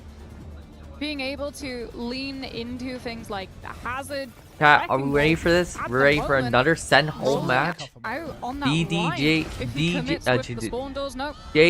Gaming against Team Bellatrix Secret. has more flexibility, and I think that is a good answer to be able to try to keep up to pace with Cuffer's changes. Yeah, Bellatrix's Wrecking Ball, though, is his best hero, for sure. All right, Cuffer on one of his better heroes, too. Loves a little bit of dive, just Cuffer. No, I'm not too scared to pilot the Ramatra. Very quick rollout, and it looks like Team Secret. Okay, they're going to make the call. They're not going to try and fight this high ground. But Bellatrix, quick to react, is going to hear this one coming. Cuffer taking a lot of damage. There's the ball disruption. He's going to get a knock up on the Lucio briefly, but more of an annoyance so far. Pineapple connecting with just a right-click take aim shot on Pally's head. This is where this comp kind of falters, right? Where you're trying to make a transition to the point. Double kill from Pineapple as he kills Soggy too. High vision with a couple, but his days are numbered. Oh, we're in third match, final match for Mobile Legends. It's gotten crazy over there on that side. Cuffer understanding the Ramatra versus the Wrecking Ball. Bellatrix will just bulldoze his way past, hit the backline, look for the power drive so that Pineapple has the follow through. Swaps to the Hazard instead. Will we see the real emergency glass button be pulled? Do we get a Mizuki on the field to try to chain Bellatrix's movements down as you have to push out, you have no way of pressuring Pineapple? Yeah, no way to pressure the Freya that also has a bowler in her back pocket. Oh, wow, that was a long range. Actually, I think that hit High Vision on the tail end of that bike. They get Mewtwo, though. That was the target that Secret were running towards. Okay, there's the Wrecking Ball. Nice little counter boot, though, by the Lucio. Slammed down. Bellatrix, High Vision in his sights, has to roll back to the Mega Health Perk, but now straight back into action as JD Gaming just stopping Team Secret making this cross. Good solo kill by Kaneki. Doing such a good job, too, of totally isolating Cuffer so that High Vision does not have the hazard to be able to create space or hide around. Without having that body to shield, JD Gaming can just close the trap on the DPS line. Yes, they let Secret walk to point, but where's the rest of the team to actually be able to finish out the fight? And yet again, JD Gaming hold. Yeah, and Bellatrix's got mines if they want to try and again get to that point. Yeah, Mewtwo too, a Tidal Blast. Yeah. Put onto Tracer or Wrecking Ball. Either one's good at this point. 2 seconds, Bellatrix yo. with the slam, then the Tidal Blast, then knockdown, then killed. Like it just writes itself. Suzu already used 2 Cuffer Dam. He's so damn low. Tidal Blast on Kaneki, looking for the Lucio. Did get a little tag there. I think it was on Cuffer, a small stun, but he shrugs it off. Secret having to wait for Sound Barrier to push out of side room. So much damage though. Winter's already used this rush too, so time is ticking. Team Secret still needs to touch the point. They're going to get a tag for OT, but Winter's already dead. The late Sound Barrier only hits 3. Soggy not getting it, so has to play a little bit more cautious on the Tracer. High Vision under a lot of pressure is that Bowler. The direct connection with the Tracer is just too good. I mean, Pineapple is just so free on this Freya. And that is the round to JD Gaming. Team Secret just not putting up a fight here. Yeah, it feels like JD Gaming more than happy to just run Secret for a wild goose chase after the Wu Yang. Like, Mewtwo's like, okay, you can run at me, you can get the kill onto me, but you have no pressure on Pineapple. Look from these replays. No one's looking his way. The health bar barely drops. And he just continues to drop players from Secret. Time and time and time again. Got to change something up here if you're Team Secret. Oh, big smile on Kaneki's face. Happy about that win. You will be 100-0 like that. Yeah. I mean, Pineapple didn't die, Monk didn't die. 0 deaths for one of your supports, 0 deaths for your main carry DPS. Pineapple too, only really 3,000 damage, but good damage translated into picks as, okay, here we go. First view of Winston that we get this tournament. Cuffer goes for the Winston to be able to match JD Gaming's dive opportunity. Now, this is pure comfort for Cuffer, but getting immediately bullied by the Freya on an off angle. Bellisria booping the Winston, forcing the bubble to come out early as well. I mean, you get bullied by Mewtwo as well, with poke before you can actually commit forward onto a jump to be able to just get a player low for Soggy to follow through. Yeah, I mean, look at the position here from Team Secret. They want to dive as 5, and they're going to succeed in it. All right, Pineapple finally dead. First death of the map. As now is just the cleanup required for Team Secret as the point is unlocked. Do JD Gaming react? Do we see any form of counter dive, or do they feel comfortable just playing for ultimates? Looks like they do. Secret, especially if they have to commit 5 people for 1, JD Gaming can just walk what players are spread thin. Oh, comes so low already. Yeah, it needs to get back into a better position here, because there were 2 players trying to corral, just descend on his position. Pineapple, again, barely contested until now. Forced the half, but holding up the ult. That was a bit of a weird interaction there. I think though Lucio ended up booping Bellisria straight into Soggy. And so that grapple ended up just connecting with the Tracer. That is a little unfortunate. Yeah, allows JD Gaming a foothold in the fight. Totally closes it out too. No trades. Secret yet again will have to look for this dive onto Pineapple, but now that JD Gaming know the target will be the Freya, they can just play the kite. Disrupt from Bellisria. Buy Pineapple the opportunity to find these picks. Force the Secret actually to have to take these long wraparound rotations to hide away from the Freya's position. Pineapple already just slinging take-aim shots. There's a slam, a little bit of this, a little bit of that, but that's about it. Okay, there's the bowl through now, and now Pineapple and Kaneki looking for an opening. There's so much delay, though, from JD Gaming. Yeah, they're going to have the rush to at least start themselves off in a good way. Team Secret always use the sound barrier. There's a selection of mines on the point from Bellisria, and now a tidal, a blast in the near future for Mewtwo, but gets taken down before he's able to earn it. And even a double kill maybe for Soggy, but Monk still comes up with a kill. High Vision luckily going for a big trade. In fact, gets a double kill for Team Secret as they win the fight with a team kill. But that was a slow flip. The Secret investing sound barrier. Kills don't come through off of the back of beat. JD Gaming still like the fight, 54% picked up. Now you can push back into this next one. If Secret tried to dive you just drop the rush or the tidal blast. We'll have a look at High Vision just biking straight through Monk. Turns onto Pineapple before looking at that Wrecking Ball, but JD Gaming can play fast here. Dispatch out Cuffer, who's trying to build up that Primal to stand in JD Gaming's way. Yeah, before they can even set up. Look at this, Mewtwo and Pineapple already dead. Secret doing a good job of dialing up the tempo. Understanding if JD Gaming get the opportunity to hit the ults and use them, they'll get bowled off of that point faster than you can blink. Double support off of JD Game. Here we go, now Kaneki's time to shine. He's going to get a lot of support in this fight. Careful with that Primal though. Yeah, he's going to be able to make a dive in. Soggy's already in the backline too. Pineapple's going to dash away for the time being. There is the spree from High Vision, who's already super low HP. Tidal Blast on Mewtwo himself. A little bit of self-sustain there for the Wu Yang. Here comes the spree though in return. High Vision holding on to that last dash until the very final moment there to kill Mewtwo.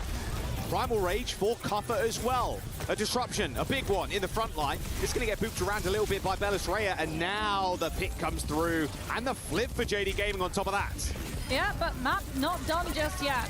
Secret, more fights. Ooh, potential exit trade to Bellis Rhea, but no. Pulse Bomb attaches, no pick off at the back of it. But if you're Secret, you want a fast regroup. You want to be able to walk with that rush when JD Gaming don't have a great answer to it. Bellis Rhea, at least with the Hammer Mines, can make it difficult for Secret to hold their ground. Yeah, let's see about this Winter Rush from Team Secret. Mewtwo. Unscouted. They do not know. Is he looking to boot them into the minefield? Maybe so. Already been spotted out, though, but still a tough target to take down. Cuffer's in hot pursuit. However, Mewtwo wrong side of the fight, my guy. It's pretty low. Wow, Cuffer allowed Mewtwo to escape. Now just healing himself up with his Aura heal. Kaneki looking for a Pulse Bomb engagement. Backs turn to him as well. His Team Secret just move on forward. Sound Barrier hits 5 players, but those mines tough to deal with now as Cuffer is just trying to clear them off of the point. Gives enough time as well for JD Gaming to stabilize. Yeah, no more Sound Barrier means that they can go in for a big engagement, but with Monk dead, their time is really limited here. Team Secret have already picked up 2 picks. Kaneki dives with a Pulse Bomb too, so there's no tools for them to stay in this fight. Pineapple, at least with the 3, could be the hero maker. He's going to try at the very least, but yeah, double spree in, make that the 3rd one, but shut down by an execution of High Vision. And that is OT running out round 3 next up. Oh, but here's where it gets tricky, playing into the Wrecking Ball. Sanctum.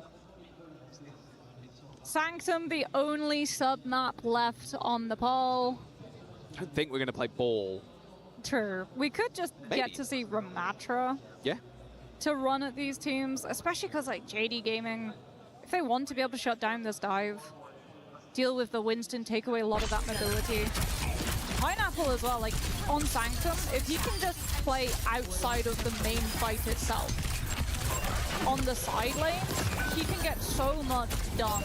Winning one for a fight, setting Pineapple up into a position of free fire, could just allow JD Gaming to totally walk this point. As Bellis Rhea actually opts for the Orisa. We do get a Ramatra, but it'll be from Cuffer's side. As the Secret wants to take tempo, JD Gaming trying to just double up on damage. So much spam pressure with both the Sojourn and the Pharah. Yeah, it feels like an El Clasico at this point with the Pharah in this map. Low ceiling, well, okay, low ceilings, actually not really. I mean, the Pharah's got a lot of places to hide too, and if you're grouped up like this, getting a lot of healing from players like Mewtwo. Already, they found a pick onto Soggy. High Vision as well. Team Secret tried to go for this all-in rush, but shut down. I mean, JD Gaming can just play from afar. Break the shield of the Ramatra. Cuffer has no way, once it's down, of mitigating that one. Secret have to play respect to the amount of damage that the Pharah and the Sojourn can do so quickly, so we'll see a swap. Here's the expected Vendetta, as JD Gaming don't have a great shutdown to stop Soggy just going aggressive towards that back line.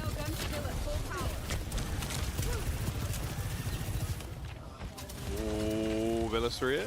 Okay, what's he going to be able to do from this position?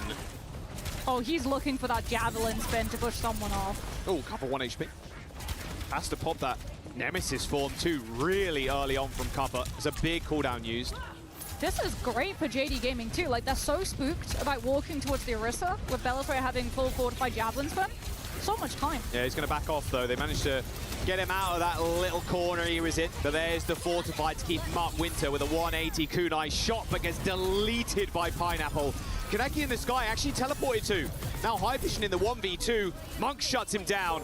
And that's a team kill for JD Gaming. Feeling like the first round all over again with Team Secret not able to find a leg up. Yeah, Secret just spending so much time building up that rush to have match to be able to finally walk past Bellis Rhea, but JD Gaming much more value.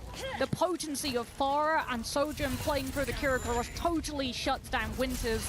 We're headed towards final fight territory if Secret take that time. They don't have ultimates outside of Annihilation to be able to deal with it, but JD Gaming, they've got so many about to come through. Oh, Bellis Rhea meets ult from Pally. Ends up booping off the edge. That is one big tool removed now from the arsenal of JD Gaming. But they've managed to trade for High Vision. This is a big overinvestment here from a Team Secret. They've managed to not only, kill Bellis Rhea super early on, but they use the beat, use the annihilation. They got one fight in them now. I mean, Bellator is back. You try to rejoin the fight fast on the Doomfist since Mewtwo used the rally. They saw that Secret were investing 2 ultimates, thought that the rally would be able to sustain the team long enough for Bellator to rejoin. Does not happen, so it's back to the Orisa. Now we have the Lucio as well, so JD Gaming can funnel themselves through the chokes and get Pineapple into a position to use the OC. Soggy trying to find the 1v1 there versus the Lucio, but it's going to met swiftly with Pineapple's railgun. The OC being ripped already. Soggy just jumps to the health pack and manages to pick up a kill on Mewtwo anyway. Just goes for the trade, so no speed boost available, but they've got positioning on the point. Yeah, Kuffer without that annihilation. What? Great concussive from Kaneki. Come on. High Vision going down to a concussion blast like that, and they're going to get the flip too. Yes, they do, right underneath the nose of Team Secret. Oh, and Kuffer. Kaneki with the just unbelievable boops. JD Gaming. Map 1 is secured. 2-1, fairly close, but those boobs. Yeah. You can't be losing players that early after you get a trade on the Lucio. Especially when they have ults, right? Especially when you have High Vision with that spree. You give up the positioning of the point. They're even looking like the Javelin spin from Belis Rhea, followed up by the concussive from Kaneki, just to make sure that you get past that boop mitigation that tanks have. Wow, yeah. The El Clasico, the flank outside. Yeah, look at this. Javelin spin, body block the Ramatra from being able to contest the flip. Concussive from Okay, that's Kaneki. funny, because Kaneki got the... Wow, Belis Rhea's very happy about that. I mean, if you're JD Gaming, you're really happy about that, right? You got that first point win. Let's jump down to the stage, though, for a Club Championship points update. Cheers, guys. JDG getting off to a good start in this elimination match, but we're just going to switch our attention to a different topic. I'm joined by one of my great friends, Jeannie up here. Friends? Yeah, I said friends, all right? I'm locking it in. Now, of course, these players and teams are all fighting to stay alive in the tournament. Absolutely. And there's a lot of talk about this trophy, of course. It's great. Yeah, but beyond that, Jeannie, we've got to talk about the Club Championship. So anybody who's watching who might be unsure of what it's all about, tell us more.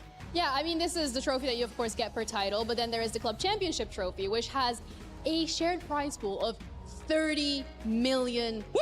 Say it again. What would you do with $30 million, Ian? I don't know. I wouldn't go shopping with you, because I think we'd spend it pretty quickly. That's a good point. But first place does get $7 million. In 2024 and 2025, it was Falcons who were able to close it out. And Overwatch specifically is the one that carried the weight of last year, because it was the only title win that Falcons got. And you need to win to even be able to qualify and to have the right to lift that trophy. We're seeing some emerging teams that you might not have expected at the start of the tournament as well. Falcons that you've mentioned, struggling a little bit, right? A little bit is a nice way to put it. Yeah. What's going on there? Do you know? I don't think anyone knows at this point. I mean, the fans are out here. I do feel like, of course, the move to Riyadh has maybe shaken things up a little bit. They have about 20 titles competing, so they have a very good shot. But when you look at them, they're the favorite in a lot of the teams that they're competing in. They're unfortunately not really able to get as many points. So in my opinion, the pressure is on this week, especially for Overwatch, because you are the title defender and because they need those 1,000 points and they really need that win.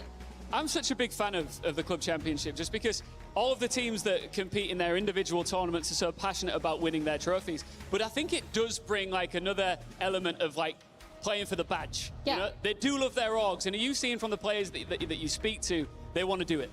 Absolutely, and also from the org owners, when I've spoken to some of the CEOs, it's become a very big discussion about quality or quantity and how can you make sure that you're setting up your entire organization for success, because of course, it is a big prize pool. Yeah. Well, Jeannie has been buzzing around this huge arena. I mean, there's this arena, there's like 4 others, I'm pretty sure. There's plenty of games But this going is the on. important one. Yeah, I mean, but you'll see Jeannie all over the place. She's doing a magnificent job as our Club Championship reporter. And hey, I'm going to put you on the spot. And you're doing a magnificent job as a stage host. I just gotta get in there. I know you're not used to compliments. I'm not. Oh, maybe we are friends. Who do you think is going to win the Club Championship? Can I ask? Oh, with the amount of teams competing, if Falcons can get a win, I think they can do it again. Okay, good stuff. All right, thank you so much, Jeannie. Let's get back to it. Thank you very much. Well, you know what? Falcons, can they do it? That's the question. WDG had something to say about that earlier on today. Let's jump back into this series, though. JD Gaming up a map first to 2.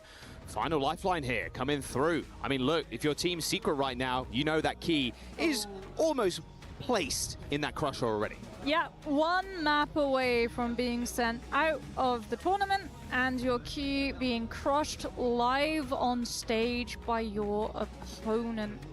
A merciless victory ceremony. But JD Gaming, we have to talk about it. Like, we talked about the fact that backline, DPS, those could be the stars to watch.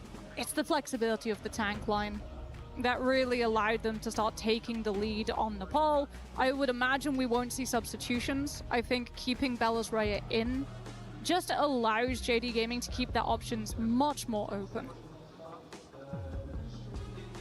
Yeah, I want to pick up what Kuffer was saying before the game with Danny about how a lot of Team Secret players, they don't have a ton of experience on stage. Kuffer does. He's been to multiple lands before, international ones and more regional ones as well. So that might be also playing into it. Like, this might be one of the biggest stages you've played on in your career, and being in this brutal format, that's going to weigh on you a bunch, just calming those nerves, making sure Kuffer, feeling like the leader of the team, being able to inspire some confidence in the rest of the squad. Yeah, having to rally your players, right? Playing upper bracket, one map behind in first to two format, nowhere near as stressful as playing on your last life. Lower bracket, one map away from being out of the tournament totally. Especially since we're headed to Flashpoint, so these fights, they'll be fast. If you make mistakes, if you overcommit ults, if you overextend to try to push for more so that you're better set up for the next fight, you can very quickly feel that tempo totally turn against you, and it's a very tricky slope to navigate, trying to slow down once you start feeling yourself slip. A lot of JDG fans in the audience, as you can see. A whole lot of signs being passed around too. New Junk City is going to be the map choice, so we're going to a non-Atlas Flashpoint. Yes. Mauga banned from one side, Lucio banned as well, so that we try and take away that tempo push of the Lucio being able to speed boost heroes like the Ramatra forward. If you want to be able to play that Ram, it will likely be paired with the Kiriko and Juno instead to give the speed ring and simulate that engagement potential. We could see Sigma. We could see a little bit of the Kiriko Mizuki start to come into play. Symmetra also still available and open. Secret, I feel like this is them feeling confident on this map off of how close they were able to take it versus Crazy Raccoon. Trying really to let Soggy and High Vision be able to carry with that tempo push, the constant pressure of having to deal with the DPS breathing down your neck. That's exactly what Zoe said on the desk. Just being able to deal with how quick JDG want to play. But let's Wrecking Ball, yes. No, not the queen. I mean, surely not the With queen. The Lucio, without the Lucio, yeah. I don't hate the Wrecking Ball at all. Yeah, I like the Wrecking Ball, especially since like Secret did not play the Mizuki before. You know that Secret are going to want to try to play engagements off of Juno speed rings. Belis Rhea being able to totally disrupt the starting wheels of Secret's plans could very quickly cause everything to fall through for this team. Yeah, Soggy going to play on an off angle on this Reaper, but Belis Rhea is going to make his life a little bit more difficult by ignoring him completely and just jumping on the front line. Monk already really low on this low ground. TP's away. Pineapple for, and Monk, in fact, go down to Kuffer. Okay, he just WM1. Sure. Yeah, it's a fairly easy mathematical equation. +1 Juno speed ring. +1 Ramatra Nemesis form, -1 whole team of JD Gaming. Yeah, a little bit quicker than I thought that would happen. I'm going to be real with you. That's great for Secret as well, because like now you can scout where the Wrecking Ball plays through. You don't have to worry about the disruption, totally taking away the engagement potential of your team. Pineapple on the Shion, Kaneki actually on the Tracer, so they want to really try to overwhelm Secret. Yeah, it's Pineapple trying to go for a solo kill. Winter already using that Suzu. Got fancy footwork, but not fancy enough, apparently. Pineapple's going to look for another one too. Forces that Wraith form from the Reaper. And now taking an off angle. These supports are under an immense amount of pressure. Even Monk's getting up in there as well. I mean, Monk teleported to Pineapple's side, actually, since Soggy was forced totally out of the fight, had to burn the Wraith form early. You don't have to worry about him jumping on your backline. Pineapple's just 1v1ing. Does eventually pay the cost for it, trying to play close in the pocket to a Reaper at shotgun range. That was a crazy amount of value Pineapple just got there. Just solo operator. Secret, though, they stalled out for 74%. One fight win away, one rush to be able to engage away from finding this flip. Winter just has to survive to be able to bull the ultimate. Yeah, looking for a flank. Uh-oh, well, there's the tidal blast. Winter's gonna have to be careful now. Good Suzu timing, but Pali's already dead. Winter booped up to the sky as well. Not enough cooldowns to stop all that damage being flung at you. Team Secret, they end up using their rush too to try and stick on the point and just get themselves back in. But now Kuffer is being staggered out. Oh, yeah, that's brutal. JD Gaming already found the flip, so they'll just leave Kuffer alive as long as possible, taking us to last fight territory, not allowing Secret to set up as well. High Vision could not look for an angle, and Bellatrix will just disrupt before Secret can regroup and try to walk point. Yeah, goodbye. That's just a perfect stagger. You know, even if it's onto someone like a tank, like Kuffer can't do anything in that angle. He's so low, like even with the Nemesis form, it's like, you're not going to do anything. Quick rotation though from Team Secret. They grew back up again, all the way on the point already. They've got 4 ultimates, at least. Everything minus that rush. Pale, at least, with the orbital ray, trying to stand up to the presence of Monk's rush. All eyes, though, on High Vision currently. Oh, he's going to have to dodge that bike. That was a very slow-moving one, keeping to the speed limit. Oh. Nice headshot on to Connect. He forces the recall, but here comes the rush now. Monk using that close to that point. Bellatrix is pretty low. Pineapple posturing up for a spree as well. Beverly a little too far away from him for the time being. High Vision forced to now slide back. Mines deployed on the point. So far, no cap, though, for both these teams. A very slow fight. JD Gaming only having this spree to be able to rely on, and Secret get the cap, but they trade Kuffer for it. Might not matter, yeah, look at that spree from Pineapple. He's just always in the perfect position. A double from Pineapple as JD Gaming makes short work of Team Secret. Yeah, JD Gaming more than happy to give up, what, 18% of that point to guarantee secure Pineapple's entrance with the spree onto Secret's whole squishy back line. No chance at reacting, and now JD Gaming just apply early pressure on mid before Secret can get onto point. If they force ultimates here, that's a huge win for their defense. Kuffer, the only thing he can do right now is just get on the point. Useless trying to chase somebody, of course. No one really you can lock down unless you hit a nice Ravenous Vortex. Yeah, but that means that JD Gaming's DPS free to take whatever angle they want. Oh, that pulse was filthy. Suzu, though, from Winter is going to help save the day. However, now JD Gaming have got this tidal blast. Yeah, but Secret flip. JD Gaming disrupt, no kills, lose point. Nice Vortex, good dash. Pineapple out, Kuffer really low. Uh-oh, Kuffer's now in trouble. There's the tidal blaster on top of Winter, but another Suzu well timed, but there's too much damage, and he was so far pushed up on that point. Pineapple again. My goodness, cleaning house. Secret, it feels like they're just being baited to look one way. They have ults, they have the point, and then one of them goes too far. Like Kuffer there trying to chase Pineapple yet again, leaving the rest of his team defenseless when those pressures start looking towards the point. Oh, sorry. We'll get into the action again, shall we? My goodness, they are taking a fight outside of the spawn. Mewtwo, a little wave to push Kuffer back, who's now on the Winston, chasing after the Wu Yang. He picks up the kill, but what is left in the wake of him? It's going to be a lot of his teammates being torn to smithereens.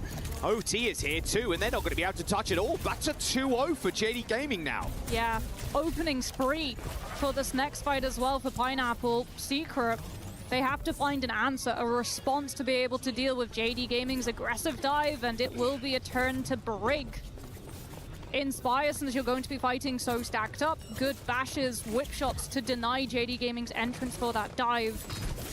But really, if you want to win out this fight, it's a huge one. A showdown between Spree and OC. Good slam from Belisrea. Look at that. Already Winter sent incredibly low. Soggy dead. High Vision trying to find targets to shoot at, but JD Gaming, they are not giving him an opportunity to shine. A post bomb for Kaneki, however, and there's the spree to just assault after assault after assault. Is unrelenting from JDG. 15-player kill streak as well for Pineapple. Yeah, I mean, Belisrea is pile driving as the Wrecking Ball, and the rest of JD Gaming are pile driving on top of Team Secret. Kaneki finding the opportunities with the Pulse Bomb, Pineapple the follow-up with the spree, and Secret yet again locked out of capping first point, having to walk into Hammond's mines, having to walk into a fight before they even get to see point. Oh, good kill on Kaneki though. Okay, now High Vision's getting in this. Winter down though to Monk, not a good start. Belisrea is going to have those mines and get back to the point as Mewtwo, yeah, he's in no man's land right now in enemy territory. He's super far away from the rest of the fight. JD Gaming just stopped Secret from being able to find the flip as well. Belisrea's like, okay, well, we might be missing the Wu Yang, but we've still got point off of Hammond mines. Secret have to find the flip here. They've got the ultimates to do it. But with JD Gaming 73% plus, if you commit all of your ults here, they just take a dry fight and win the next. They weren't even pressuring that point the whole time. The mines faded away naturally. Died of natural causes. I'm not sure Team Secret are going to get the same honor, though, sadly. There's the rush from Monk, putting them on the point now. Everybody grouped up. Mewtwo in trouble. One clip from Soggy.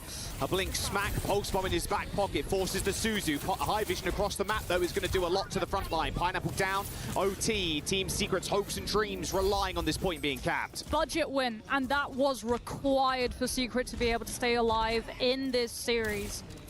Great back flank from High Vision and Soggy, just flanking into that backline, putting the pressure on the supports. They have to do that, and then some, though. As JD Gaming, like, you've got the Tidal Blast to engage with your Tracer or your Xion. Secret, you've only got a rally to be able to sustain. We have to see something out of that DPS now. Cub's got Primal Rage to handle with it, but Kaneki has got the Tidal Blast. Rally, oh, there's the boot, and Kotha ends up going down with a Primal Rage. He was stunned, so couldn't use it.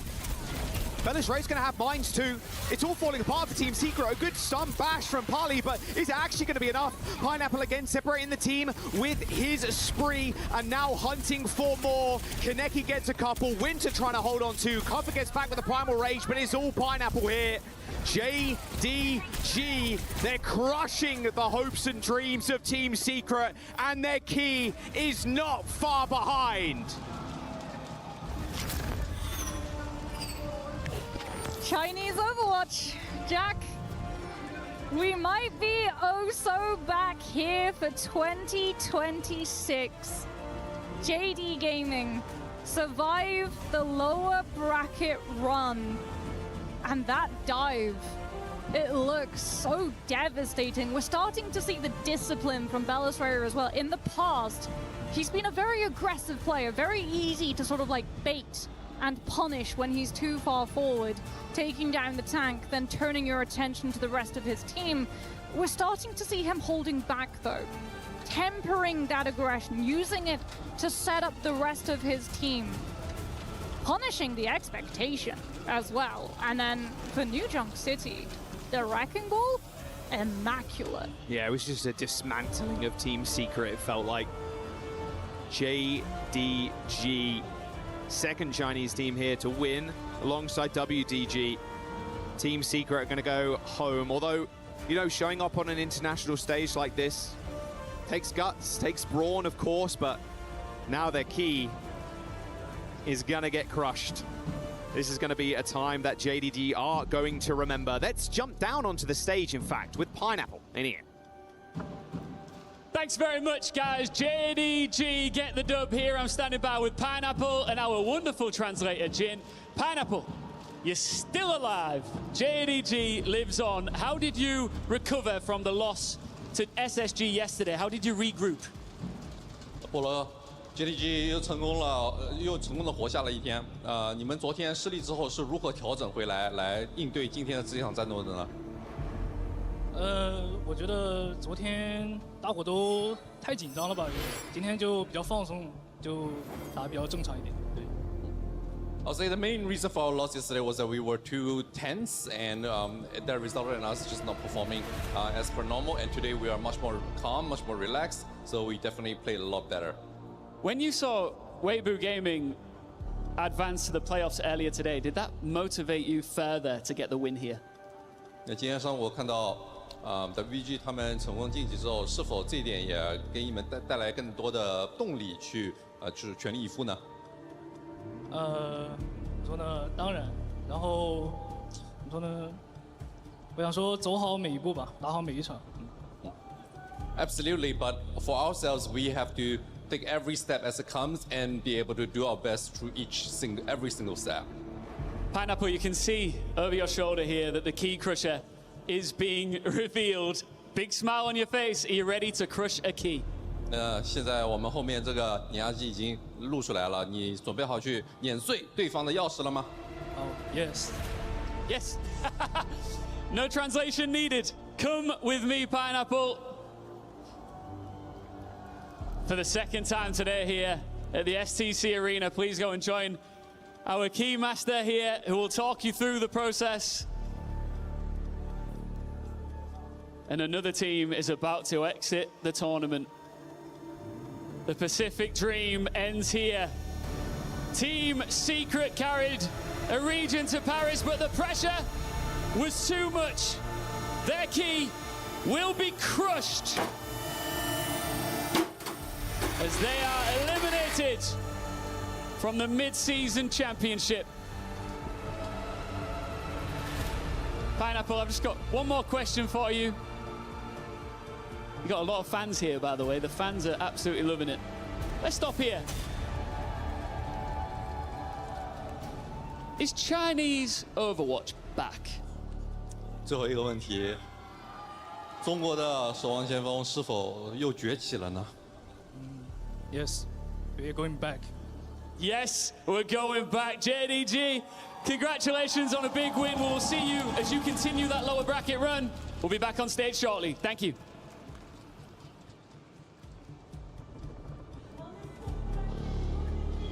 I just became a fan of Pineapple, and I think Jaws, our commentator, did as well. Let's take a look back at some of the highlights. His DPS duo Kaneki also in some of the highlight reels, but Zoe, this seemed to be kind of a dominant showing. Kuffa's crew, Team Secret, unable to hang. Yeah, it's a little sad, honestly. They managed. He looks unimpressed with everything. But yeah, it was a complete dismantling. I actually really expected to see a little bit more pushback here from Team Liquid, Team Secret. But no, this was JDG coming in with really, really good comps for them, playing their comfort zone. Like, they weren't really breaking a sweat. Johnny, are you surprised to see how many fans have shown up for Weibo and JDG? Because they have been loud all day long. A little bit. I'm not alone in that, right? I'm a little bit surprised at how many people have. A lot of cosplayers as well. They look good. Chinese fans always show up. Okay. What are you saying? I think back to Toronto, they always show up for like big major tournaments, but they're showing up already. I've been here every single week, and this is definitely one of the better crowds we've had for an early Wednesday, Thursday performance. We're not even to the weekend yet, and it's going to get louder here in Paris. JDG looking to make more noise. If they will, it's probably going to be behind these two once again, but the whole team performed. Johnny, how strong is the squad right now? What did you like about their gameplay? I gotta say, Bucket. Say the ball. I gotta say, Bucket. This is my favorite type of Overwatch. Like, it's just pure chaos. Like, pure chaos control. The tempo, Tracer, Xion, this new addition to the Overwatch roster is just so much fun because the pace is just ridiculous. You get a wrecking ball just whirling around the point, trying to keep the point contested. You get a Wu Yang just firing in water projectiles from everywhere. And they just pick Team Secret apart. I love to watch them play. And honestly, that ball performance from Belarus was immaculate. It was actually so well played, such good positioning, so much disruption coming in. And that they did against a team that was really aggressive yesterday, but today they just couldn't find their footing. For Team Secret, you're going to go back to the drawing board. As you heard from Kuffa, it's the first LAN, first major event for some of his teammates. teammates. What do you think they learned from today's match? What can you take away from your time here at EWC? Well, this is super valuable experience because being on stage for the first time, it's frightening. The setup is not like you think at home. And so just getting the experience is crucial for under their belt. But obviously, I think this is the best Pacific team we've ever had represent the region. And so this is a region that is moving in the right direction. Yes, you exit in the very first round here, Paget. But I think some of these players, Kaffa, he's been around. He's an experienced veteran. But for some of these other players, this has still been an amazing tournament for them. They can come back stronger next time. It's good to see that Pineapple and I have the same high five game. We take a look at our bracket, and this one is done for the day. JD Gaming is moving on, and they will play the loser of GK Esports or Zeta Division tomorrow. In the meantime, we got to move over to Group A, Zoe, because we got a big matchup featuring one of our favorites, T1.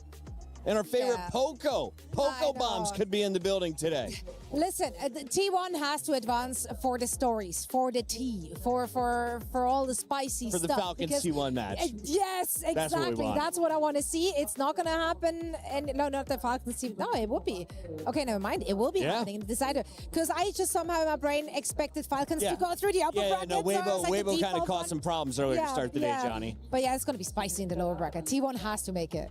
Yeah, unless Hydron has something to say about it. He does not. He might be noisy. We'll have to find out. Stay locked here at EWC. Don't go anywhere. We have 2 more matches coming your way on day 2.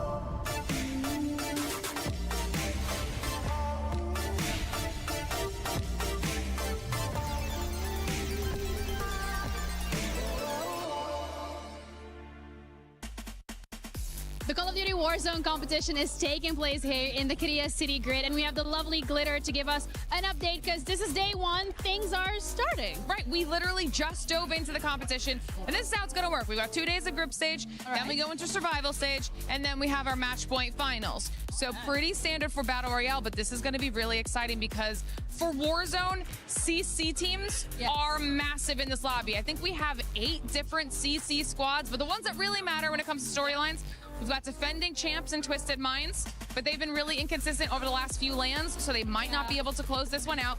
Little bit of a hometown buff here because Gentlemates are back in the building for Warzone, so that could be a big deal. We saw how crazy it was in the early portion of EWC. And then, of course, we have Falcons. They have Hisoka, best player in the world at Warzone, and Falcons are the favorite to win this. So is this the win they finally get? I heard this 4 times already this week. I know. So far, it's not living up to the expectations, so we're going to find out whether or not that's going to be the case. But thank you so much for the updates. I appreciate it. That's it from us. Over to you guys. Play is in our DNA. Whenever we let it out, it becomes our superpower. Now imagine an entire city being built to supercharge it. Kadir City, powered by Play. Both of you played against T1. You guys had a good start. Like the solo bolo in the mid lane on Faker, you know, that was crazy. How did that feel, man? I mean, that for us to have our new mid laner who just joined our team just a few months ago, be able to solo kill the GOAT was an amazing moment for us. And at first, it was 4-0 for a second. I thought like my dreams were about to come true and everything. But then, of course, you know, T1 and Faker being Faker, they didn't make it through. But we're happy to see you guys here. Yeah. Taking down the GOAT. You know what I'm saying? That was crazy, actually, because we lost against them pretty bad away at MSI. Oh, yeah. It was like a nightmare. 0-3 and you're out. And this time it was like a dream, you know, in front of our fans, our crowd. It's a dream. Yeah. For real.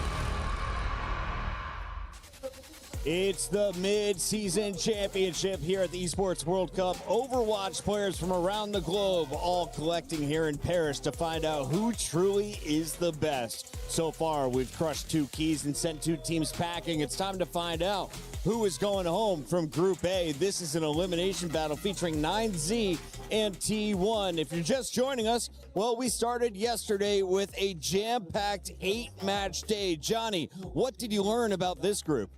About this group, the favorites started to advance. EMEA looking really strong in the upper bracket there with Virtus Pro and Twisted Mind. So that's a region to look out for.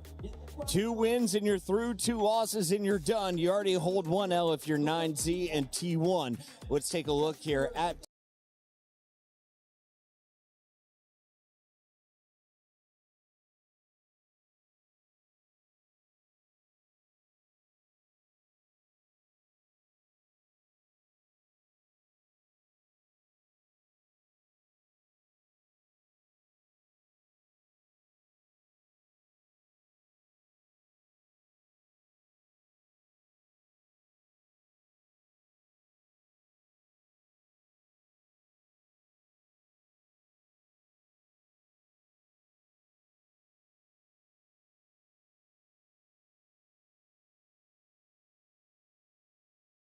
An incredibly close affair against Twisted Minds. You'd think this would be maybe an easier match for T1, but how do you think about the tournament ahead for T1? Is this going to be their year to finally notch a significant result on an international land?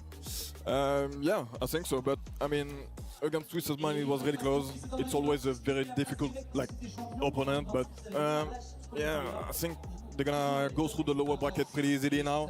They're gonna beat 9Z 2-0.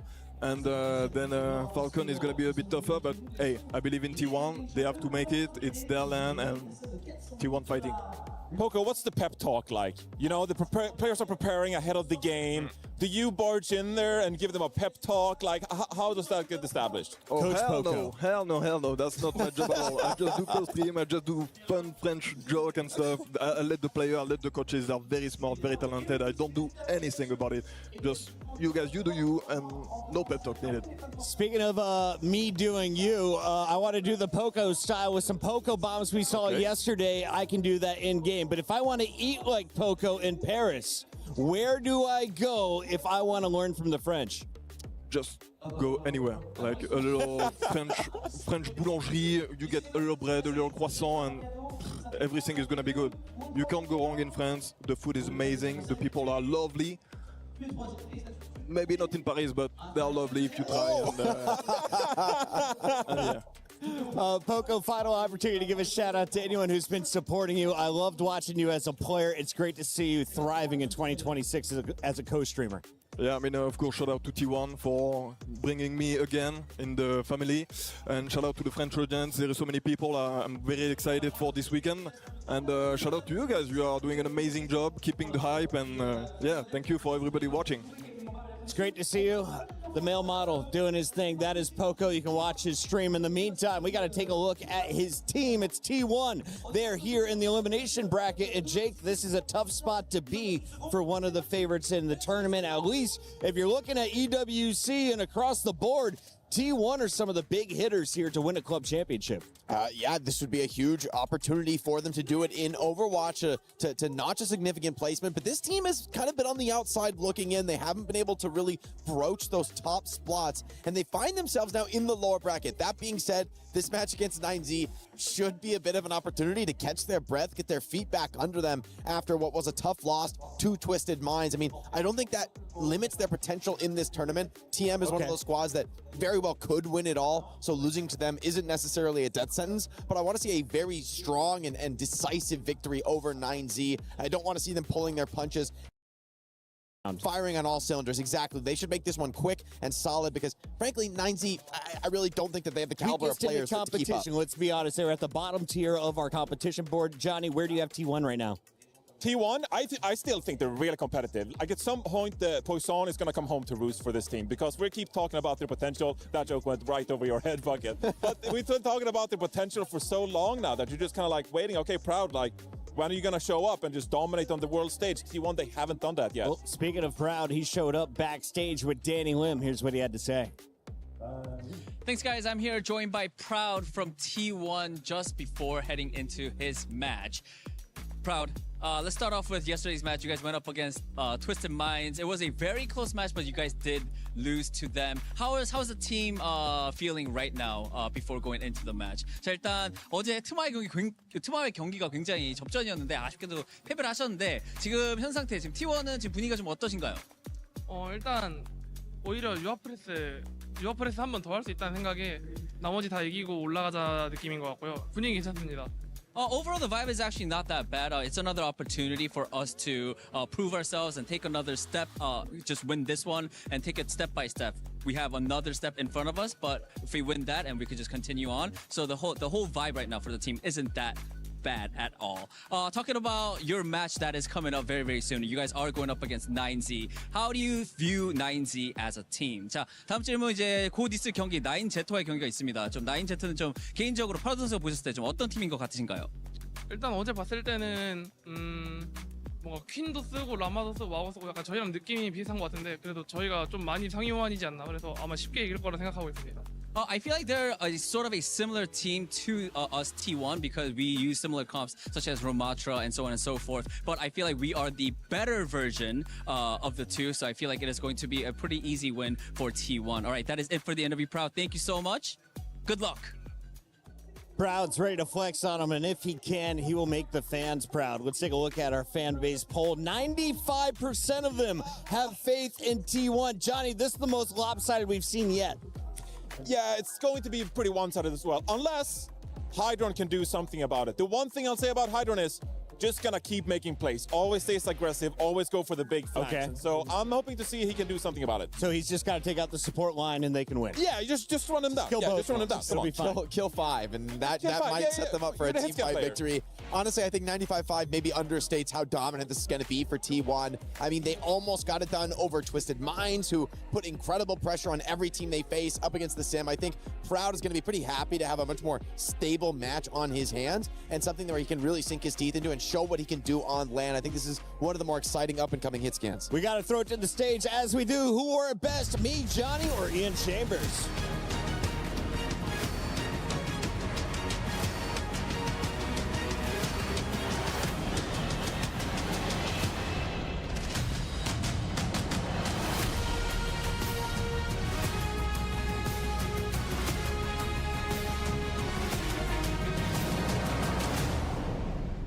Ladies and gentlemen, we're halfway point of the elimination matches today at the STC Arena. Varel and JD Gaming go through 2 more matches to go, Ian. Absolutely. 2 more teams will continue that lower bracket run. 2 of them will end up checking in their bags at the airport. Starting with one of the best, les seuls, the unique T1!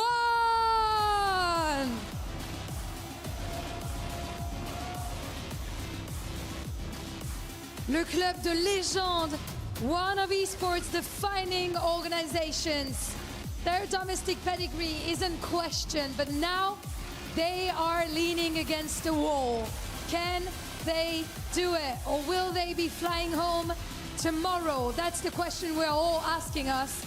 Est-ce qu'ils peuvent continuer dans cette lower bracket run à Paris? Their opponents, many never expected them to be here. I'm gonna gas them up. It's 9Z!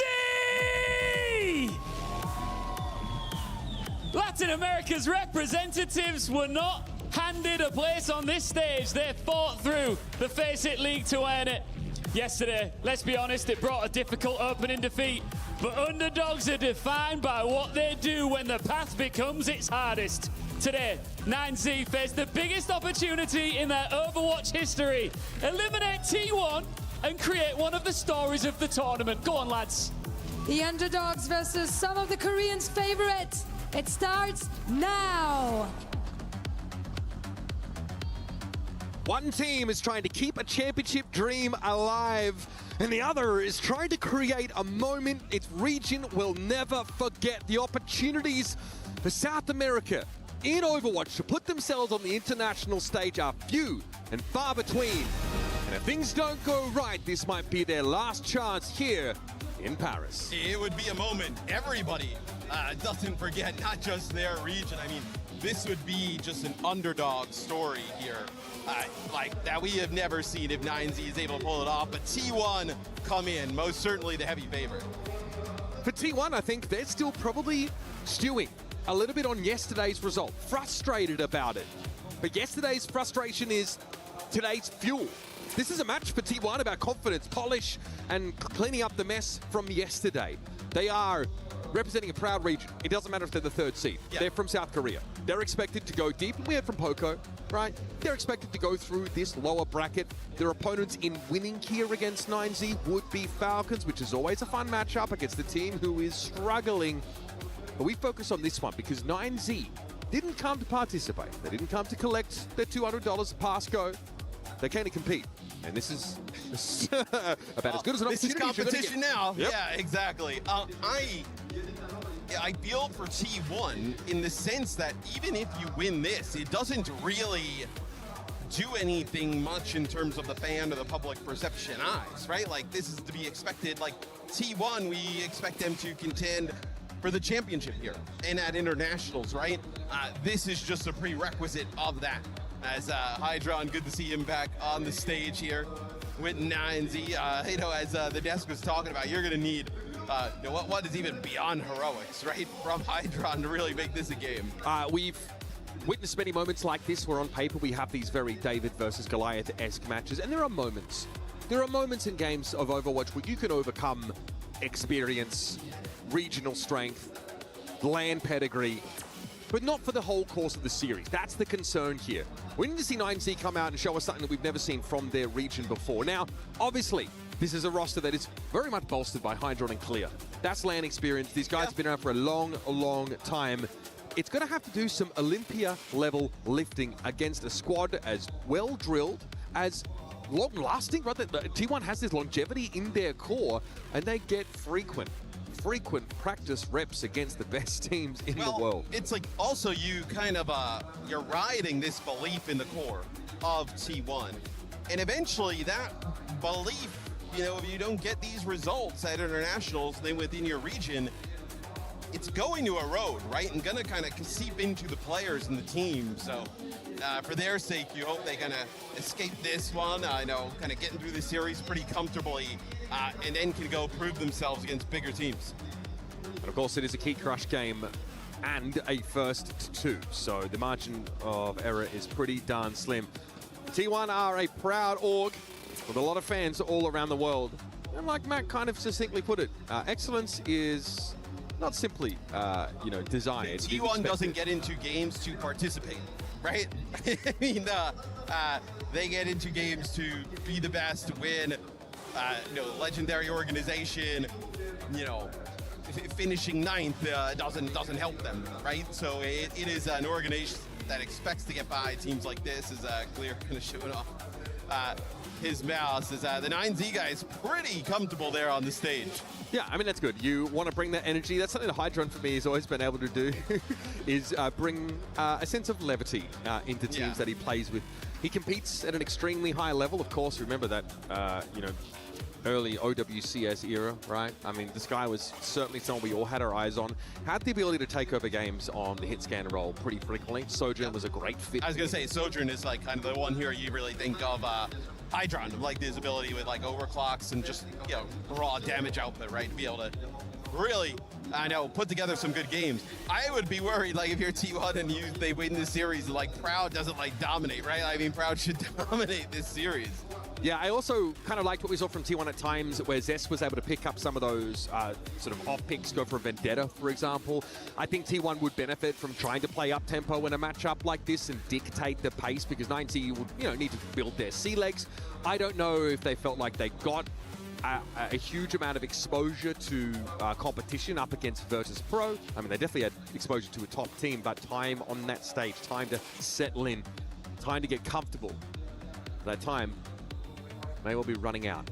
Yeah, and it'll be interesting to see what we have in terms of map selection, right? I think when we were peeking on one of the players' screens, it was Samoa, potentially, is the map. We haven't seen that one. I know me and you have not cast it. No, we haven't. We've seen a lot of Nepal. So we'll see if Samoa is that choice. T1 can probably accept the result from yesterday, all things considered. It is the reigning OWCS World Champion that they fell to. And frankly, they haven't beaten Twisted Minds since then either. And they played in the preseason boot camp. You're right though, Matt. Samoa is going to be our first map, and it's a Jetpack Cat ban from 9Z. Junker Queen. Junker Queen's going to be banned. Interesting. So we'll see, obviously, if that kind of plays into this at all. We have not seen much Queen. Obviously, we've had tank representation across the board here, but has not been a tank that's been a mainstay whatsoever. Recently, she has, received some, I would call it, quality of life increases. But yeah, won't be seeing her either way, and I don't really know what T1's plan in the grand scheme of things is with that particular ban. Let's lock in, everybody. Heading over to Samoa. Remember, T1 certainly have a lot to prove still as a team, coming out as the little brother from South Korea. I guess, yeah. Talk about having something to prove. These guys have got it all to do. But frankly, expectations for this team aren't that high.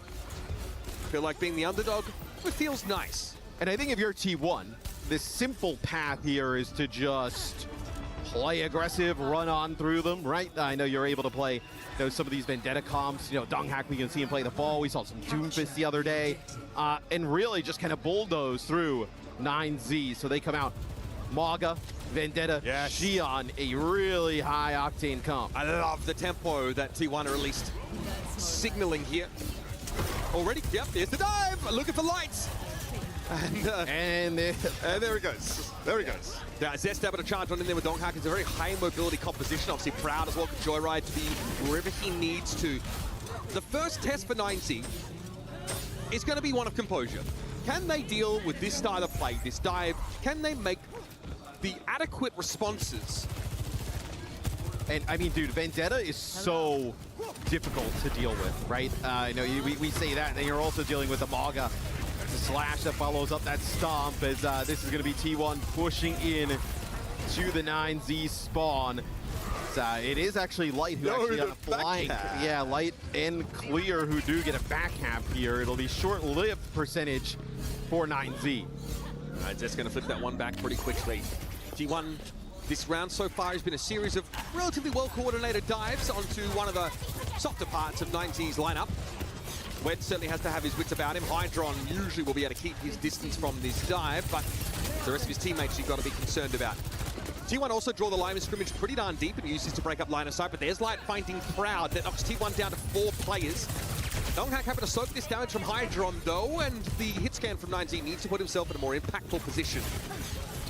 T1's going to back up here, give some space over to 9Z as they're trying to flip this point on back. As a few members low here for T1, as it's pretty good for 9Z. They're not too shabby. Their T1 mill around a little bit, and frankly, losing Proud takes some of the bite out of their bark. Donghack makes a quick exit from the fight. 9Z will retain control, have a remake opportunity for Clear, and a Kitsune rush to leverage. We'll see if 9Z can hold on. Steal a early round here. T1, they will have that Kitsune rush, right? Really strong with Maga, as we've talked about throughout the day, and then also the Vendetta. Great combination. Just can they find a target to collapse on as Light gets dangerously low? Good disengage from 9Z. This is a very nimble comp. This is why this composition's become sort of the gold standard in this era of Overwatch. Everybody has an escape. Hard to pin them down. Here comes the Kitsune rush now. Zest looking for his next victim. It's going to be Donghack getting a fight up close and personal with Clear, but the Kitsune rush really assists in that regard. Oh, here's a spree in the backline, and Hydron, frankly, didn't really have the tools to escape. Proud here would have been happy to go down, but no, T1 hold on, and they hold on to the second. I mean, essentially a tie game up until that point, though. That's pretty good for 9Z. Obviously, a point flip they got early to get some percentage, like about 15, and then a fight win. We'll see if they can use this sound barrier. You'll have a sound barrier on the other side. Zesto with that Sundering Blade could just kind of rip all that overhealth off.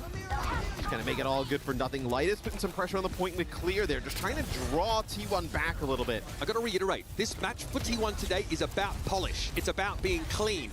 It's about trying to avoid the temptation to become scrappy and just to throw caution to the wind every occasion you have. Oh, the sound barrier! Not enough from LCS. Hydron also picked up at the same time, and Zest is flying free down there on the point. Nowhere to go for 9Z. And you mentioned it was a tied game up until this point, but the ebb and flow of tempo on Overwatch is such that I felt like T1 never truly lost their nerve. No, self-destruct thrown in here for Clear, trying to get a mech back, gets taken out before you can get back inside, and that is a pretty commanding win there for T1 in our first point. I always kind of wonder what the broader objective is, you know, as a team like T1 coming into a game like this, when you're already expected to win. There have to be some secondary objectives outside of, you know, winning the video game. I kind of want to see if, you know, any of those sort of get exposed to us as spectators. That's nice there from Donghak. I see Malga has slightly higher spread on those chain guns, but at that range, you are not... Has not seemed to make that much of a difference, though, in terms of Malga's play rate throughout this event. So I mean, the fact that you can cycle those cooldowns more quickly in Kitsune Rush basically makes Malga unkillable. It's going to be like going back to Tracers, so we're going to get a mirror matchup here from these two teams. See if they can kind of stop this aggression from Zest and Proud. Is, you know, Proud not playing like a traditional hit skin, right? Playing the Xion. Xion does have a little bit more range than some of the other flankers, though, so kind of fits into a few niches. But you're right, it's obviously mirrored backlines for both these sides. LCS actually able to find Proud here. It's a pretty good look. T1 now have to derive a win condition with only 4 players, and I think Zest is going to play a pretty central role in this. Early burn of the Suzu. That's not bad, and that's going to be barked out to the rest of T1 to try and capitalize on, and Wed couldn't get away. Even with the swift step Suzu combo used, the Kiriko is down. Zest has got some real staying power here behind this deflection, this damage mitigation. Nick and Shelter inside the point here. T1 just legitimately won with 4. Well, I mean, Zest didn't have to use any of his movement cooldowns early on to get on the Wed, so as soon as that Kiri TP's out, you have the Whirlwind. You can also kind of, you know, throw your sword, get right into the mix. Available for Zest to just kind of close the gap. You have the Malga Stomp on top of the supports as well, as they kind of timed it up really nicely. Good point. You still need to put the work into having good positioning with Vendetta, even if your kit is built to allow you to cross the map with ease. Same concept, but I guess is Tracer loving being thrown into backlines with all the cooldowns up because of Jetpack Cat. Zest was able to chase that Kiriko. It feels like if you don't get rid of Vendetta early in these fights, right, and she starts to build those onslaught stacks, it becomes, you know, lights out. She's hitting too hard. Yeah. She's hitting too fast, and frankly, she gets even more nimble as time goes on. She's also hitting target like a diva, right, who can't really avoid her outside of just kind of like running away completely. All right, LCS flattened there. It's a dive from T1. Mostly with Zest leading the charge here. That was my question. Can 9Z handle this pace? Can they handle the Vendetta constantly disrespecting them, running up on them like that? And now there's a question of whether they can get their ducks back in the row to have a real... They want this D-Mech so bad. They're going to get it. That is huge. Clear, though, has a quick way to make a quick exit. So off the map he goes, but this is more stagger, more time. The issue is there is not, you know, you make that clear, you know, exit off the side, like you said, as LCS gets sent for a ride. You don't have a lot of time here. You know, looks like a double back. I think they think that there's a player behind. They're gonna all run for the Tracer. Oh, that is devastating for Light. Don't even think about using the pulse bomb there. It was a matter of survival. I mean, frankly, dude, the fittest survive. And now you lose LCS. You have Blade. I mean, it doesn't really matter, right? I mean, you have everything here available for T1. That polish I was looking for, yeah, it's like a mirror sheen in this round, Matt. 98% and counting. Zest and Clear exchange for one another, and I don't think that benefits 9Z whatsoever. Here's a Satsuriku spree over the top. And that is that, folks. Samoa wrapped up in a cute little bow. T1 stamp their authority. So I think obviously expected, right? 9Z in a rough start here in their series against T1, but obviously they have the you know, map selection coming up, first ban. So the issue is there's probably a lot of stuff they would like to never see again in a series here with T1. There's only one choice. This is Overwatch, guys. Yeah. I don't know what to tell you. Yeah, Zest. Proud even getting his... Like, what if we can ban the Xion and the Vendetta? What if we just get a little twofer here? Why don't you go play Overwatch Classic instead? What if we double down here? Let us... you know, we'll if we make it to a third map, we'll just not ban anything. Just give us 2 bans for the next map. Okay. Yeah. Oh, I like that. Banking a ban for a later map. Not a fun format. Just put them all. Invest them all here. Is T1. Look, great performance from them. it's to be expected with this roster, especially, you know, 9Z obviously coming in a pretty heavy underdog, even with some experience on that side. So we'll see if T1 can kind of continue that hot play into our second map. If you're 9Z, can you avoid some of these maps that you can play really hyper-aggressive on, right? Are you trying to avoid like games that you can play Maga? Are we looking at like a Shambali Monastery, or you know, obviously you have some of the, you know, I guess weirder maps in the pool that we haven't had in ages. I mean, we haven't seen Junkertown, I think, at all, right? That's a possibility, though. Such a bizarre map as well. There was a time where... You're not playing Vendetta on Junkertown. No, well, I mean, yeah, probably not. But there was a time where that was like a Wrecking Ball Widowmaker map, I mean, but that like also is not a great thing, right? Like Donghack can play the ball if you wanted to go there, right? do not take Donghack to a ball map, dude. No way. Yeah, knowing you know, us speaking it into existence, it'll be like an Atlas pick with like a cat man and they'll just play ball. We can't be having that. Yeah, we'll see. Illegal. Where 9Z decides to take us. So obviously this T1 team still bears the legacy of Soul Infernal. A team towards the late era of that Overwatch League. And also, Skewed is one of the most decorated support players that you will find. Obviously, he was on Soul as well, but had a stint on the Los Angeles Gladiators that really took him from, I would say, obscurity to stardom as a player. One of the, I'm going to say this, not with INE because it wasn't during the GOATS meta, but outside of the GOATS meta, one of the most incredible Brick players I've ever seen. Yeah, very talented, right? I think he's kind of the you would think almost is like the leader for this T1 roster, at least you know, in the server.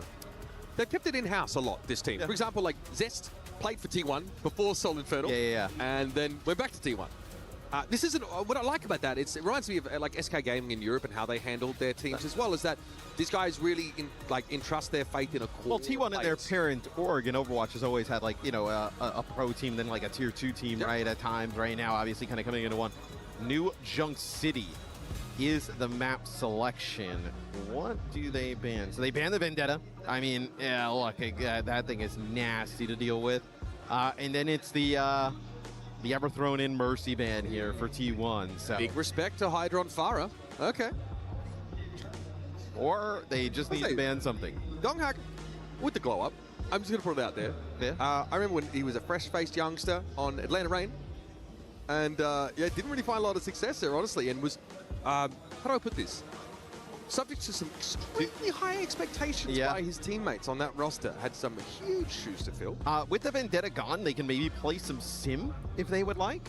You can play Sim with, whether it be D.Va, whether it be Ramatra. Donghack, I think, is like, you know, primed to play the Maga yet again. You can just sub out the Vendetta for like, what, Tracer? You can play Tracer Xion if you want. We've seen teams, know an EMEA go and play Xion Reaper here. Interesting is I do feel like Xion has really broken that dichotomy between having a hit scan and having some sort of flanking sort of... kind of do a bit of both at times. Yeah. Well, I think you certainly can just play Tracer Sojourn, but it's a little outdated at this point. And having access to that Xion, who really gives you these moments of burst damage that Tracer can't replicate outside of Pole Spot, with, you know, some degree of her mobility. It seems like it's a hero really just purpose-made for competitive Overwatch. Yeah, and it's our pick check, baby. Mad respect. Shout out to Finland, baby. Shout out to Cloudy. You know, there have been so many. I've never been to an event, I think, where we have seen so many signs for a team that's not here. You know what? Nothing says Overwatch fandom more about loving the underdogs or loving the teams that just don't make it. Yeah, just aren't here. You know, one day Peps will be at an event. Yeah. Yep. I mean, that club are fanatical. Oh, I mean, the French Overwatch fans, I mean, historically have just always been awesome, right? I mean, and I know they've had some like legendary teams throughout its history, just not really, at least this year. On Paris Eternal? Yeah. Legendary. I mean, even before that, Team Melty. One of the first competitive Overwatch teams, primarily French players. Many of them, all of them have moved on to other things. They have real jobs now, but that was the team that led the way in the early Overwatch era and were the best by a long shot. It took a long time for the rest of Europe, let alone the world, to actually catch up to them. Yeah, you kind of think back to like the origins of Overwatch, like the strength of like Europe, right? I know EMEA at the start, and then obviously I know Korea. It's been extremely strong, obviously, ever since. But with OWCS, it feels like all the other regions, obviously, more consistent regional play. That was starting to get much better. That was what Champions Clash meant to me. Was that there were so many other regions that all of a sudden drew themselves a seat at the table, right? It was obviously Europe, World Champions, Twisted Minds. There were still questions. There still are questions about where China fits into that, where NA fits into that, where South America fits into that, I guess now. And we're still looking for our answer. We saw Zest play Venture the other day. It was Route 66, right? Yes. No. It was an option to have a bit more staying power. I think they were on defense. Don't know if it's going to the mixtape, but we saw it. It did happen. We saw Winston here as well. That's true. Shout out Kaffa. Yeah, don't think we're getting like a Tomathan video on Winston here. You know, I heard he doesn't just do highlights. All right. So 9Z. Stick with something that still resembles their sort of core look. It's just not a tracer for light here. Yeah. I've always loved Zest's flexibility. Back in the day, he was a bit more of a Genji aficionado, but now he's really deep in that hero ball a bit more. Proud here. Sends a motorbike on in, draws a Suzu out, and then Donghak wants to follow up with a bit of a charge. This again is that up-tempo look here for T1, but Hydron knows just how to navigate it. Dancing around, finds Bliss on the fadeaway. Yeah, you do still have those skewed alive, which is a large source of healing. You're going to get clear as well, so you don't have that tank. No way you're going to be able to stand here and fight for 9Z. So starts off okay for 9Z, but then in the end, you lose your tank. You end up losing the support as well. You're in a really rough spot. So see if they can kind of regroup here. Get a fight rather quickly. Hydron going to go on a little flank. Yeah. He's getting some Opida, so it looks like he's being joined by Wed for the time being, but they've attracted a lot of attention. Good Suzu timing to prevent the knockdown, though, but the rest of T1 are all piling in. Donghak's going to need some healing, though, so 9Z have done very well. Yeah, this is really good. Just drawing the dive out. They've baited T1 in, and they've handled that, honestly, with a confidence that you wouldn't have expected to see. Oh, hold on. T1 thinks this isn't over. It's going to be a Kitsune rush here. It's over. On the low ground, and then it's going to be a Kitsune rush in response from Wed. Hydron pops the OC, gets down to the point. Will deal with Zest. So 9Z, that was a really nice fight, right? They kind of like send Hydron on a flank. You kind of get some shots into Donghak. Everybody goes for T1. And T1, you can kind of see it from the health bars at the top of the screen. They were so weak as 9Z, pretty much fully healthy. Pretty impressive T1's able to drag it out as long as they possibly did. Yeah, Donghak wants to put himself in harm's way only if he's able to knock everyone down with that shoulder charge and stomp. But when it was Suzu'd off, Donghak got a little bit more than he bargained for in reprisal. So, a fight not quite featuring the polish that T1 is being expected to provide. 9Z make the right decision. They bake the plate. They dictate the pace. Clear, just putting some pressure on Skew. That's going to get the TP out of the Kiri. Not distract. Okay, clear. I respect it, but T1 are able to get out of line of sight. However, this is still disruptive for them. Donghak very low. Clear's going to run him down. Wed credited with the elimination. Brown has a spree. Surely not the moment for that. Light, though, is going to be picked off for Zest, so perhaps an opportunity now in a 4 versus 4. Clear's going to try and maintain point control as Zest was threatening to backcap. He's low, though. Will he be able to get away and get back to some health? It's a 1-for-1. Proud spree catches out Wed, but he's traded out by Hydron, and Zest is sitting on a tectonic shock and had better make use of it sooner rather than later. Yeah, I mean, Donghak gets back in the fight, and because you're down the Kiri, you're going to have to use that sound barrier here to push on forward. Where's the beat for Bliss? Needs to build it right now if T1 want to be able to hang in this fight. Disengage there for T1 now. Zest needs to get away, but a flip on the point means that T1 can now take their time a little more. They've had enough. And they have beat. I mean, that's huge. Enough winner to build the beat. Exactly. Bliss is going to pop that straight away. Donghak's going to charge in, and Hydron is already taken down. Light with a Satsumiki spree, but only big bodies in his way. It's a Malga. Too much to cut through now. The cardiac overdrive giving more healing than they even needed. The 9Z get a sniff of the cheese, but it's T1 who is the second mouse. Man, I feel for 9Z there. They played that really well on our first flashpoint as we take a look here. Proud's POV on the flank. That's going to be, the Lucio and the Sojourn there at that moment in time. 2 massive kills. OC available here for Hydron, so maybe he can make a play. Stop the Donghak, and Light is caught out. Cage fight being sat on now as well. Okay, committing it here is interesting. I thought they were pretty favorable in this fight, but Proud was knocked off the map. Clear's going to be denied the mech, though. Skewed, ignoring him until it's time to take that Baby Diva out of the game. T1 are going to start with point control. I believe it's still, they have Hydron here as well, so Hydron's going to stagger out for a while, and that is a Kitsune rush that comes in from Wed here, so going to end up using the rush. I think you just have Light here as well. I mean, Matt, there's two foxes inside of all of us. One of them says press Q. Looks like Wed was going to listen to that one. Yes, I mean, you did not have the Diva anywhere close. You had just lost your Sojourn. You were 2v4, I think. It's a rough one. All right, is that Josh Wilkinson on the stage? No, that wasn't a flanking Zenyatta play. Yeah, that's a rough one, man. I mean, now you end up losing Light, right? So you kind of, this keeps staggering out even longer. Yeah, Hydron's going to be picked up, and this fight will be staggered basically until 90% now for 9Z. Can they get away? When? Really? Okay, yeah, no switch. I mean, maybe, okay, so going back to that rush, maybe they actually think that Clear is going to end up coming back into that fight because he's coming off a spawn. He kind of like would have dove down into it. Maybe Hydron, they think, is able to live up on the high ground. There's a lot that kind of goes into that, but still, I mean, it's rough. Because you haven't really forced T1 to use much of anything these last two fights, right? And Bliss verging on a beat to match that of LCS is it's dangerous. Oh, they're looking for the Lucio as well. They all tracked, I think, what LCS was getting close to. And they pick him off as the primary target. You can allow a flip here if you're T1, but I don't think they even need to do that. Hydron's been picked off by Zest.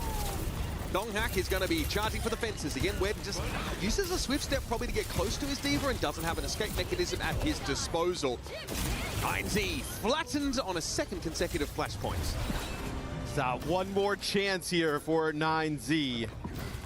I mean, it's going to be, look, T1's going to have all 5 ultimates, right? I mean, they're going to be in prime position. Light back over to the Xion, tried some the spawns there as Tracer didn't really find the best results. Reaper now going to go over to the Reaper. So look, I mean, you're trying to deal with this Maga and the aggression it brings. So nice knock of the Venture, of course, but it doesn't matter. I mean, Sound Barrier used, aggression pushed in. Uh-oh. All right. Proud getting free ult charge they didn't need. Dude, when Xion gets the major, where she gets all of the roll passives between them, it's a brutal scenario. I think Clear just used self-destruct there to try and get back into mech. Yes. And it was a trade for T1, but definitely favors them that they got the Baby Diva. Interesting self-destruct there. Oh, tectonic shock. I think the seismograph matters about to give a couple readings. Here's an early Suzu. Sound Barrier is going to be laid over the top of it here. 9Z, no. This is the time. They've got to hunker down. But Light's already been picked off, and Zest is now looking for that soft underbelly of their composition. We'll simply throw some pot shots over it Clear. It's going to be a Kitsune rush now coming out from Web, but the cage fight's a problem. Hydron hits the overclock to break it open, but the rest of T1 are still topped up and healthy. Hydron knows what's coming. Zest is the Spectre that hangs over him this round, and he has to back up even further. It won't matter. The backline is down. T1 is 63%. There's a back cap happening, but it's going to be a short-lived victory lap there as Light has to saunter away. Yeah, I mean, what, Light back caps, you get 9%, but that is all T1. The way they're coordinating these Maga stomps, right? The burrow from Venture coming in, just popping out of that, the damage, then plus the stomp, and then also Proud rolling on through in the bike. Been too much for 9Z to deal with all series. The last chance for 9Z here at the mid-season championship, and LCS already has been staved off at the point. Overtime's been triggered, and in fact there was a flip, another back cap, but 9Z at no point out it's Clear with the back cap. Okay, how do they group up around this? That is an early swift step there from Wed, and I think Donghak has realized it. Light's been picked up here, Clear, and I was fighting for his life against Bliss of all people, and there's a Sound Barrier at the ready, should it be required, but it might just be for a bit of a celebratory dance here. Turning up the beat for the victory lap now as T1 have done it. 9Z dispatched and their sights set squarely on evening a regional rivalry.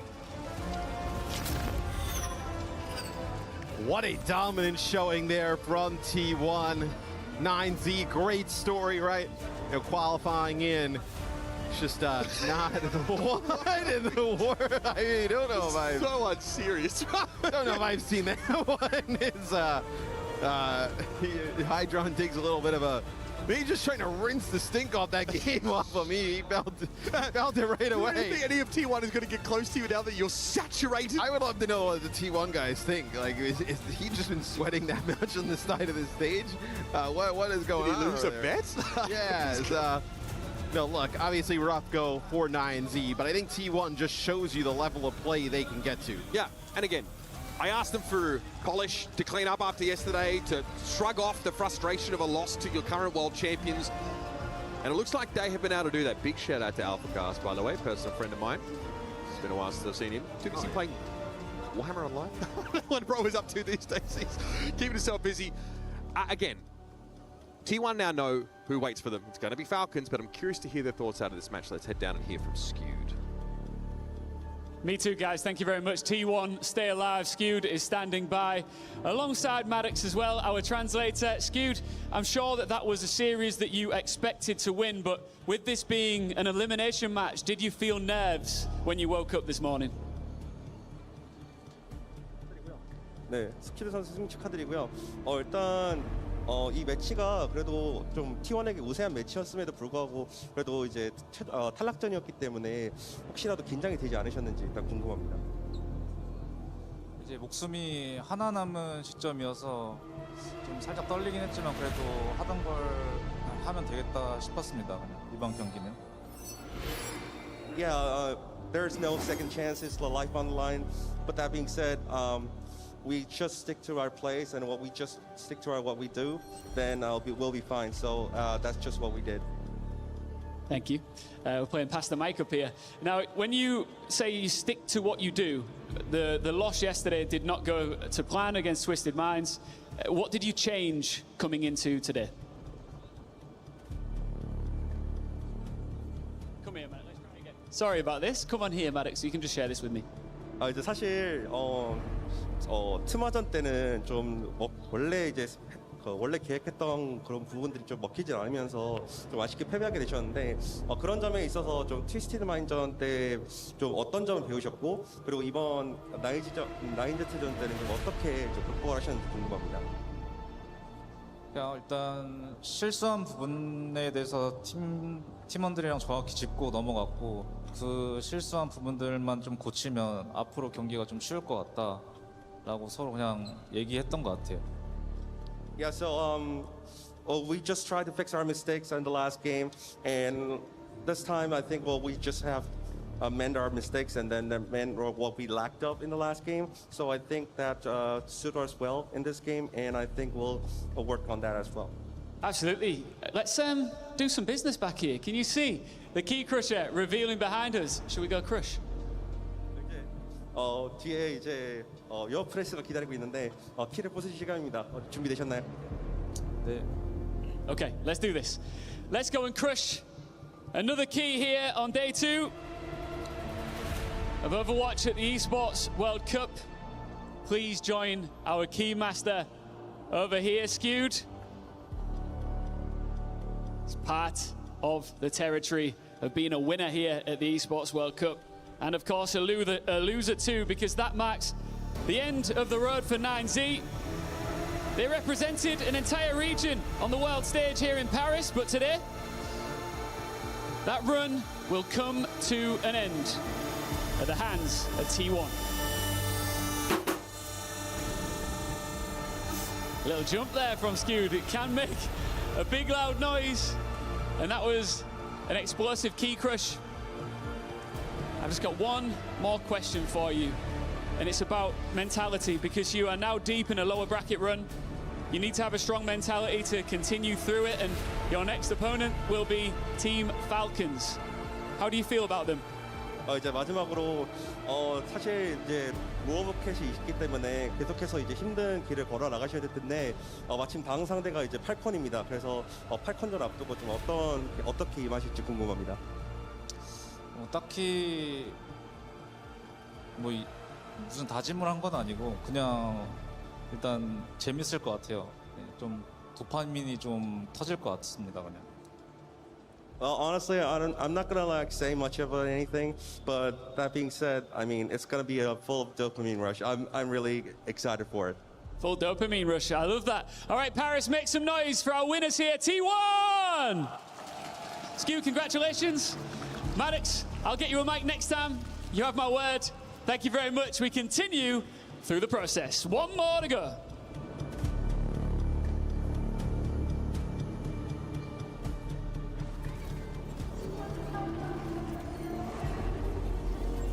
And we are back with the highlights. Let's take a look at these, Jake. Fantastic moments coming out of T1, a fast and furious 2-0 victory. Yeah, it doesn't get more dominant than this. It's an ignominious finish for 9Z. I mean, maybe to be expected, given the stakes in this matchup for TM, or T1 rather. This is an opportunity to show off. He must have lost a bet. I mean, this is a full, like, what is going on here? Couldn't make it happen in game, unfortunately. But I want to give a shout out to those guys who are now leaving us, of course. So, Hydron, couldn't make it happen. We'll be back with more Overwatch live from EWC in Paris.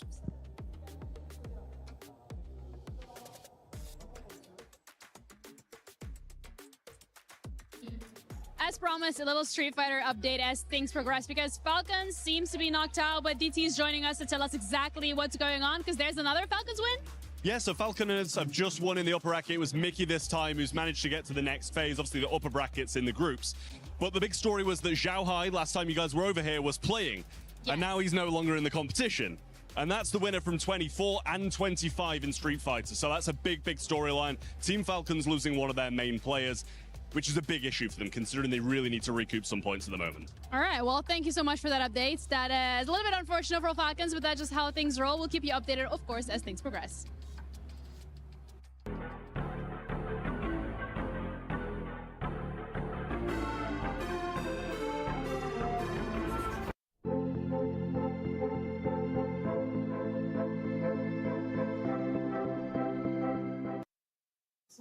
Hello, everybody. We're on our final match of the day. Dallas Fuel versus Team Liquid. It's going to be over soon. Actually, no, because it's Pick'ems time. Yeah! Let's predict who's going to win. All right, everybody. It's on the EWC app, so download it. Join in on the fun. We're going to start. I'm going to start actually first. Dallas Fuel versus Team Liquid. I'm going to go with Team Liquid winning 2-1 against Dallas Fuel. Yesterday, Tree popped off on the Cassidy. I think if he brings that again, I honestly think Team Liquid has a good chance. What do you think? I might have to disagree. Okay. I'm going to go for a Dallas Fuel 2-0. 2-0? 2-0. Okay. You know, Tree's a great player, but I think Dallas Fuel have got it. You know, Sunjun's been doing great, and just, I don't know, I think Fuel have got it. Okay, 2-0 for Dallas Fuel. All right, I'm going 2-1 for Team Liquid. How about you? 2-1 Dallas.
What is up, everybody? Matt, Mr. X here with CJ for our Lenovo PC setup. CJ, I gotta know what you do to play at the best in game. Let's start with the monitor. How close are we? Are we tilted at? What are we doing here? Honestly, I like to play like really close. Like I would probably like move it up to here. Yeah. And also since I'm shorter, I'd probably like lower it a little bit. And I have the same problem. I also do tilt it like a little bit. Like tilt it back? Yeah, I tilt it back. Why? I think it's just like for me, it's like easier just like see everything if it's like tilted more this way instead of forward. Oh. Like forward, it's I don't know. It's like the top is closer to you, but I think having like the bottom closer, just like as your ult closer, your cooldown's closer, you can just like see everything better. Oh, okay. That's an interesting one. I never would have thought that. I'm gonna steal that from my setup. Mouse, where is it at? Like, are you doing, what's your DPI? What's your settings on that one? So DPI I normally use like 1600 and like 2.25 in game. I think, yeah, like around here is probably where I'd use my mouse. The only different thing I do is like the keyboard. I play on an angle for my keyboard. Oh. So it's probably like this. Okay. Like, yeah, like a, what's like 45-degree angle. 45-degree angle on my keyboard, and just like, yeah, roughly around here is where I put my mouse. Do you have anything different that you do in terms of like keybinds? Like, some players obviously change some of the abilities. Anything different that you do? Honestly, not really. I think I keep most things the same. The only thing I have different is, I think this is mouse 5. I have my crouch. My crouch is on mouse 5 inside of control, but like everything else is the same. Why do you do that? When I first swapped to PC, it was like hard. Like my hands weren't long enough to hit the control button, so I just started using crouch on the mouse. And then headset, gotta ask, how much you cranking the audio? Are you cranking it? Honestly, I'm not really cranking it. I think like my audio is like pretty loud, but I like to also listen to music when I play. So I make sure there's like a fine balance between the two. And are you a push to talk or an open mic type of person? Open mic for sure. Yeah, I mean, open mic is the way to go. Yeah, I mean, there's just too much work pressing a button and then talking and like letting it go. Just let it talk. Nah, let them hear conversations you have in the background. I mean, who cares, right? Yeah, exactly. Chair, are we seated high? Are we seated low? Are we leaning back? What's the vibe honestly, like? I think this is like fine. It's like a little lean back, but I think if I were to, like, I'd probably like make it a little bit tighter or like a little closer, like lean forward a little bit, just so it makes me like in the zone. But yeah, I feel like this right now is like probably about perfect. Keep that posture right. Yeah. Well, CJ, thanks for walking me through your setup. I'm going to steal some of this stuff at home. It'll make me a better player and hopefully makes you guys better players at home. We'll see you next time. Later.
Jake, this is your turn to ask a question. I'm just curious how you expect this match to go. I mean, this is going to be a big one for Liquid, one that, you know, is not unfamiliar, right, with these two teams, Fuel and Liquid, clashing throughout the regular season, throughout this year, and even in the last one. So is this a match you're thinking about as a scary one? I know Dallas is a very unique team in North America.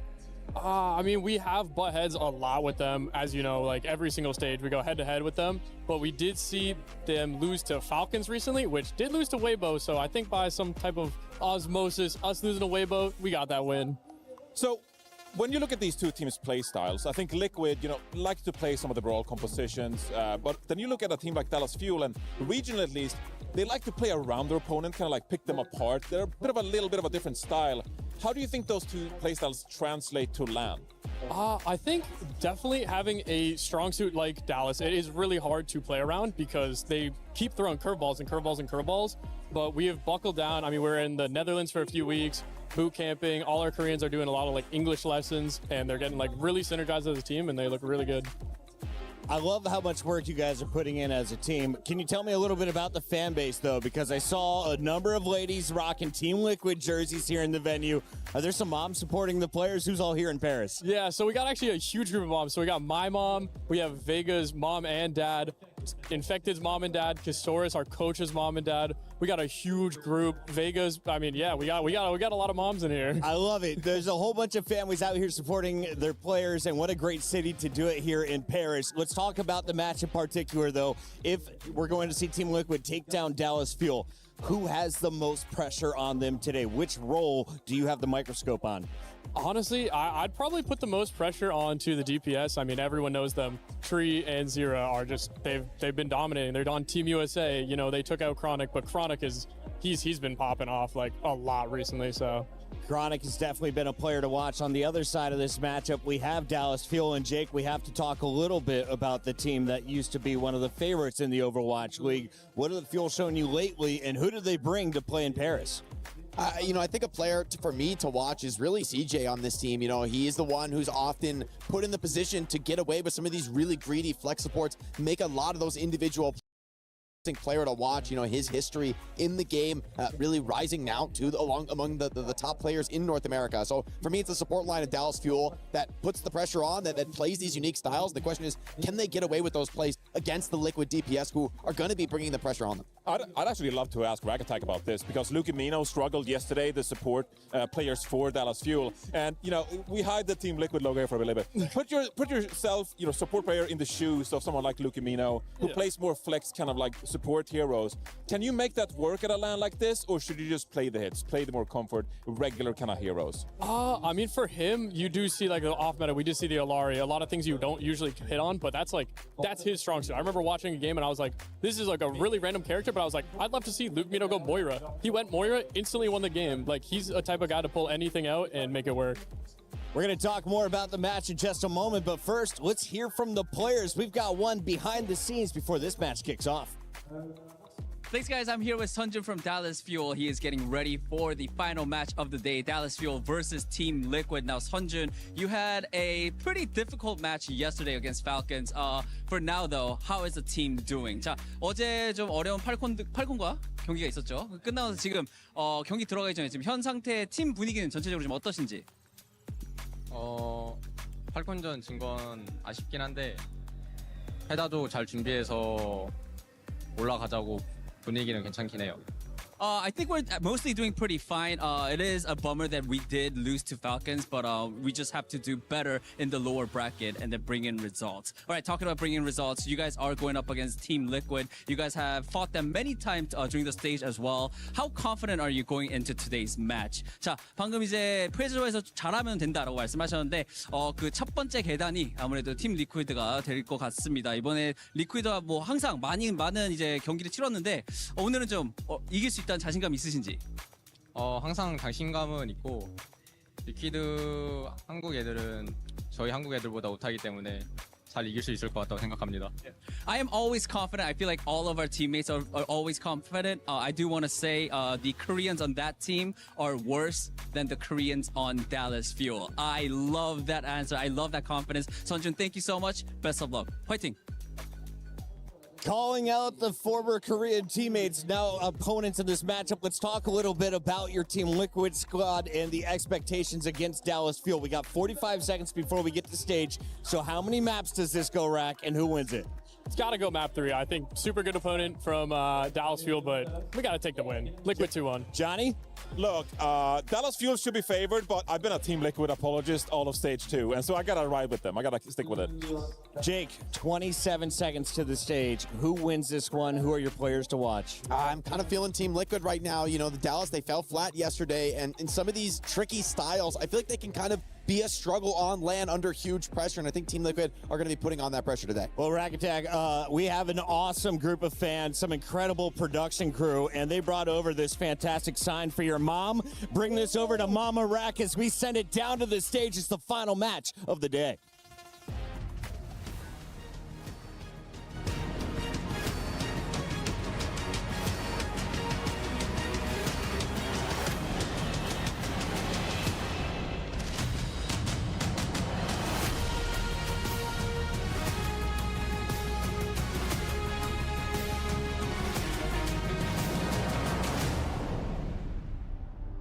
Mesdames et messieurs, ravis de vous retrouver pour la dernière game de la journée. Pour l'instant, On mange très bien sur Overwatch. For now, I'm enjoying myself. We've seen quick matches, we've seen favorites, we've seen upset, we've seen many things. And once again, I am not alone because, of course, I am joined by that British boy in Chambers. Are you ready for the American derby? I am. As a British boy, I'm so excited for an all-American banger. Two counterparts of the same region. One of them exits the tournament here and now.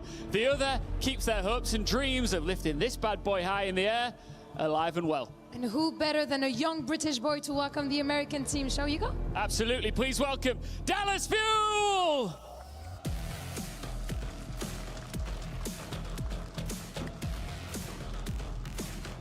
Dallas Fuel, the team to beat in North America, arrives on stage here in Paris. They've got high hopes in this tournament despite a setback yesterday. And they need to maintain composure, consistency, and confidence if they want to stay alive. Composure, consistency, if they want to stay alive. That's also the case for Team Liquid. Fresh bloods, a young North American roster that is still writing its history. Ils sont là pour choquer. They are here to impress.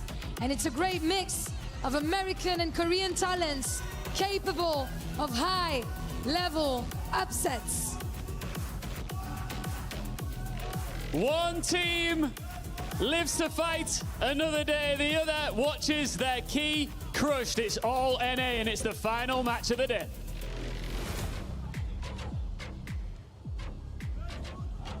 First, they fought for control of North America.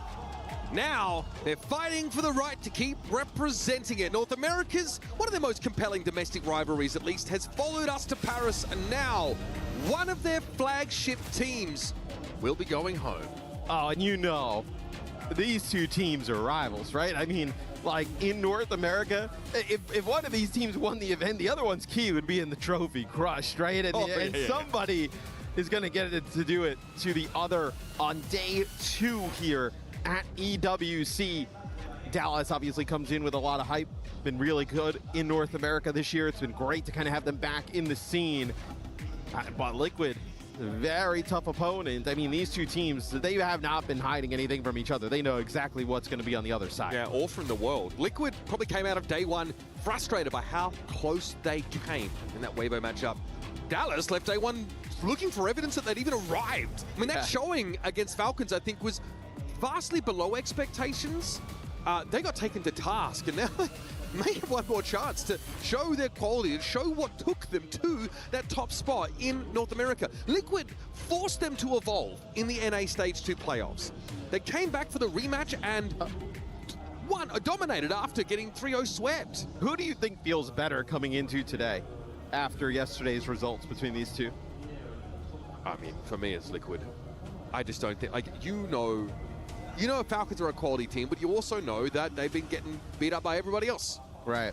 You are the best team in North America. You are the standard. You are the ones that are supposed to be carrying the flag for your region. And you stumbled against a team that wouldn't have been here if they hadn't been good last year. In a game like this, right, obviously has huge ramifications for our second part of, really the third stage in OWCS, right? Like, as we go back home, then start playing those online games. I mean, who knows if these rosters are even the same at that point. It'll be a D.Va and a Cap ban here off the rip as Nepal will be game number 1. Moments away from jumping into our first match in this series. It is, of course, a key crush match. There's a lot on the line. Dallas Fuel would like to leave Paris having shown a bit more of their quality, a bit more of that depth. They carry the regional trophy. Liquid, all they carry, honestly, is the memory of sweeping Dallas on the way to it. And, well, today we're going to find out which one is more important. Attack showed us a lot of Xayah in the game against Weibo. Looked quite good in certain comps. It looks like it is their answer to the Malga. Yeah, it'll be a Malga set up here for Dallas Fuel. Xion Tracer for both sides. I really liked this when we saw it from Team Liquid yesterday, right? They were able to kind of use those bubbles on the Xion in the Tracer, then get aggressive with that Zarya. Pacto's not getting any charge for free. Keeping both those bubbles until they're absolutely needed. Chronic there gets a Suzu. Great timing there from CJ to keep him standing. That could have been ugly for the Xion, and Chronic, proud as a peacock, up on top of the statue, is able to deal with Kivas. I mean, it's incredible that CJ is able to hit that Suzu, right? I mean, you know, Chronic kind of moving his way up to the high ground, kind of hits him in motion. You don't connect on that, Chronic is most certainly dead, and this fight goes way different. Chronic with 3 to kick things off. Such a funny comment that Sonjun makes in the pre-match, that our Koreans are better than their Koreans. You can see that even though both teams are representing North America, there's some regional rivalry like, from these all guys. our North American players are about equal, but our Koreans are way better That's than the yours. difference, mate. Well, so far, it's been a North American player stamping his authority on this game. Sonjun, though, gets involved, and Kivas is again the first casualty for Team Liquid. They are struggling to keep the Kiriko alive. This has not been a good start for Team Liquid. Hasn't even really got like a really great fight. CJ already, just the healing he's been able to build up to with a Kitsune rush already. Kivas at 60, you know, getting closer to 70%, a huge gap. Team Liquid needs to wake up, Mitch. I mean, this has been a really rough start to this match. Yeah, they are asleep at the wheel. Free was able to get into a flanking position, but noticed immediately by Chronic and forced back. Chronic going to come forward, and there is the stop. This time, it's Vega picked up. Still a support. First cab off the rank in terms of elimination, but that's quite a nice stick. Kivas again just gets... But that was Kivas' rush. Yeah, well, you know. Towards the end, I feel like I think it came in really late when he got, like, stuck. He took the orange brick road back to spawn. Yeah, I mean, I guess. Sure, why not? Yeah, you'll have a grab here for like the Team HOV Liquid. lane. Yeah. You know, you only need more than one person for that. He was the only one alive, it felt like, at that time. He's breaking the law. Yeah. $2,000 fine straight away. Yeah, okay. He got pulled over if he did that. Liquid need to get some prize money before they think about paying their fines, man. 3 is down, though. Chronic with the spree. Caught in the grab. Is this too late in the day? Attack's able to turn it into one elimination at least, but Dallas will be back with a vengeance to the point, and Kellen has a cage fight and a score to settle. Lutmino trying to stay safe. Attack's not going to be able to get out of the cage, though, and he is going to get run down. Kivas is there. Always seems to be. This time, though, keeps himself off the right side of the kill feed. For now, Attack nice and healthy. They want to push up. Dallas Fuel folding back. Kellen realizing he can't hang. It looks like they'll concede, finally. A chance for Liquid to get on the board. I mean, tremendous job by, though, Luke and CJ to keep Kellen alive on through that. You back up.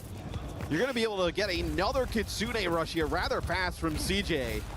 Sunju with a pulse bomb as well as just backing out there for a quick second. Might allow Dallas to be able to use his Kitsune rush, flip the point back, take round number 1. Kitsune rush now from CJ.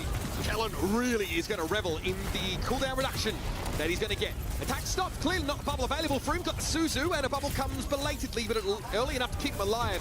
Still, we get a point flip though as Dallas had control. Luke's able to deal with attack now as Kitsune rush comes down from Kivas. This one at least had teammates alive to benefit from it.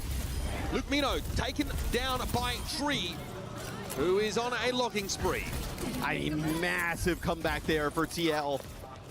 It's that cage, the rush used there for Dallas. You see the amount of pressure that Kellen is kind of putting on attack. Both bubbles, like the Mauga just kind of blows them up and then just goes for a stomp. Just trying to deal with that Zarya as fast as possible.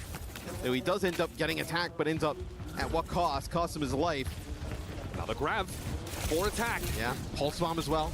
That's a mighty strong combination. CJ will be hard pressed to get that Suzu down in time.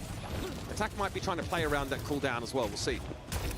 Dallas, nice little reposition here. Attack's in a bit of an awkward spot, but sees an opportunity to grab into the choke. Sound barrier, the prescribed response from Luke Mino, and Kivas is down. There's the pulse bomb. Clearly not a factor. CJ was able to find the Suzu in time, and Vega is down.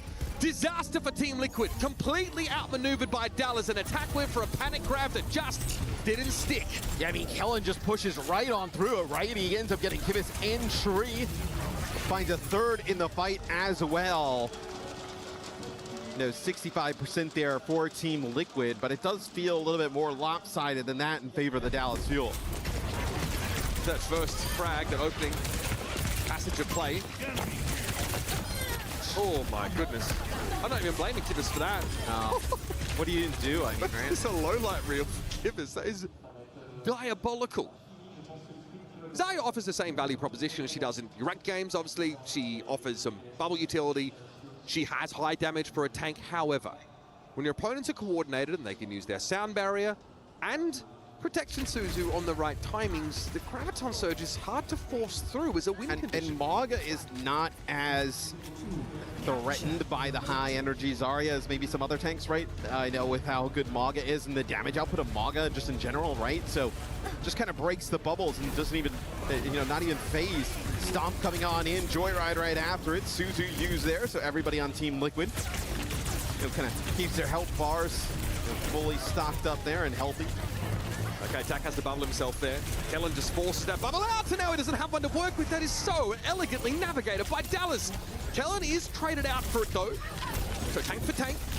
Now we're going to look at how effectively the healers can keep their DPS alive, and Chronic just gets cut off from line of sight. Liquid win a scrappy exchange at the start of the round, and Luke Mino would be advised not to stay too close to this. Well, they still have both supports alive, and Sunjin, not Sunjin anymore. Skibis finds that kill. Now I think they'll try and, you know, get out of dodge here. As, yeah, the support's going to back up towards the choke.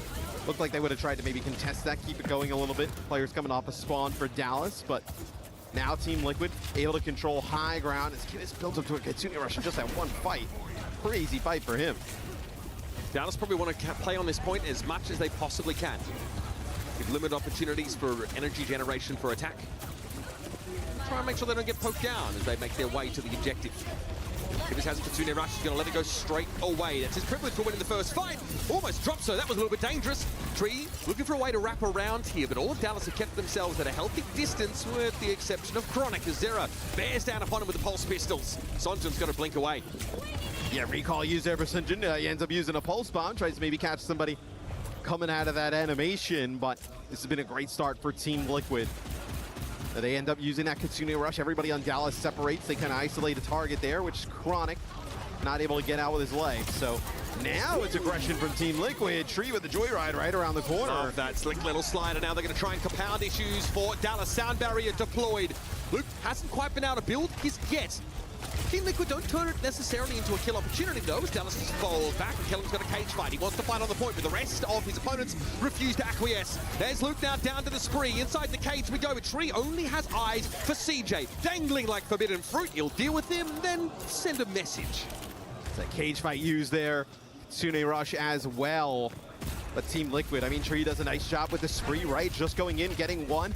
Obviously has the benefits of those Zarya bubbles and the damage following it up.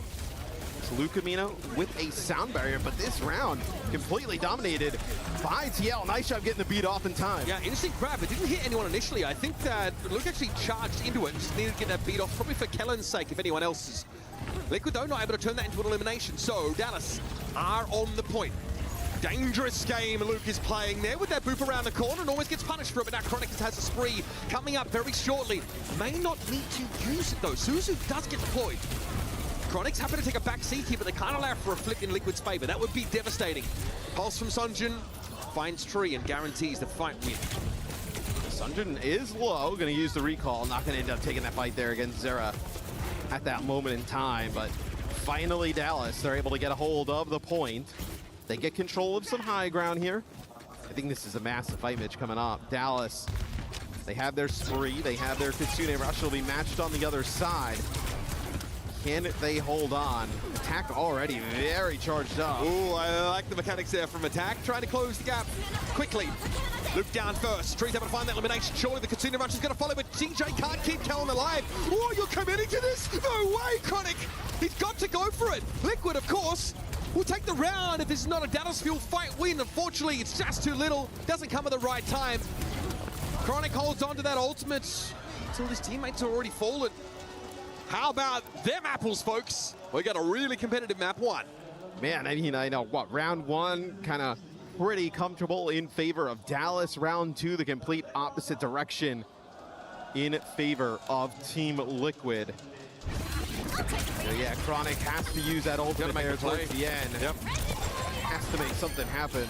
I wonder if they were going to try and just stall, play something more passive, but they're not playing a D.Va composition, so that gets harder and harder.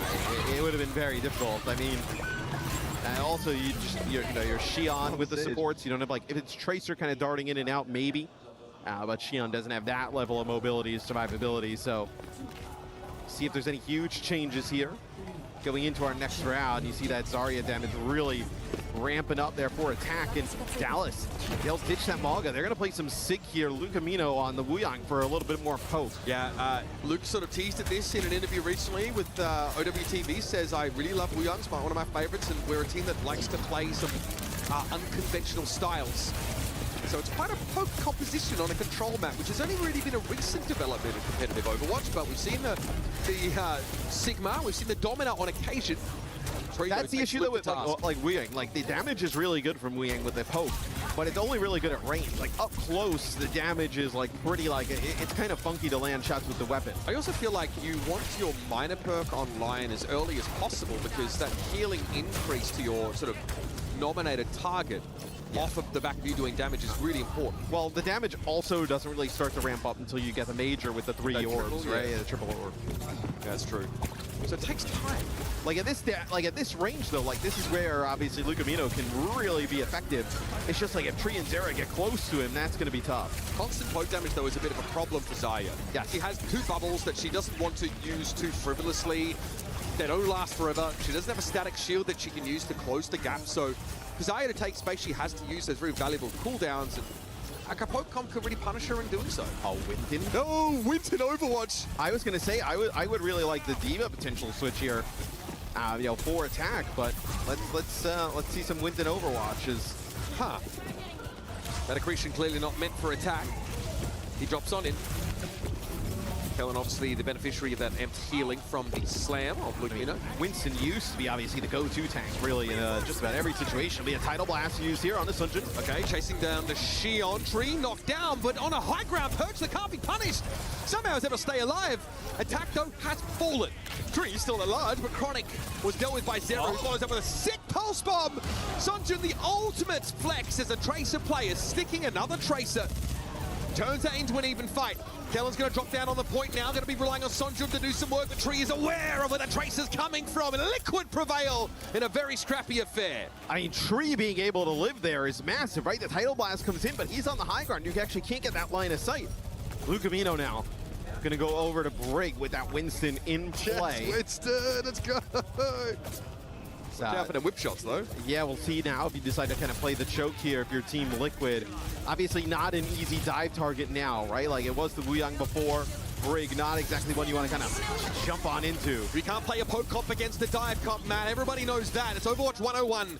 Lucamino's shield absolutely cracked. He's caught in the corner. Speaking of cracked, here's Tree continuing to run rampant. And Dallas Fuel are going to be bundled out of the chamber yet again. They get pushed back. You'll end up having Team Liquid here take the lead. And they can lose Sunjin. He has to be able to live, but he is so deep. Spending a lot of cooldowns just to stay in the game. And if he falls now, that is brutal. Oh dear, Primal Rage here for attack. Into that backline, Chronic under a lot of pressure, but does get the overclock pop. The attack has to respect that raw damage output, but it's still going to deal with Chronic with a lazy backhand. The second kill for him now, finding Lucamino. Now, while Tree and Vega might be out of the mix, Team Liquid are still in a solid position. They still have attack, and he still commands respect. Yeah, Sunjin just trying to play off all these health packs. Gonna force a recall there at Azura. Sunjin somehow able to stay alive. That's running out of time. Yeah. Okay. Oh, Suzu. attack gets a nice Very Suzu time in there from Kivas. Those have improved drastically over the course of Nepal. 87% and counting. What do Dallas Fuel have to hang their hat on? Sunjin needs a pulse bomb, needs to build it quick. Zera, they're going to throw one and sort of fold away from it. Sunjin knows he's got an opportunity here, but elsewhere it's attack going a little bit low on the point. Kivas trying to keep him topped up now as the bubble's thrown down. Suzu used just to help attack be that front line. He jumps away from the pulse bomb. Sunjin does not connect. He's forced to recall now. We have a flip. 69% and counting for Dallas Fuel. They get control back, but Liquid aren't done fighting. Rally, shield bash onto attack. Kivas is going to get the Kasuni Rush in play, though, and attack's going to benefit drastically from lower bubble cooldowns. He'll keep throwing them into play now as he gets up on that high ground. It's Liquid, flip the point back. Kivas' rush, very well apportioned in this moment, but now it's expired, and Kellen gets down and dirty with the Kiriko. Dive up for attack. He's got no supports left, and Dallas Fuel will continue to burn here on Nepal. A hard-fought fight win at the cost of many big ultimates, but they're still in it. Yeah, you're going to get another fight here, though, for Team Liquid. Sunjin forces recall yet again. Vega getting closer and closer to the sound barrier. Most likely get a Primal Rage here to extend it. Somebody needs to get a touch, though. The whip shot here potentially. Oh, Zera's not going to be able to get a touch. He actually dies. Anyone else? Yes, Attack's having to get on there, but Vega got picked off. Oh, Dallas will wait for the game to come to them, and Team Liquid have been found wanting. Attack has to buy some time here with a Primal Rage, and an environmental kill wouldn't go amiss either, but there's no help. Tree down. I heard the Deadeye getting popped by Chronic. And Attack is finished off by the Cassidy. Right click there just to put the fear of God in Vega, and Dallas, what a scrap fest, have taken our first map. That one goes down to the wire. A huge kill on Zera. Right, he's trying to work that outside, being able to go get a touch. He falls. They end up losing Vega, who's close to the sound barrier at that time. It's probably the two worst players they get a loss in that situation, and that ends up allowing Dallas to take the map. I think just the raw level of individual skill on display there was astonishing. Great Tracer play. I love the move over to the Winston to answer what was looking like a poke comp. But ultimately, it is not going to get the job done. This is gross from Sunjin. The guy has come such a long way over the last couple of years. Remarkable finish here for Dallas, being pushed to the limit, as only Liquid seem to know how to do to these guys regionally. We're going to head to an interview here. We've got Lou standing by with some very special guests. Very special guest indeed. I am joined with Isela and Royd, proud Liquid Vegas parents. Even though the boys didn't get the first game, I'm sure that they come back in the series. I wanted to ask you, because we know how complicated it can be, you know, to be the parent of a professional or someone that wants to go pro in esports. So I want to know, how long has been Vegas passionate about Overwatch, and how has it been, you know, handling all this at home? Hi everyone. He started very, very young. I think since 4 years old, he loved his iPad, play Minecraft, and from there, as soon as Overwatch came out, one of his best friends told him, hey, get the game, get the game. So we bought the game for him, and from there, it became his passion. I'm thinking about 10 years ago, that's when it happened. So he's been playing since then, and that's his love. That's an amazing story. Donc première question, ça fait combien de temps que Vega est à fond dans Overwatch? Comment vous avez géré ça un petit peu à la maison? Et ben déjà depuis l'âge de 4 ans, c'était un peu un iPad kid, il jouait à des jeux genre Minecraft, etc. Et dès que le jeu est sorti, il y a son meilleur pote qui lui a dit faut que tu joues au jeu, faut que tu joues au jeu. On lui a acheté le jeu, et derrière ça a été une passion complète. And now Roy, I'm turning to you because you know now you get to travel around the world, see your son playing on the biggest stage with 100,000 people watching him. So how does that feel today? It feels amazing. My boy is following his dream. This dream is a dream for a lot of the gamers, and I tell the parents when I meet them everywhere, believe in your kid, let them live their dream, and it could be very rewarding. And I love seeing my son travel the world, and we get the chance to travel with him, family and friends, and a lot of fans. And a lot of fans, of course. What a beautiful thought. Go Team Liquid. Go Team Liquid, of course. Donc deuxième question, tu peux venir ici à Paris voir ton fils jouer devant des centaines de milliers de viewers. Qu'est-ce que ça te fait? Je suis trop contente de voir mon fils vivre son rêve. Quand je rencontre des parents, je leur dis faites confiance à vos enfants, laissez-les vivre leur rêve également. And we know that the boys are down one map. So do you want to say anything to Vega before he hits back the stage? You're strong, you can do this, I know you. You're strong, you can do this, I can know you. What about you, Roy? You're going to get it done. I believe in you and believe in yourselves. Beautiful trust from the parents, of course. And let's get back to the game to see if Liquid boys can get it. Now, if you feel the same as Vegas parents, your faith would not be misplaced. This team have certainly caused no shortage of upheavals in their own region. They also got very close to a win over Weibo Gaming, China's very best. It would be frankly devastating to see either of these teams bow out of competition at this stage map. But we are here at the mid-season championship. The competition is cutthroat, and the margin of error for these two teams has gotten very slim. Yeah, and I mean, it's awesome to see the support of I know a lot of the parents of the Team Liquid players.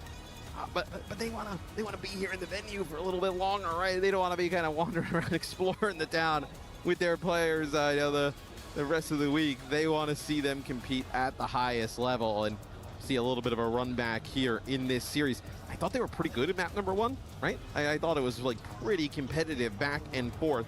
New Junk City, the map selection here for Team Liquid. I'm curious. Okay, so the Maga ban and then Lucio gone. Lucio doesn't seem to impact, obviously Lucamino plays Lucio a lot, but he can also wants to flex over to other different things. The Maga ban feels like a take maybe a little bit of a tell. Like they want to continue to kind of play that Zarya, and maybe the Mauga is just too nasty against it. But there are other options. I think you can play. You just play Ramattra, yes. right? Yeah. I feel so. I mean, Ramatra's going to be able to take that space on the Zarya, and again, it's going to be about pressure in the bubbles. That's a whole team effort, right? That's not something that you as the Ramatra player are constantly thinking about. I think, though, that Lucio bans on Flashpoint maps are very interesting because it makes the losing the first fight that much more punishing. If you don't have a way to speed back into fight, it can be hard to make rotations as well. So your first decision gets weighted that much more heavily when it comes to setting up for a lot of these engagements. It does also allow for the Mizuki to creep in. Yeah, obviously Mizuki very strong. I know there's I think the healing obviously is somewhat underrated on the Mizuki because like obviously you're kind of using your hat player to player, but just like the aura around, it does a lot of healing. Especially because in a rush comp, Matt, you are basically at full healing aura charge at all times. It's very easy to hit those shots. Well, I think it's interesting, right? Dallas is playing, like we saw, a decent amount of comps like this, really with built around Sigma Mizuki at Champion Splash. Haven't seen them much here. Yeah. And Team Liquid going to be playing the Mizuki with the Ramatra in play. Okay, so Liquid do want to circumvent this elongated neutral fight if they can against the Sigma. That doesn't suit them. I think the Sim is heads up here. Dallas don't have the best ways to dive that front line if they wanted to. Right, Sonjun obviously will be looking to pressure Zera down. They're getting attack in position. Attack just dropped to the point, and nobody's there with them. Was there a TP involved in that? They throw a TP to the side, and they think it's bait to get them to rotate around towards the open side. Of the point, and nobody uses that. I don't love that. They end up just kind of, attack just jumps down to the point. And nobody, I mean, that's one thing. If you're going to play the Mizuki, he's got to be pretty close, right? Not going to be able to kind of survive just kind of Sigma damage with the Xion and the Sojourn. Yeah, Mizuki obviously primarily a proximity healer. Obviously your healing Kasa does bounce and you can take perks to get more bounces, but you really do want to be the epicenter of your team formation if possible. Early continue rush here for Kivas. He's just going to let it go, and why wouldn't you? Attacks called by a Binding Chain into the Accretion combo. That's one of the biggest selling points of this Sigma Mizuki look. Kellon speculates with that Gravitic Flux and catches two players in it. Attack and Tree are reeling after that, and Dallas keeping the pressure up. They've lost Chronic though, but with Tree out of the picture, Liquid are still able to find success on a flip. Yeah, they do get some not able to get away there towards the end. It was a Sanctuary used by Vega a little bit earlier in that fight as well. It ends up paying off. CJ and Lucamino though, you're going to have everything but the Flux here. A fantastic opportunity, probably 2-3 fights to be able to flip it back. The 40% for Liquid now. Jedi, something certainly you got to be concerned about. Tree's going to use it straight away, but is anyone going to give him an option? Doesn't look like it. He sat there looking a bit uncomfortable there as Team Liquid now had to bear the brunt of this overclock from Chronic, and he's in a safe spot. Sonjun as well is going to command attention with the spree. And all of Liquid are forced to rotate. They've got a Sim. They can make these tricks on a dime happen. This Sim wall now something they can try and abuse by dancing, but the Kekai Sanctuary fulfills a similar purpose. Attack though inside the Sanctuary is still a big problem with this Annihilation forcing Dallas away. And Tree finally gets his sit down with Sonjun. Accretion hits attack, but he don't care. Liquid have done enough here to get to 93 and change. Dallas still have to desperately throw themselves at the point. Chronic's going for a back flank, a solo effort here now. He's 1v3, that was never going to work for him. And now in overtime, it's desperation for Dallas Fuel. They're ultimately going to be snuffed out. Great comeback here from Team Liquid. Both of those support ults that we talked about for Dallas used there. Sunjun going to move away from the Xion here, going to go over to Mei. And you saw, when Lucamino drops the Sanctuary on the point, the healing is not strong enough through the Annihilation. The Xion has to get out of there to just kind of dodge, just being inside of that. Now it's going to be something going back to Tracer, maybe here now in combination with the Wu Yang. You feel like that's going to be good enough. The Maze has application, but I had fears about the neutral performance, especially up against the Cassidy. All right, Luke. Once again, we're going to see this Wu Yang look. Sonjun able to be delivering that Tidal Blast. If it comes to blows, the Vega just gets picked up here by Chronic relatively in the neutral. Team Liquid have to top themselves back up and allow for an early capture and hope not to lose any more players. And this is where, other teams, right, seeing this kind of Sim on the other side would pivot to something maybe like the Vendetta, right? But it doesn't seem to be something that Dallas Fuel feel comfortable playing at the moment. Flux here. Oh, nicely done by Tree. Lines up Sunjun. There was a gravitic Flux amidst all of this action. Unclear if it really caught on to too much, but Dallas at least have Kellen turn this into elimination on 0. We're down to a 4 versus 4, but Tree is a loose end. One that Dallas haven't really been able to tie up so far. This is still Dallas in control, though. They've gotten to 50% amidst this fighting, and I wonder, the commitment there is huge on this annihilation. Luke was able to find 2 kills before finally being brought down by Tree, and Dallas are still a fighting force here. 64% and counting. Tree now brought down, attack ignored. During that annihilation, wasn't even able to flip the point. Losing Kellen, though, is a problem, and Sunjun can't afford to get too close, but Dallas had doubled their point total just by kiting away. It's crazy. I mean, we're watching from Tree's POV, and if you were just watching that without the scoreboard, you would think the Team Liquid's running away with the point. Dallas, though, getting up to 80% early on. You're going to have a title blast here, maybe for the Tracer here. See if you can get on top of the Cassidy. It's been such an issue there. Team Liquid, obviously, Tree popping off on this flashpoint. The windows in between Nemesis forms aren't that long. It's like 10 seconds. Chronic there sees a threatening TP and has to spend some overclock shots on dealing with it, but it's gone. Nothing with the title blast there. Yeah. Sonjun, though, still has some follow-up in the post spot. Thick. Nicely done. Tree is down, but still, it might not be enough in this fight. Sonjun can only look on and hope that he's done enough, but frankly, that's not the case. Team Liquid are rapidly chasing the point total for Dallas now at 68%. They've got numbers, and they're cycling into some support elements, too. Yeah, I mean, you end up using the overclock that now has the sim wall coming in there from Team Liquid, and then try and make a play with the title blast. Doesn't work out at all. That's a nice collapso on the Tree. Yeah. Team up with Sonjun to take out the Cassidy. and Liquid, though, still want to fight. They still know they can get a flashpoint win here. Who's going to touch? CJ is down. Presumably Sonjun went to try and get this overtime going and threaten a flip. No, it was Kellen. Right. Well, he keeps his team in the flashpoint, but no one's really here to help Kellen, and this is going to put Dallas Fuel in disarray for the time being. Are we fluxing? You better believe it. Annihilation is going to be the answer, though, and how's Luke going to get away from this? Attack still helping. Kivas quickly tends to his wounds, and now at 99 each is a flip for Team Liquid. Where are the Fuel? Up on high is Kellen. He can drop down eventually, but a Kekai Sanctuary means that is more than just required. It is absolutely mandatory.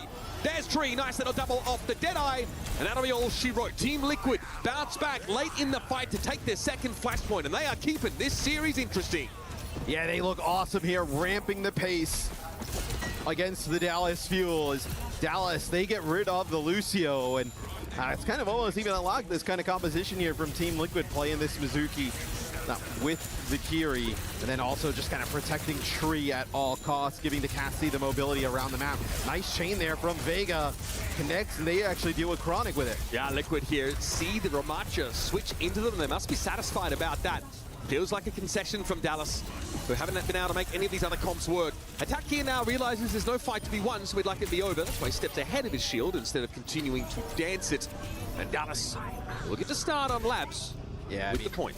You know, although they do kick off the fight with a kill there, 2 from Sunjun, Luke Amino contributing in the kill feed there with the Wooyoung damage, and then I know Kellen pops that Nemesis for him. All the damage that the Tracer and the Wooyoung are putting down is followed up by that Ramatra. So it'll be Dallas getting control of the point here first. Simwall is going to be massive here, right? Title Blast on the other side, overclock as well. Simwall from Zera.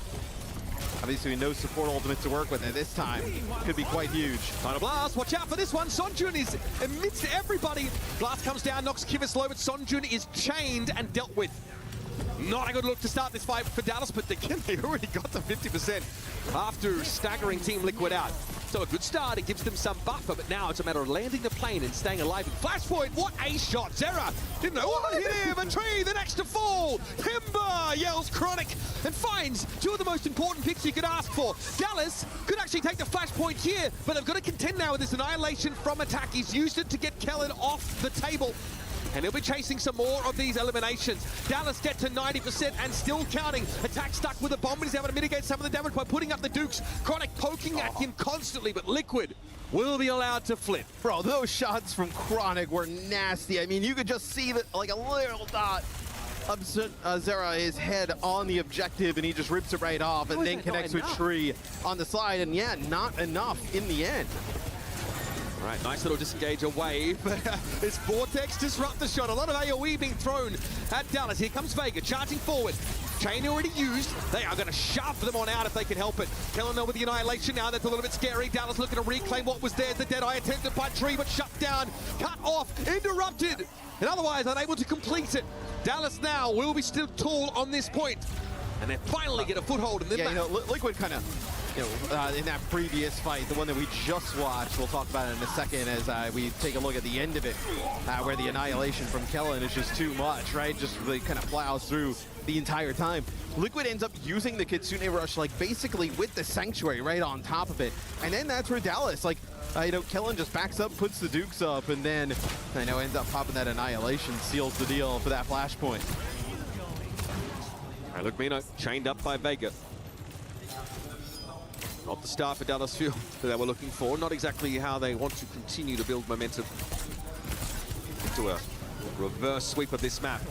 Sonjun are down. Okay. Tree's making this even harder for Dallas to set up. There's going to have to be a full disengage from the Fuel.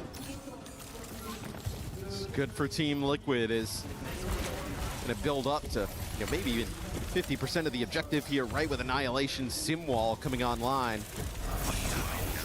See the choke just being heavily contested here at the moment.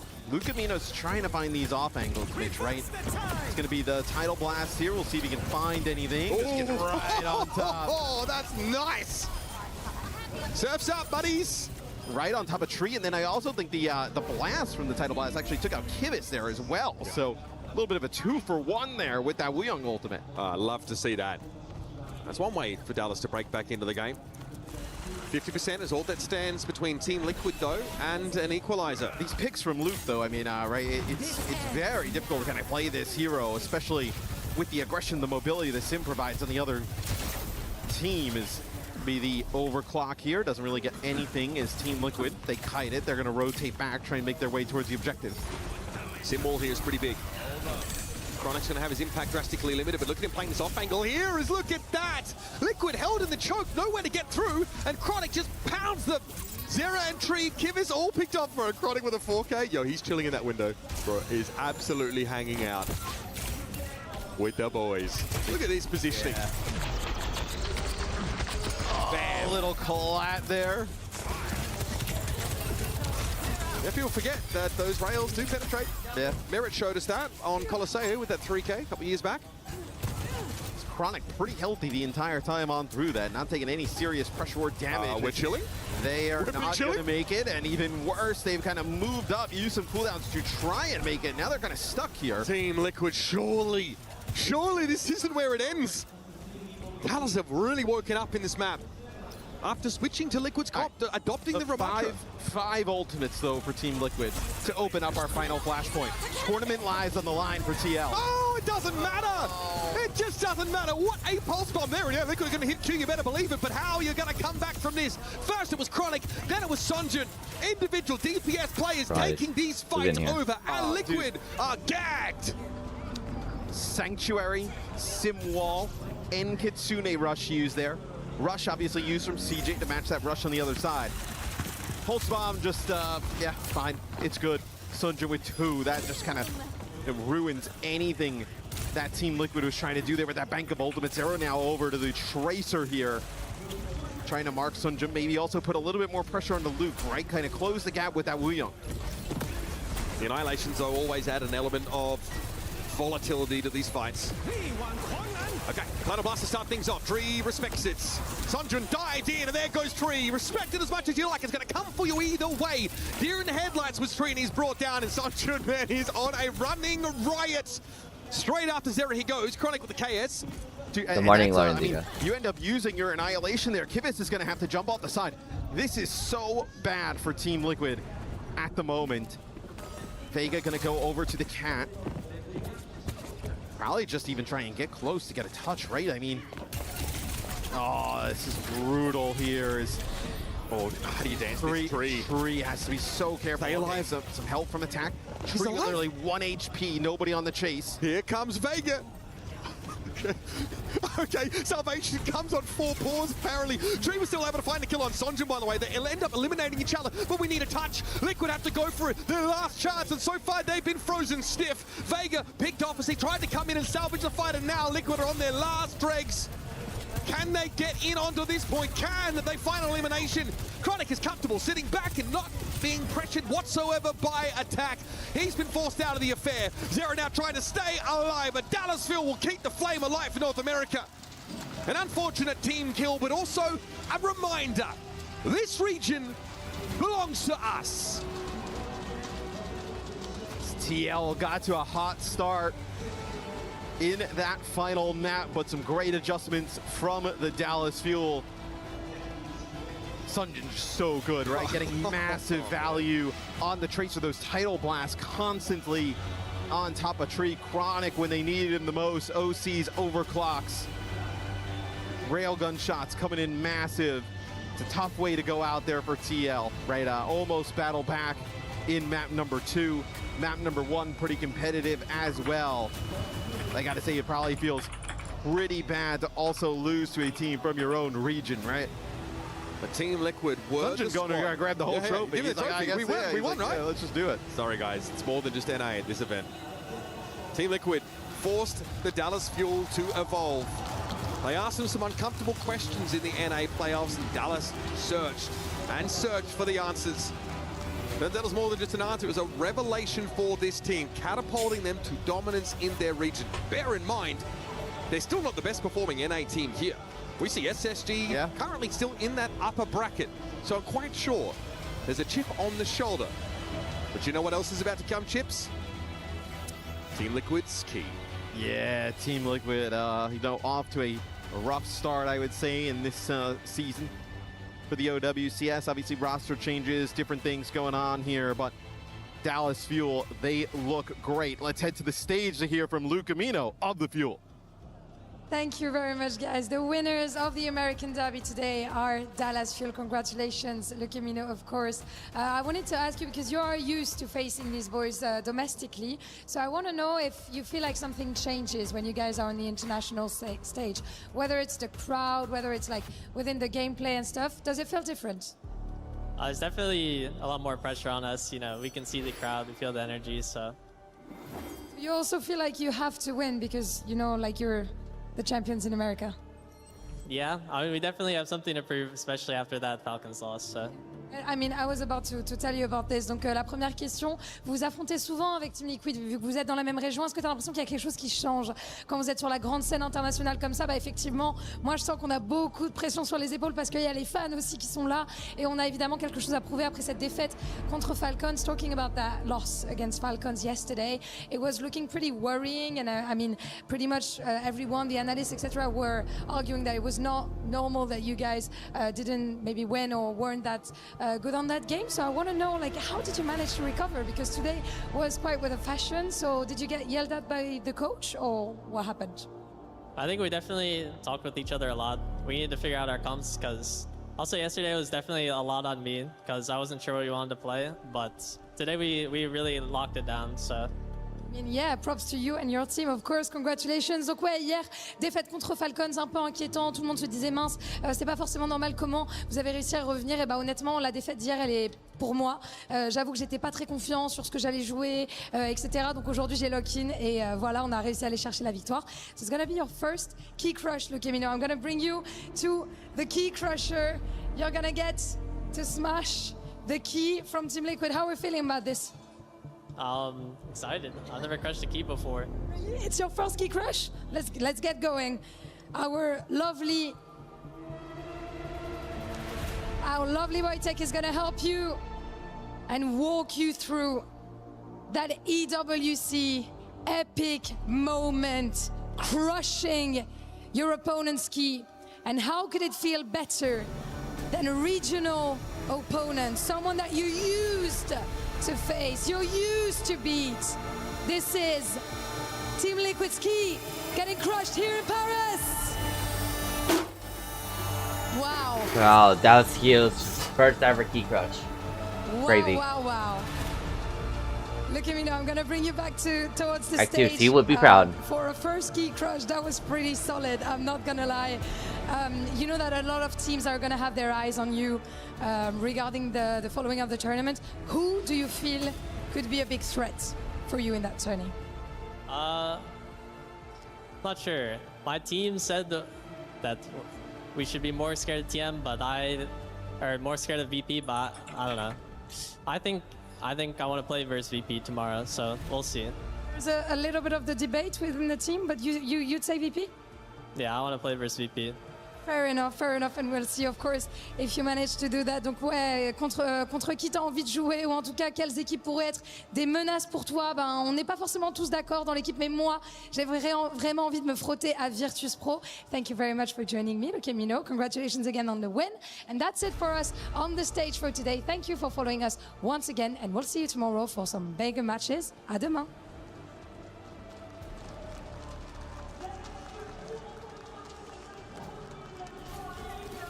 So, domestic order has been restored here by the Dallas Fuel, and it's a pretty big bounce back after a lackluster showing against Falcons yesterday. Should give NA fans a lot to look forward to, I think, because this is still a region that's trying to place themselves amongst the global hierarchy after a tough couple of years. Yeah, and it feels bad, though, for Team Liquid, right, to be that first North American team out. SSG, like you talked about, still in. And Dallas Fuel obviously get the better of them today. Luke Amino and CJ, some great plays from them in the back line. And, you know, obviously, Sunjun, that final map coming up with some massive moments with the pulse bomb. Listen, that was, for me, represented a huge step up. For Dallas to be able to put together a game plan over those 2 consecutive fights that was so effective, so devastating. That bodes well for the future. Honestly, waiting in this Group A bracket are some pretty terrifying teams here for this Fuel roster. Obviously falling down there, getting a win against Team Liquid. These decider matches are going to be very spicy now, as we're still waiting for that upper bracket decider. Luke wants Virtus Pro. Falcons T1 is going to be a banger. Oh, yeah. I also think, like, Dallas Fuel, they probably want VP because TM is probably going to play a lot of Sim, and like they don't play much Vendetta, they don't do things like that, right? So it's going to be a little bit harder to potentially go against that type of style. But you know, VP has had TM's number towards the stage 2 a little bit later on. But you know, I thought it was pretty impressive that Twisted Minds was able to get past T1 in the fashion they did. And as we head over to Group B, you know, GK versus Zeta is going to be a really good game as well. So SSG versus Varel. Hey, I actually think, you know, SSG probably has, I would say they're the favorite going in there. There's a path here to play for them, absolutely. Varel obviously, you know, stay alive against AGAL. Look pretty impressive, but SSG are the real deal. And they're obviously looking over at, you know, at Group A going, okay, well, we've got to keep pace with Dallas Fuel here. We've got to run this gauntlet and make it to playoffs. The loser, of course, of our second upper bracket game is going to be curious. GK versus Zeta, for me, a compelling matchup. Yes. And then the loser facing off against JD Gaming for survival. There are a ton of barn burners still in store for us. Yes, still some really good games ahead of us. I think, you know, GK, maybe they may not be able to beat Zeta Division, but I think they'll definitely catch a few people off guard. No doubt about it. A lot to look forward to here amongst our tournament bracket, and over the coming days. It's been a pleasure, of course, to cover EWC so far for you guys from Paris. We'll see you tomorrow.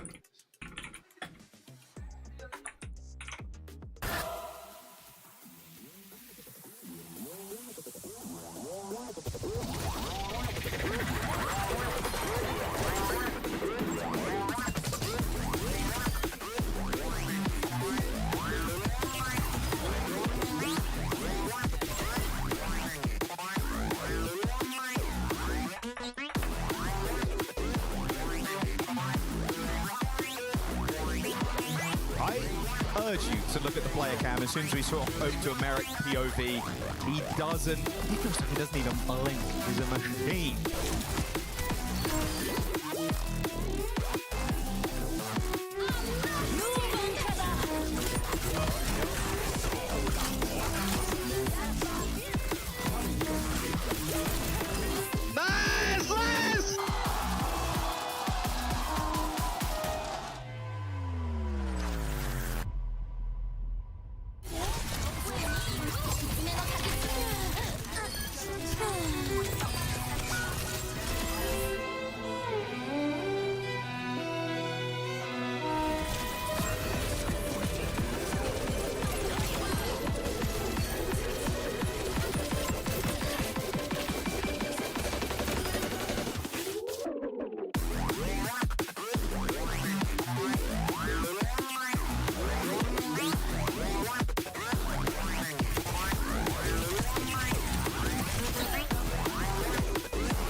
Play is in our DNA.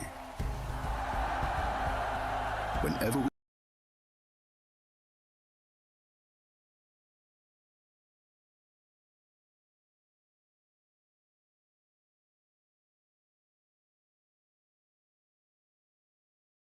see a city powered by play. Alright, y'all.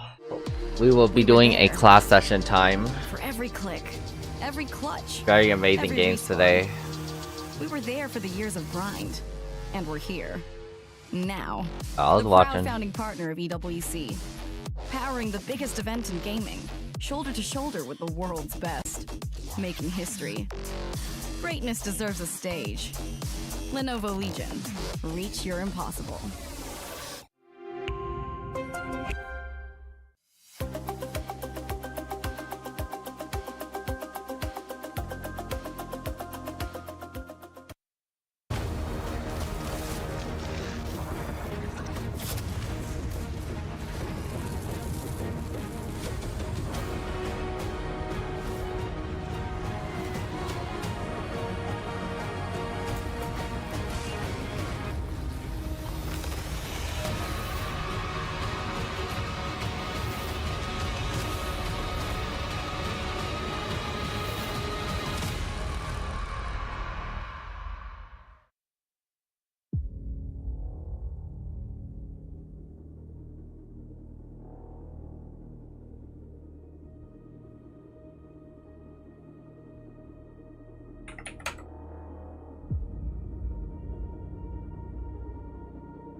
Alright, we do have a class session, and if you guys are interested in class session, we will have that class.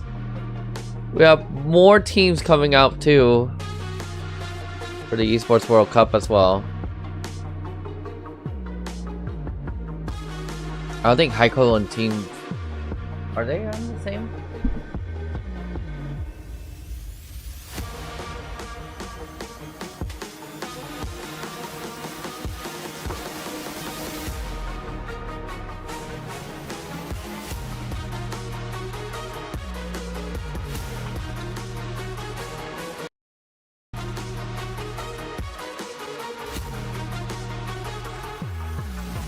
Be right back, please. We'll do a be right back stream. When I come back though, we will be starting up.